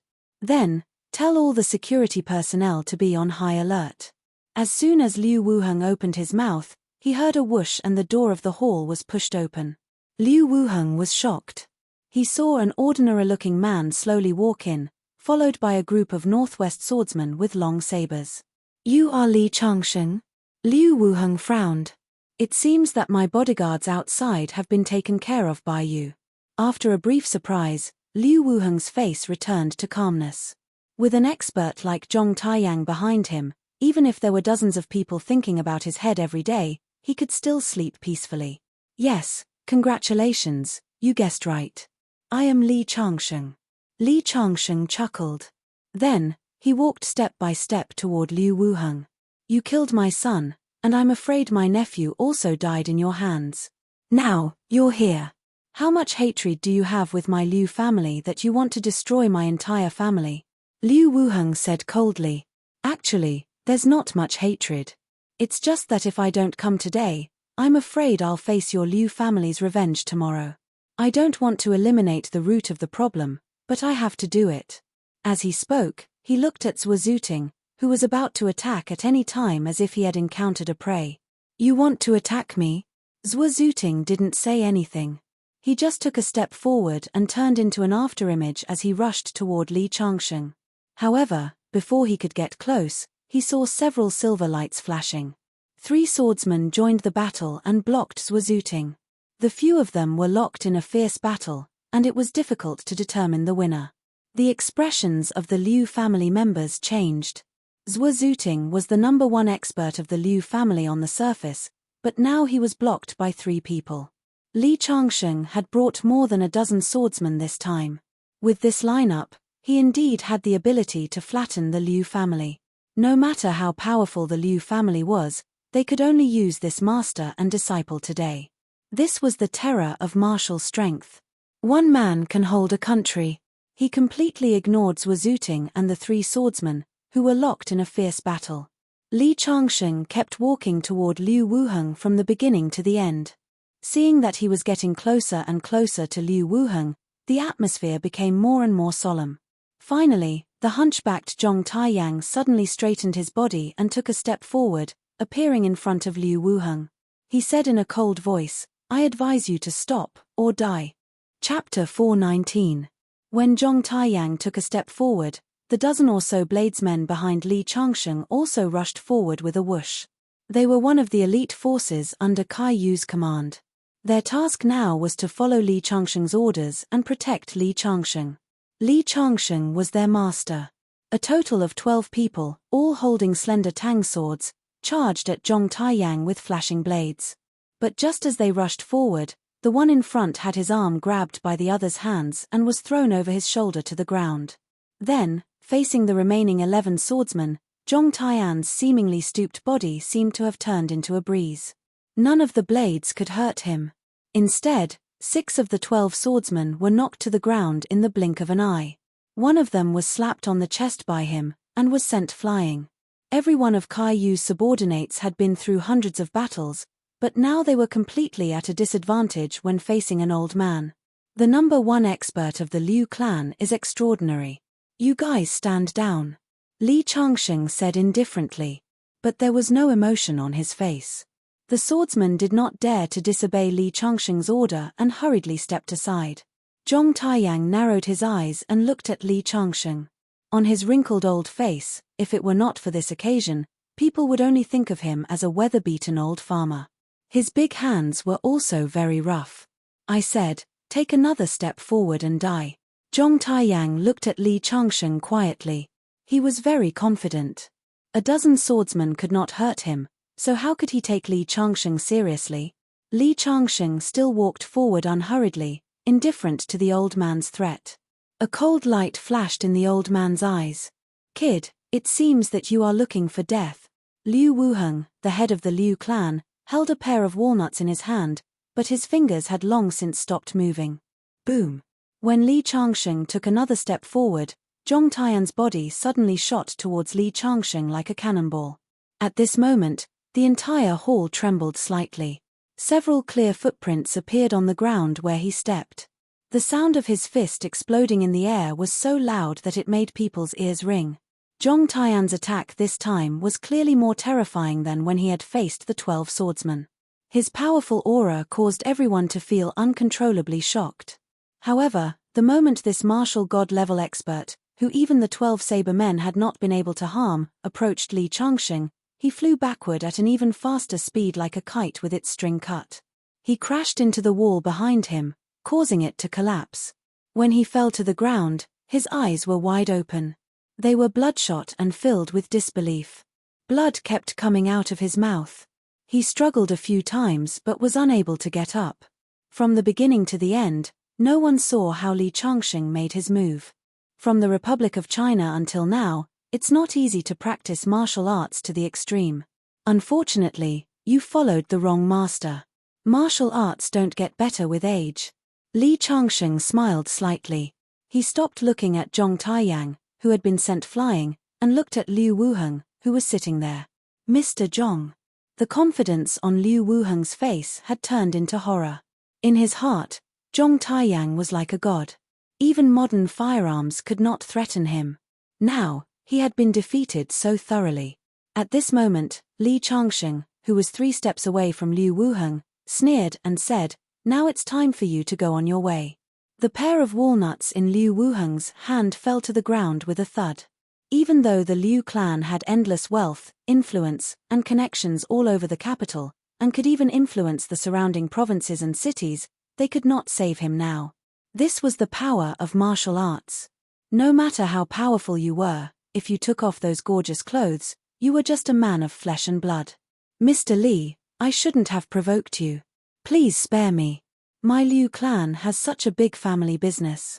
As long as you are willing to be merciful, I'm willing to take out half of my wealth to buy my life." "Half of your wealth?" Li Changsheng smiled slightly. "I don't care." He walked closer step by step until he was in front of Liu Wuheng. His eyes were full of indifference. "You'd better stop. If I die, you will be hunted down endlessly by the Liu clan tomorrow. You should have heard of the Liu clan's strength." Liu Wuheng said loudly. "Indeed, even if he died, the Liu clan would not fall. Since I dared to come here today, do you think I care about your insignificant Liu clan?" Li Changsheng shook his head. Then, he raised his hand and gently placed it on Liu Wuheng's forehead. Immediately, the head of the Liu clan wanted to resist, but his body trembled. Blood flowed out of his 7 orifices and he fell straight on the chair. The head of the Liu clan, Liu Wuheng, was dead. "Patriarch," Zhong Taiyang cried out in surprise. Tears flowed down his face. "I didn't protect you well. Then you can go with him." Li Changsheng raised his hand. A ray of light flashed and flew toward Zhong Taiyang. "Is this an immortal method?" Zhong Taiyang's eyes widened. He spent his whole life pursuing the realm of martial arts, but in the end, he was stuck at the doorstep. He was stuck for half his life. He didn't expect to see his legendary realm today. However, the next moment, he didn't have much time to sigh. The light imprinted on his chest, and his body completely lost its vitality. In the Yi clan manor, the head of the Yi clan, Yi Haoran, and a group of senior members of the Yi clan were sitting in the hall. His daughter Yi Shuang was also there. "Shuang, I called you here so late to tell you that the second young master of the Liu clan, Liu Xia, has sent assassins to deal with Li Changsheng. I think that Li Changsheng is already dead at this time. I just want you to see how weak the man you like is in front of a powerful clan. Liu Xia, the second young master of the Liu clan, is an idiot." Yi Shuang sneered. "The entire Liu clan is just an ant in Changsheng's eyes." "Haha. Shuang, you're really obsessed." Yi Haoran snorted. "Just wait and see. There will be news soon. Li Changsheng will definitely not live past tonight." As soon as Yi Haoran's voice fell, the phone next to him rang. "Hello. How's the situation?" "What?" Liu Xia didn't kill Li Changsheng. Instead, he was killed by Li Changsheng. Li Changsheng also broke into the Liu clan? Yi Haoran's face suddenly darkened. Yi Shuang's eyes were filled with pride. "How is it? Dad, what else do you have to say?" Yi Haoran felt a little embarrassed, but he still said, "Liu Xia is too useless." However, Li Changsheng really doesn't know what's good for him. He actually dares to enter the Liu clan. Liu Wuheng is protected by Zhong Taiyang. 10 years ago, I saw him block bullets with a cold weapon with a long saber. He is called the #1 master in the capital. Li Changsheng dares to break into the Liu clan. He will definitely die. As soon as Yi Haoran's voice fell, a senior member of the Yi clan next to him said, "Master, I just received news that someone saw Li Changsheng come out of the Liu clan's mansion." "What?" The expression on Yi Haoran's face suddenly froze. He was extremely embarrassed. Chapter 420. Yi Haoran felt a burning sensation on his face, as if he had been slapped. This was too embarrassing. Did he have to slap his face so timely? Then, the phone next to Yi Haoran rang again. When he picked up the phone, Yi Haoran was stunned. What's wrong with the family head? The higher-ups next to him were puzzled. They did not understand why Yi Haoran had such an expression. I just got the latest news. The head of the Liu family, Liu Wuheng, is dead. Yi Haoran sighed, and he was a little absent-minded. What? The room suddenly fell into silence. Li Changsheng killed him? The housekeeper next to him said with a trembling voice. Yi Haoran nodded. I underestimated him. Haha. Yi Shuang could not help but laugh. Dad, how is it? Now you know how powerful Li Changsheng is. It's just the Liu family. How could they hurt Li Changsheng? Hearing his daughter's words, Yi Haoran shook his head. Shuang Dad admits that I underestimated Li Changsheng. But do you think he can escape unscathed after killing the head of the Liu family? The Liu family is not just the Liu family. They are one of the 4 major families in Beijing. By killing the head of the Liu family, Li Changsheng has caused a great disaster. The real strength of the Liu family is not in martial strength, but in connections and wealth. Now that the head of the Liu family has been killed, no matter who the new head is, in order to stabilize his position and the prestige of the Liu family, he will definitely go all out to hunt down Li Changsheng. Money makes the world go round. The experts that the Liu family can hire are beyond your imagination. You are too naive. Hearing her father's words, Yi Shuang curled her lips disapprovingly. After seeing Li Changsheng's powerful martial strength, she did not think that there was any expert in the world who could threaten Li Changsheng. Seeing his daughter's expression, Yi Haoran shook his head. Daughter, I lost the bet with you. But I hope you don't be impulsive. If Li Changsheng can really survive the wrath of the Liu family, I will definitely not stop you. But this is simply impossible. At the same time, in the Wang family's villa, Wang Shuo also received the news that the head of the Liu family had been killed. This Li Changsheng actually broke into the Liu clan and killed the patriarch of the Liu clan. This is too terrifying. If the death of the Liu family's young master, Liu Yang, had given Wang Shuo a sense of crisis, it wasn't to the extent of being terrifying. After all, in his opinion, Liu Yang was killed outside. It could only be said that Li Changsheng saw the opportunity. But now, it was completely different. Li Changsheng actually had the ability to break into an aristocratic family and kill them. If that Li Changsheng wanted to kill him, would his Wang clan's guards be able to stop him? No, this Li Changsheng must die. Wang Shuo's eyes flashed with viciousness. He took out his phone and dialed a number. Hello. Qianxue, I heard that your ex-boyfriend, Li Changsheng, came to Beijing. I don't have any other intentions. Can you ask him out for a meal tomorrow in your name?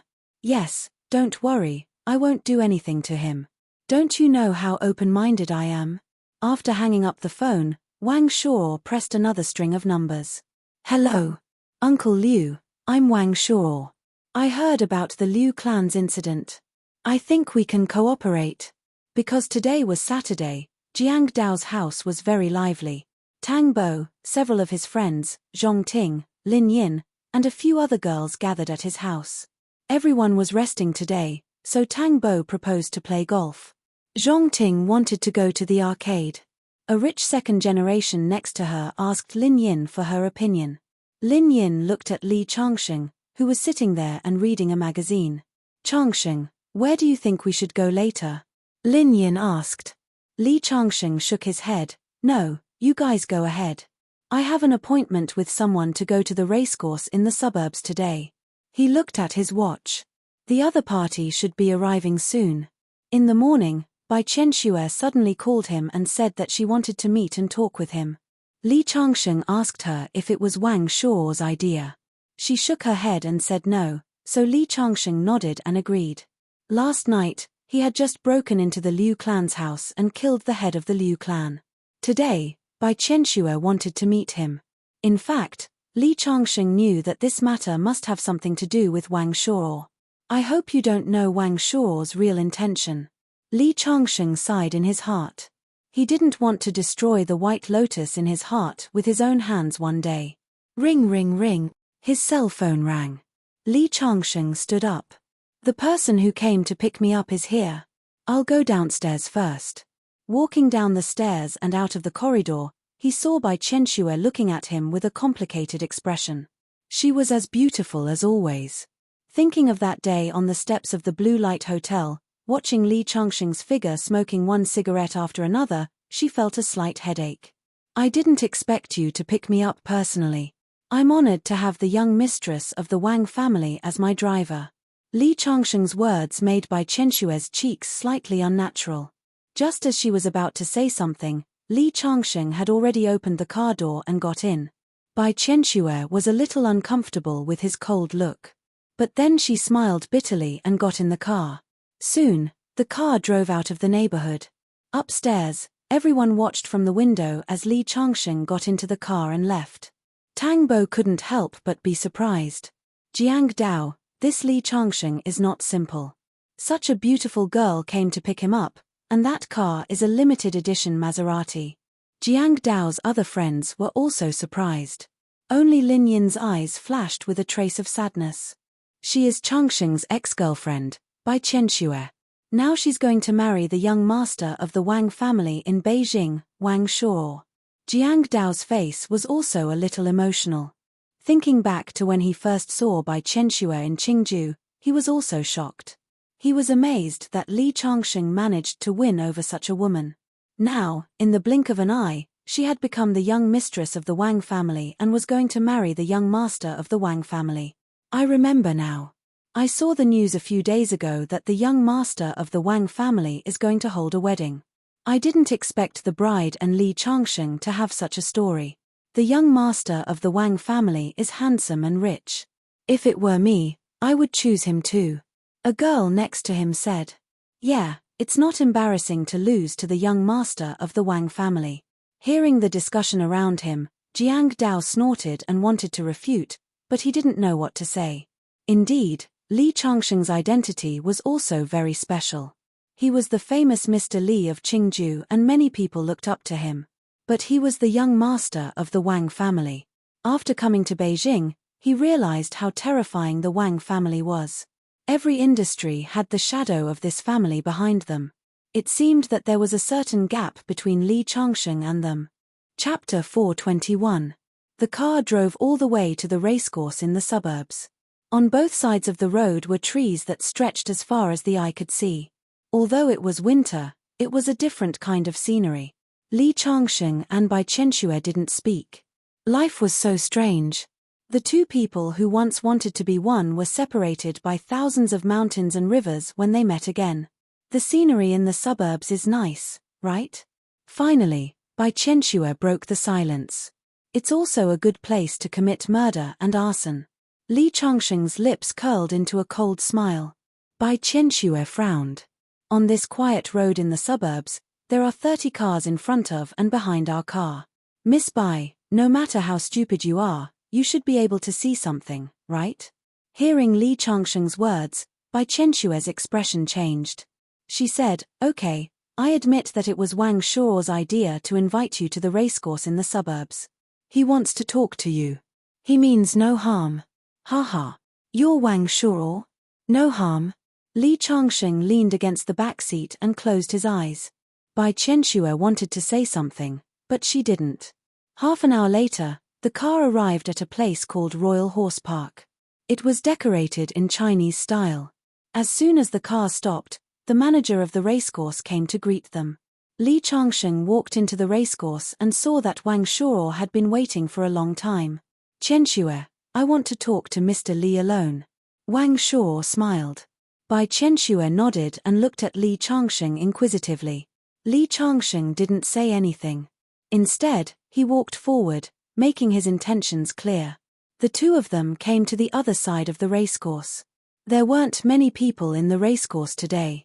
Wang Shuo stopped at a chair in front and sat down. Then, his eyes fell on Li Changxing.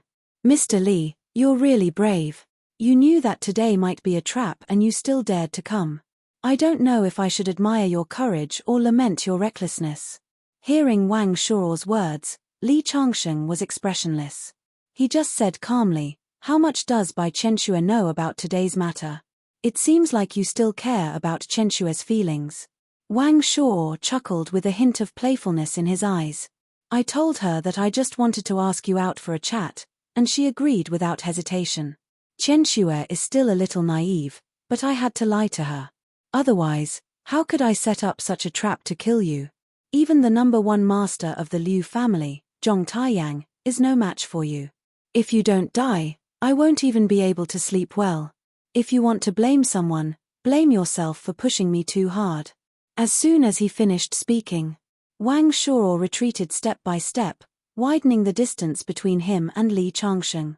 "Today, in order to deal with you, there are a total of 300 experts lying in ambush in this horse farm. They are all first-class experts in using guns. I know that your kung fu is high, and I also know that a martial artist at your level has the ability to dodge bullets. Zhong Taiyang once fought his way out of the encirclement of bullets, but martial artists have their limits. Zhong Taiyang said that if there were 50 submachine guns aimed at him, he would definitely die. Today, in order to deal with you, an expert who is more powerful than Zhong Taiyang, the Liu family and I have prepared more than 200 submachine guns, dozens of sniper rifles, and rocket launchers. Such a generous gift is just to kill you. You should be proud when you die." Wang Shuo was getting farther and farther away from Li Changsheng. Li Changsheng had not made a move, which made him breathe a sigh of relief. Just now, he was so close to Li Changsheng that his heart almost jumped out. Now, he finally felt relieved. As his voice fell, dense figures appeared around the horse farm, and cold muzzles were pointed at Li Changsheng's body. At this time, another middle-aged man in black also came out and said, "I'm Liu Wenchang, the head of the Liu family, Liu Wuheng's younger brother, and Liu Xia's father. Li Changsheng, you have killed so many people of the Liu family. Today, it's time for you to pay with your life." Liu Wenchang and Wang Shuo stood together and looked at Li Changsheng with confidence. At this moment, Li Changsheng was already a lamb to be slaughtered in their eyes. More than 200 submachine guns fired at the same time could turn a person into a sieve. There were also more than a dozen Barrett sniper rifles. One bullet could shatter a person's head like a watermelon, not to mention that there were several rocket launchers on the high platform in the distance. "Li Changsheng, are you afraid now? But who can you blame? You have to blame yourself for being too confident. You think that you can break into any dragon's lair or tiger's den because of your good kung fu. This is a carefully arranged assassination. In order to deal with you, we have spent a total of 300 million yuan. But as long as you are dead, it will be worth it. As for Bai Qianxue, I will take care of her for you." After Wang Shuo finished speaking, he and Liu Wenchang completely retreated to the gunman's camp. It is said that if you practice martial arts to the extreme, you can dodge bullets. But let's see if you can block thousands of bullets. Wang Shuo took a rifle from one of his men next to him, aimed at Li Changsheng's position, and pulled the trigger. Bang, bang, bang. 3 shots in a row, all hit the ground in front of Li Changsheng. It was not that he couldn't hit him, but he deliberately showed off to Li Changsheng. As a gun enthusiast, he actually still didn't believe that Li Changsheng could dodge bullets. "Haha, you didn't even react. I think these 300 gunmen are killing a chicken with a sledgehammer." After that, he raised the rifle again, this time aiming at Li Changsheng's chest, and pulled the trigger. Bang! As the bullet whizzed out, Wang Shuo's eyes also showed a hint of madness. But surprisingly, after 3 seconds, Li Changsheng was still standing there safe and sound. While he was wondering, he saw Li Changsheng gently waved his finger and a bullet was thrown to the ground by him. Catching a bullet with bare hands. The smile on Wang Shuo's face disappeared and was replaced by a look of horror. Liu Wenchang next to him also widened his eyes. Although Zhong Taiyang, the top master of the Liu family, could block bullets, he could only do so with a long knife. He had never heard of anyone who could catch a bullet with flesh and blood. Not to mention how great the impact of the bullet was when it flew over, just the heat generated by the high-speed rotation could burn the skin. The gunmen who had witnessed all of this were also shocked. At this time, Li Changsheng had already stepped forward. He didn't have the patience to waste time with these people. As Li Changsheng approached step by step, Wang Shuo finally reacted from the shock and shouted, "Shoot!" He gave the order. Many gunmen woke up one by one. They aimed their rifles and machine guns at Li Changsheng's position and pulled the trigger. There were also countless red dots aimed at Li Changsheng's forehead, eyebrows, heart, and other important places. Thousands of bullets were densely packed and all of them were fired at Li Changsheng's mausoleum. However, when those bullets were about to touch Li Changsheng's body, they were all suspended in the air as if they were blocked by an invisible force. In the end, they fell to the ground one by one. How could this be? At this moment, Wang Shuo, Liu Wenchang, and the top gunmen they hired from home and abroad were all shocked. Chapter 422. Rocket Launcher. Rocket Launcher, go! Wang Shuo screamed. He was completely terrified. He originally thought that he would be killed, but when he saw the bullets falling to the ground within 3 steps of Li Changsheng, he felt his soul tremble. Bang! Bang! Bang! The rocket launchers finally fired. More than a dozen shells instantly enveloped Li Changsheng. The bullets exploded at Li Changsheng's feet and burned with a huge fire. The fire was swallowing and spitting, and the earth was shaking. With such power, even a tank could be blasted into smithereens. He should be dead this time. Wang Shuo stared at the center of the explosion. Everyone around him was breathing rapidly. However, a few seconds later, a figure walked out from inside, unharmed. Seeing such a scene, everyone was dumbfounded, and no one dared to attack again. The sniper rifles in the hands of several snipers in the distance also fell to the ground. The figure who walked out of the rain of bullets was no different from a god in the eyes of everyone at this moment. Plop! Plop! As Li Changsheng approached, those sharpshooters knelt on the ground one by one and shouted, "God, please spare our lives. What should we do?" Wang Shuo and Liu Wenchang looked at each other and saw endless fear in each other's eyes. Even a rocket launcher could not kill such a person.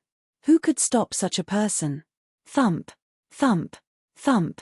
Li Changsheng walked slowly and finally approached the position of Wang Shuo and Liu Wenchang.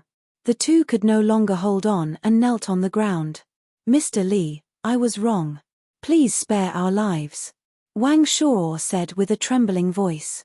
Liu Wenchang also hurriedly said, "Mr. Li, as long as you don't kill me, I can give you anything."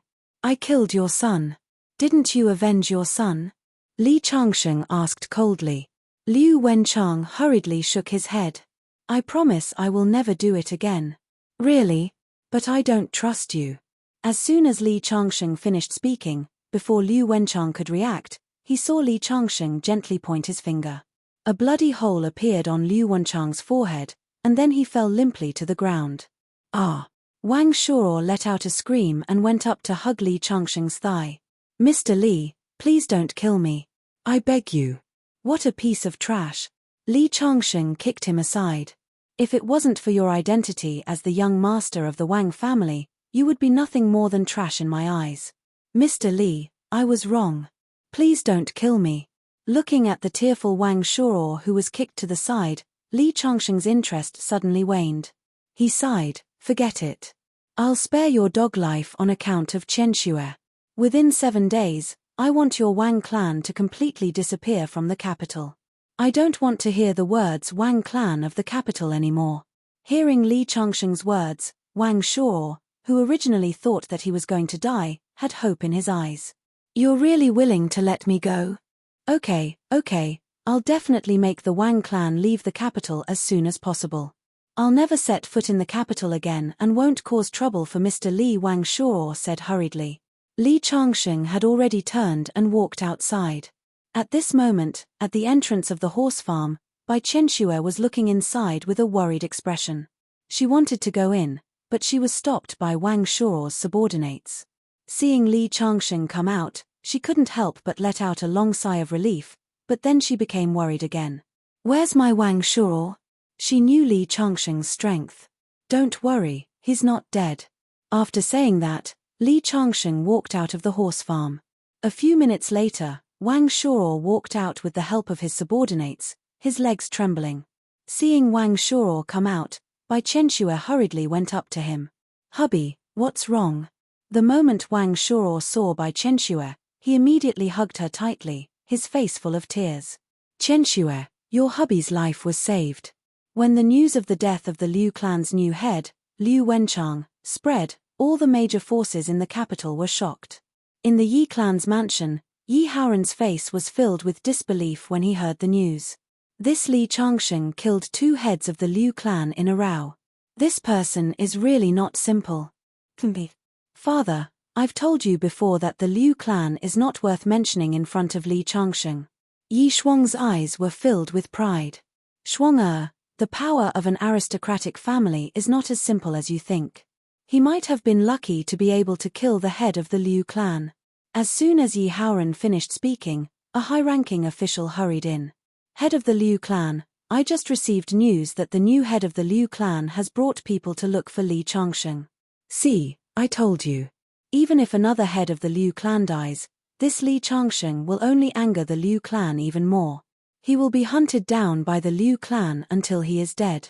Unexpectedly, as soon as he finished speaking, he saw the high-ranking official shake his head. Head of the Liu clan, this time the people of the Liu clan are going to apologize to Li Changsheng. What? What's going on? Yi Haoran's eyes suddenly widened. With the Liu clan's strength, why would they choose to apologize? I just received news that the Liu clan and the Wang clan gathered 300 sharpshooters at a horse ranch in the suburbs to deal with Li Changsheng. In the end, Li Changsheng showed a divine ability that made him invulnerable. Even the rocket launchers did not kill him. What?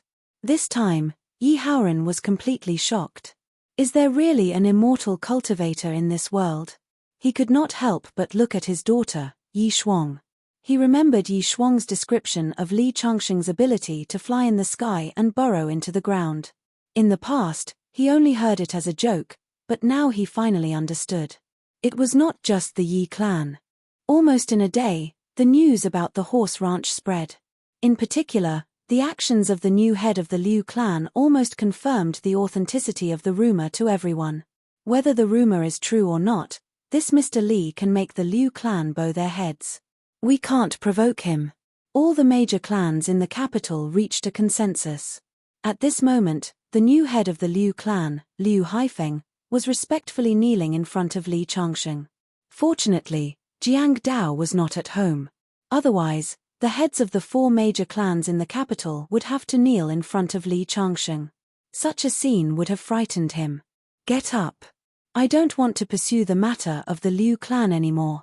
Hearing Li Changsheng's words, Liu Haifeng stood up with a face full of gratitude. Mr. Li, don't worry. I will strictly manage the clan in the future. Just one command from Mr. Li, and the Liu clan will do it without hesitation. Compared to the shock of the upper-class circle in the capital, the lives of ordinary people did not change in the slightest. I heard that the chairman of the Liu clan, Liu Wuheng, died suddenly for no reason. The second chairman, Liu Wenchang, also died. Now it seems that Liu Haifeng has inherited the position of chairman. How could 2 chairmen die in a row? Could it be that the Liu clan has done too many bad things and suffered retribution? I heard that they provoked a mysterious person, and 2 of them were killed in the end. Is that true? Just as the matter of the Liu clan's change of ownership had attracted some people's attention, another matter quickly attracted everyone's attention. The wedding of the century of the Wang clan's eldest son, Wang Shuo, was cancelled. Chapter 423. To ordinary people, the news of the Wang family cancelling the wedding of the century was just a piece of gossip and speculation about the upper class. But to the Bai family, it was like a bolt out of the blue. Did Wang Shuo have a change of heart? Yeah, what's wrong with Wang Shuo? Back then, he was the one who insisted on marrying Chen Xue. Now, he cancelled the wedding without our knowledge. What is he trying to do? Yeah, Chen Xue, we've already informed our friends and family. Many relatives have already arrived. If we cancel the wedding now, won't we become a laughingstock? Even Bai Jinbin was frowning.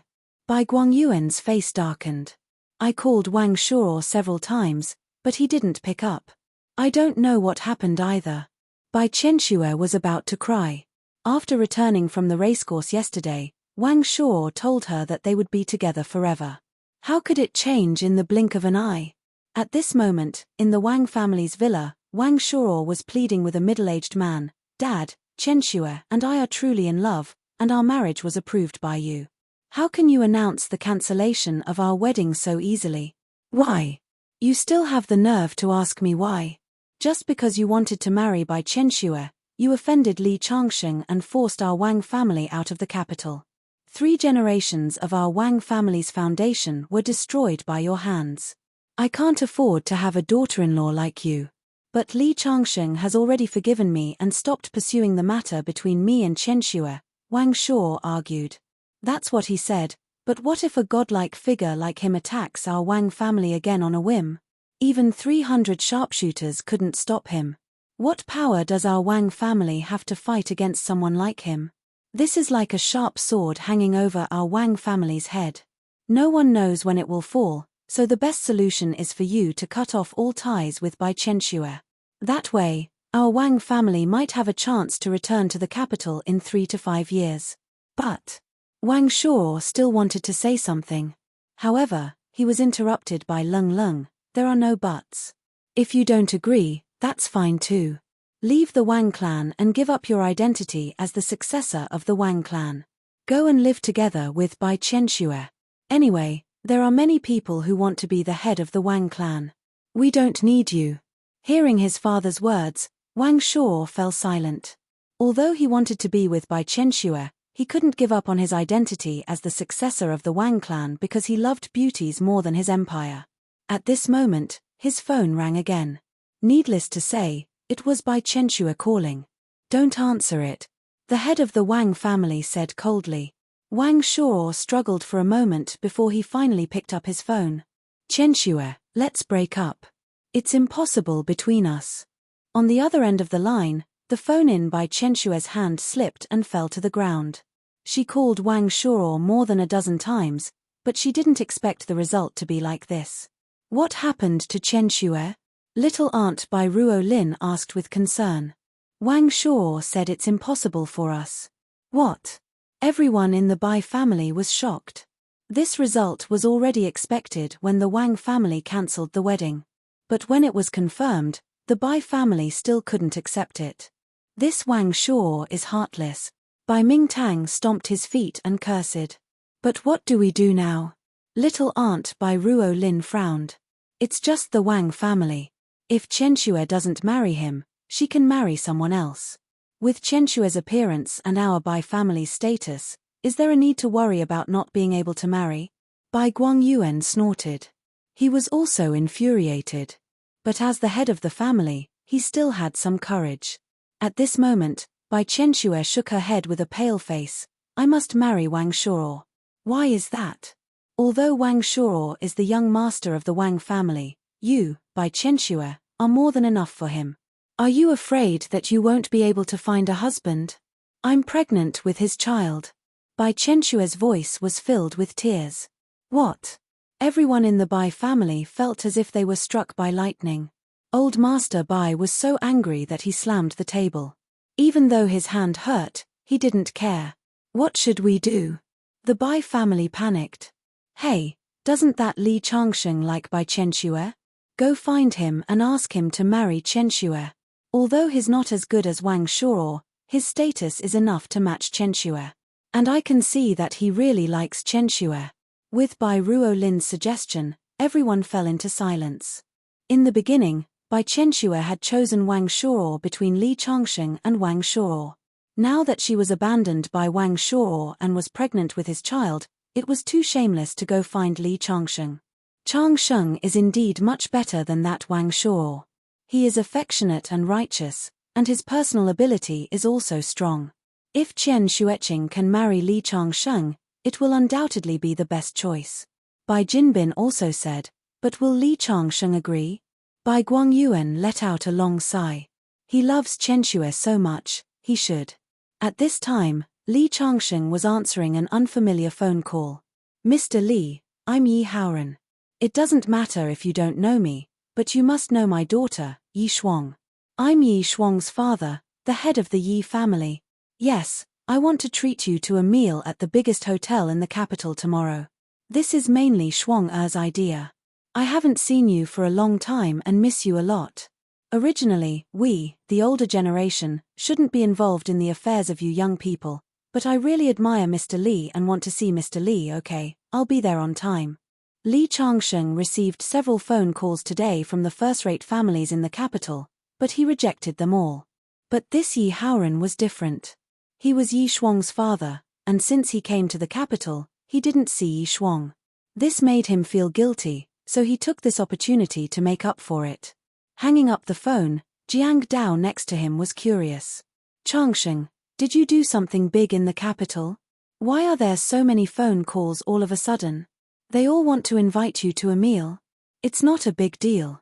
I just dealt with a few reckless guys. By the way, where did you go yesterday? Did you have fun? Hearing Li Changsheng's question, Jiang Dao couldn't help but sigh.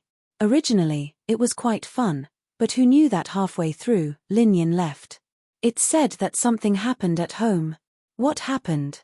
Li Changsheng was puzzled. It said that Lin Yin's father was able to stand in the capital in the past because he was riding on the thigh of a senior member of the Liu family. Who knew that 2 chairmen of the Liu family had died in a row in the past few days. After the 3rd chairman took over, one of his confidants didn't get along with the senior member of the Liu family, so the senior member was retaliated against, and even Lin Yin's father was implicated. So it's because of the Liu family. Li Changsheng shook his head with a smile and sighed in his heart. This world is really strange. He said to Jiang Dao, call Lin Yin and tell her that I can help her deal with her father's matter.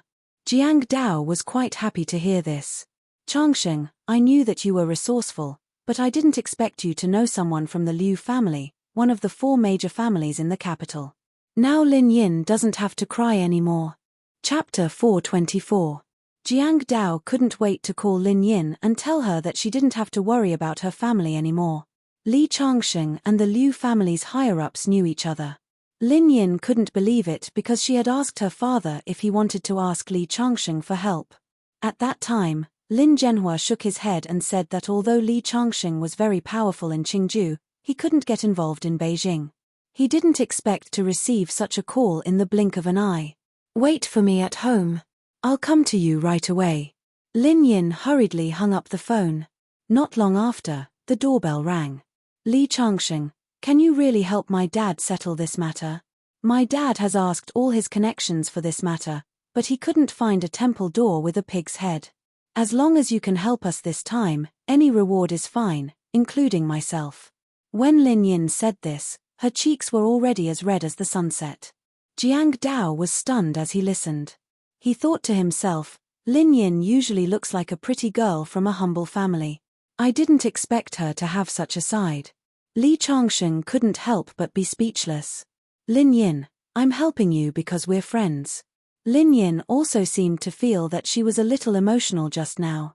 She stood there with a red face and didn't speak for a few minutes.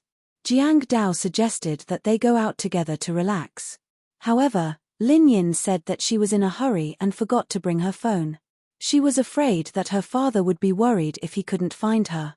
These days, her father was already frightened and couldn't bear such a shock. Moreover, she didn't have time to tell her father that Li Changsheng could help her. Then why don't we go back with you to get the phone and then ask Tang Bo and Zhong Ting to play billiards? Lin Yin didn't refuse. Originally, the 3 of them agreed to go back together to get the phone, but Jiang Dao said that he had something to do and left the 2 of them alone. Li Changsheng and Lin Yin were smart people and naturally knew what Jiang Dao was thinking. However, Lin Yin didn't expose him.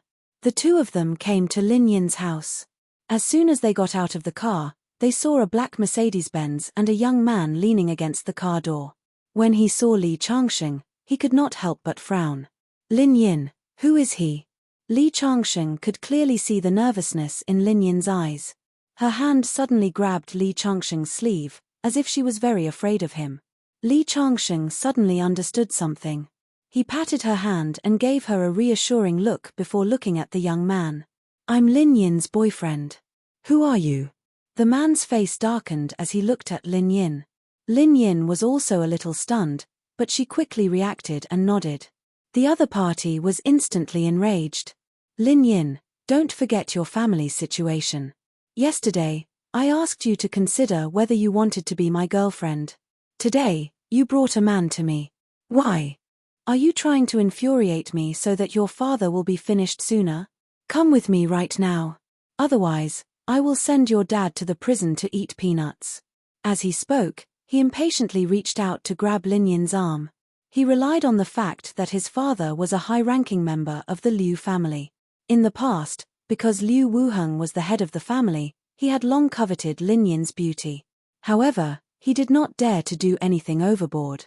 But now, the Liu family was in a different position. As Liu Haifeng's trusted aide, his father's status had also risen.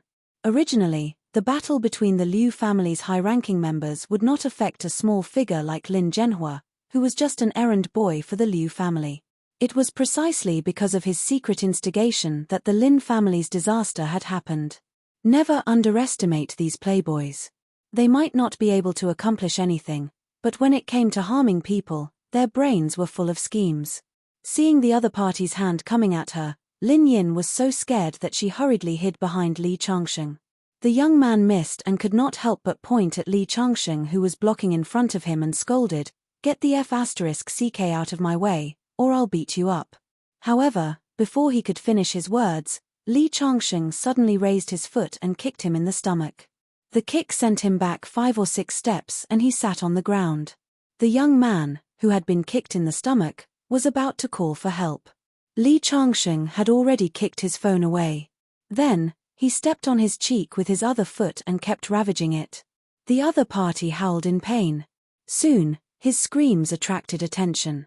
2 cars rushed out from the corner. 6 strong men got out of the cars. The other party even had bodyguards with him. The bodyguards were originally the Liu family's hired thugs and were not professional. When they saw the young master flirting with a girl, they lay in the car and puffed out smoke. If the young man had not shouted, they would not have realized that their young master had been beaten up like this. Seeing this situation, the bodyguards immediately became anxious and rushed toward Li Changsheng. They had just rushed forward when Li Changsheng kicked one of them away with a gorgeous high kick. Before the remaining 5 had time to exert their strength, they saw a blur in front of their eyes. A figure rushed over, and then inexplicably, the 2 in front flew out. Only then did the remaining 3 see clearly that it was Li Changsheng who did it. They immediately stopped. However, they did not dare to rush forward rashly. These people were just street gangsters. They had never seen such a straightforward and fierce fighting style. Lin Yin was stunned. Although she had seen Li Changsheng's kung fu, she still could not help but feel excited. At this time, Li Changsheng was too lazy to pay attention to the 3 fellows who didn't rush over. He walked in front of the young man and kicked his waist. The young man screamed in pain again as he spoke coldly. "Go back and tell your father that Lin Yin and his father Lin Zhenhua are the people I, Li Changsheng, want to protect. If he doesn't want to die, he'd better stop." The young man was in tears from the pain. He nodded like a chicken pecking rice. Then he rolled and crawled into his Mercedes-Benz. However, he did not directly escape. Instead, he stepped on the accelerator and rushed toward Lin Yin's current position. Li Changsheng did not expect that the other party would make such a move. He hurriedly stepped forward and blocked in front of Lin Yin.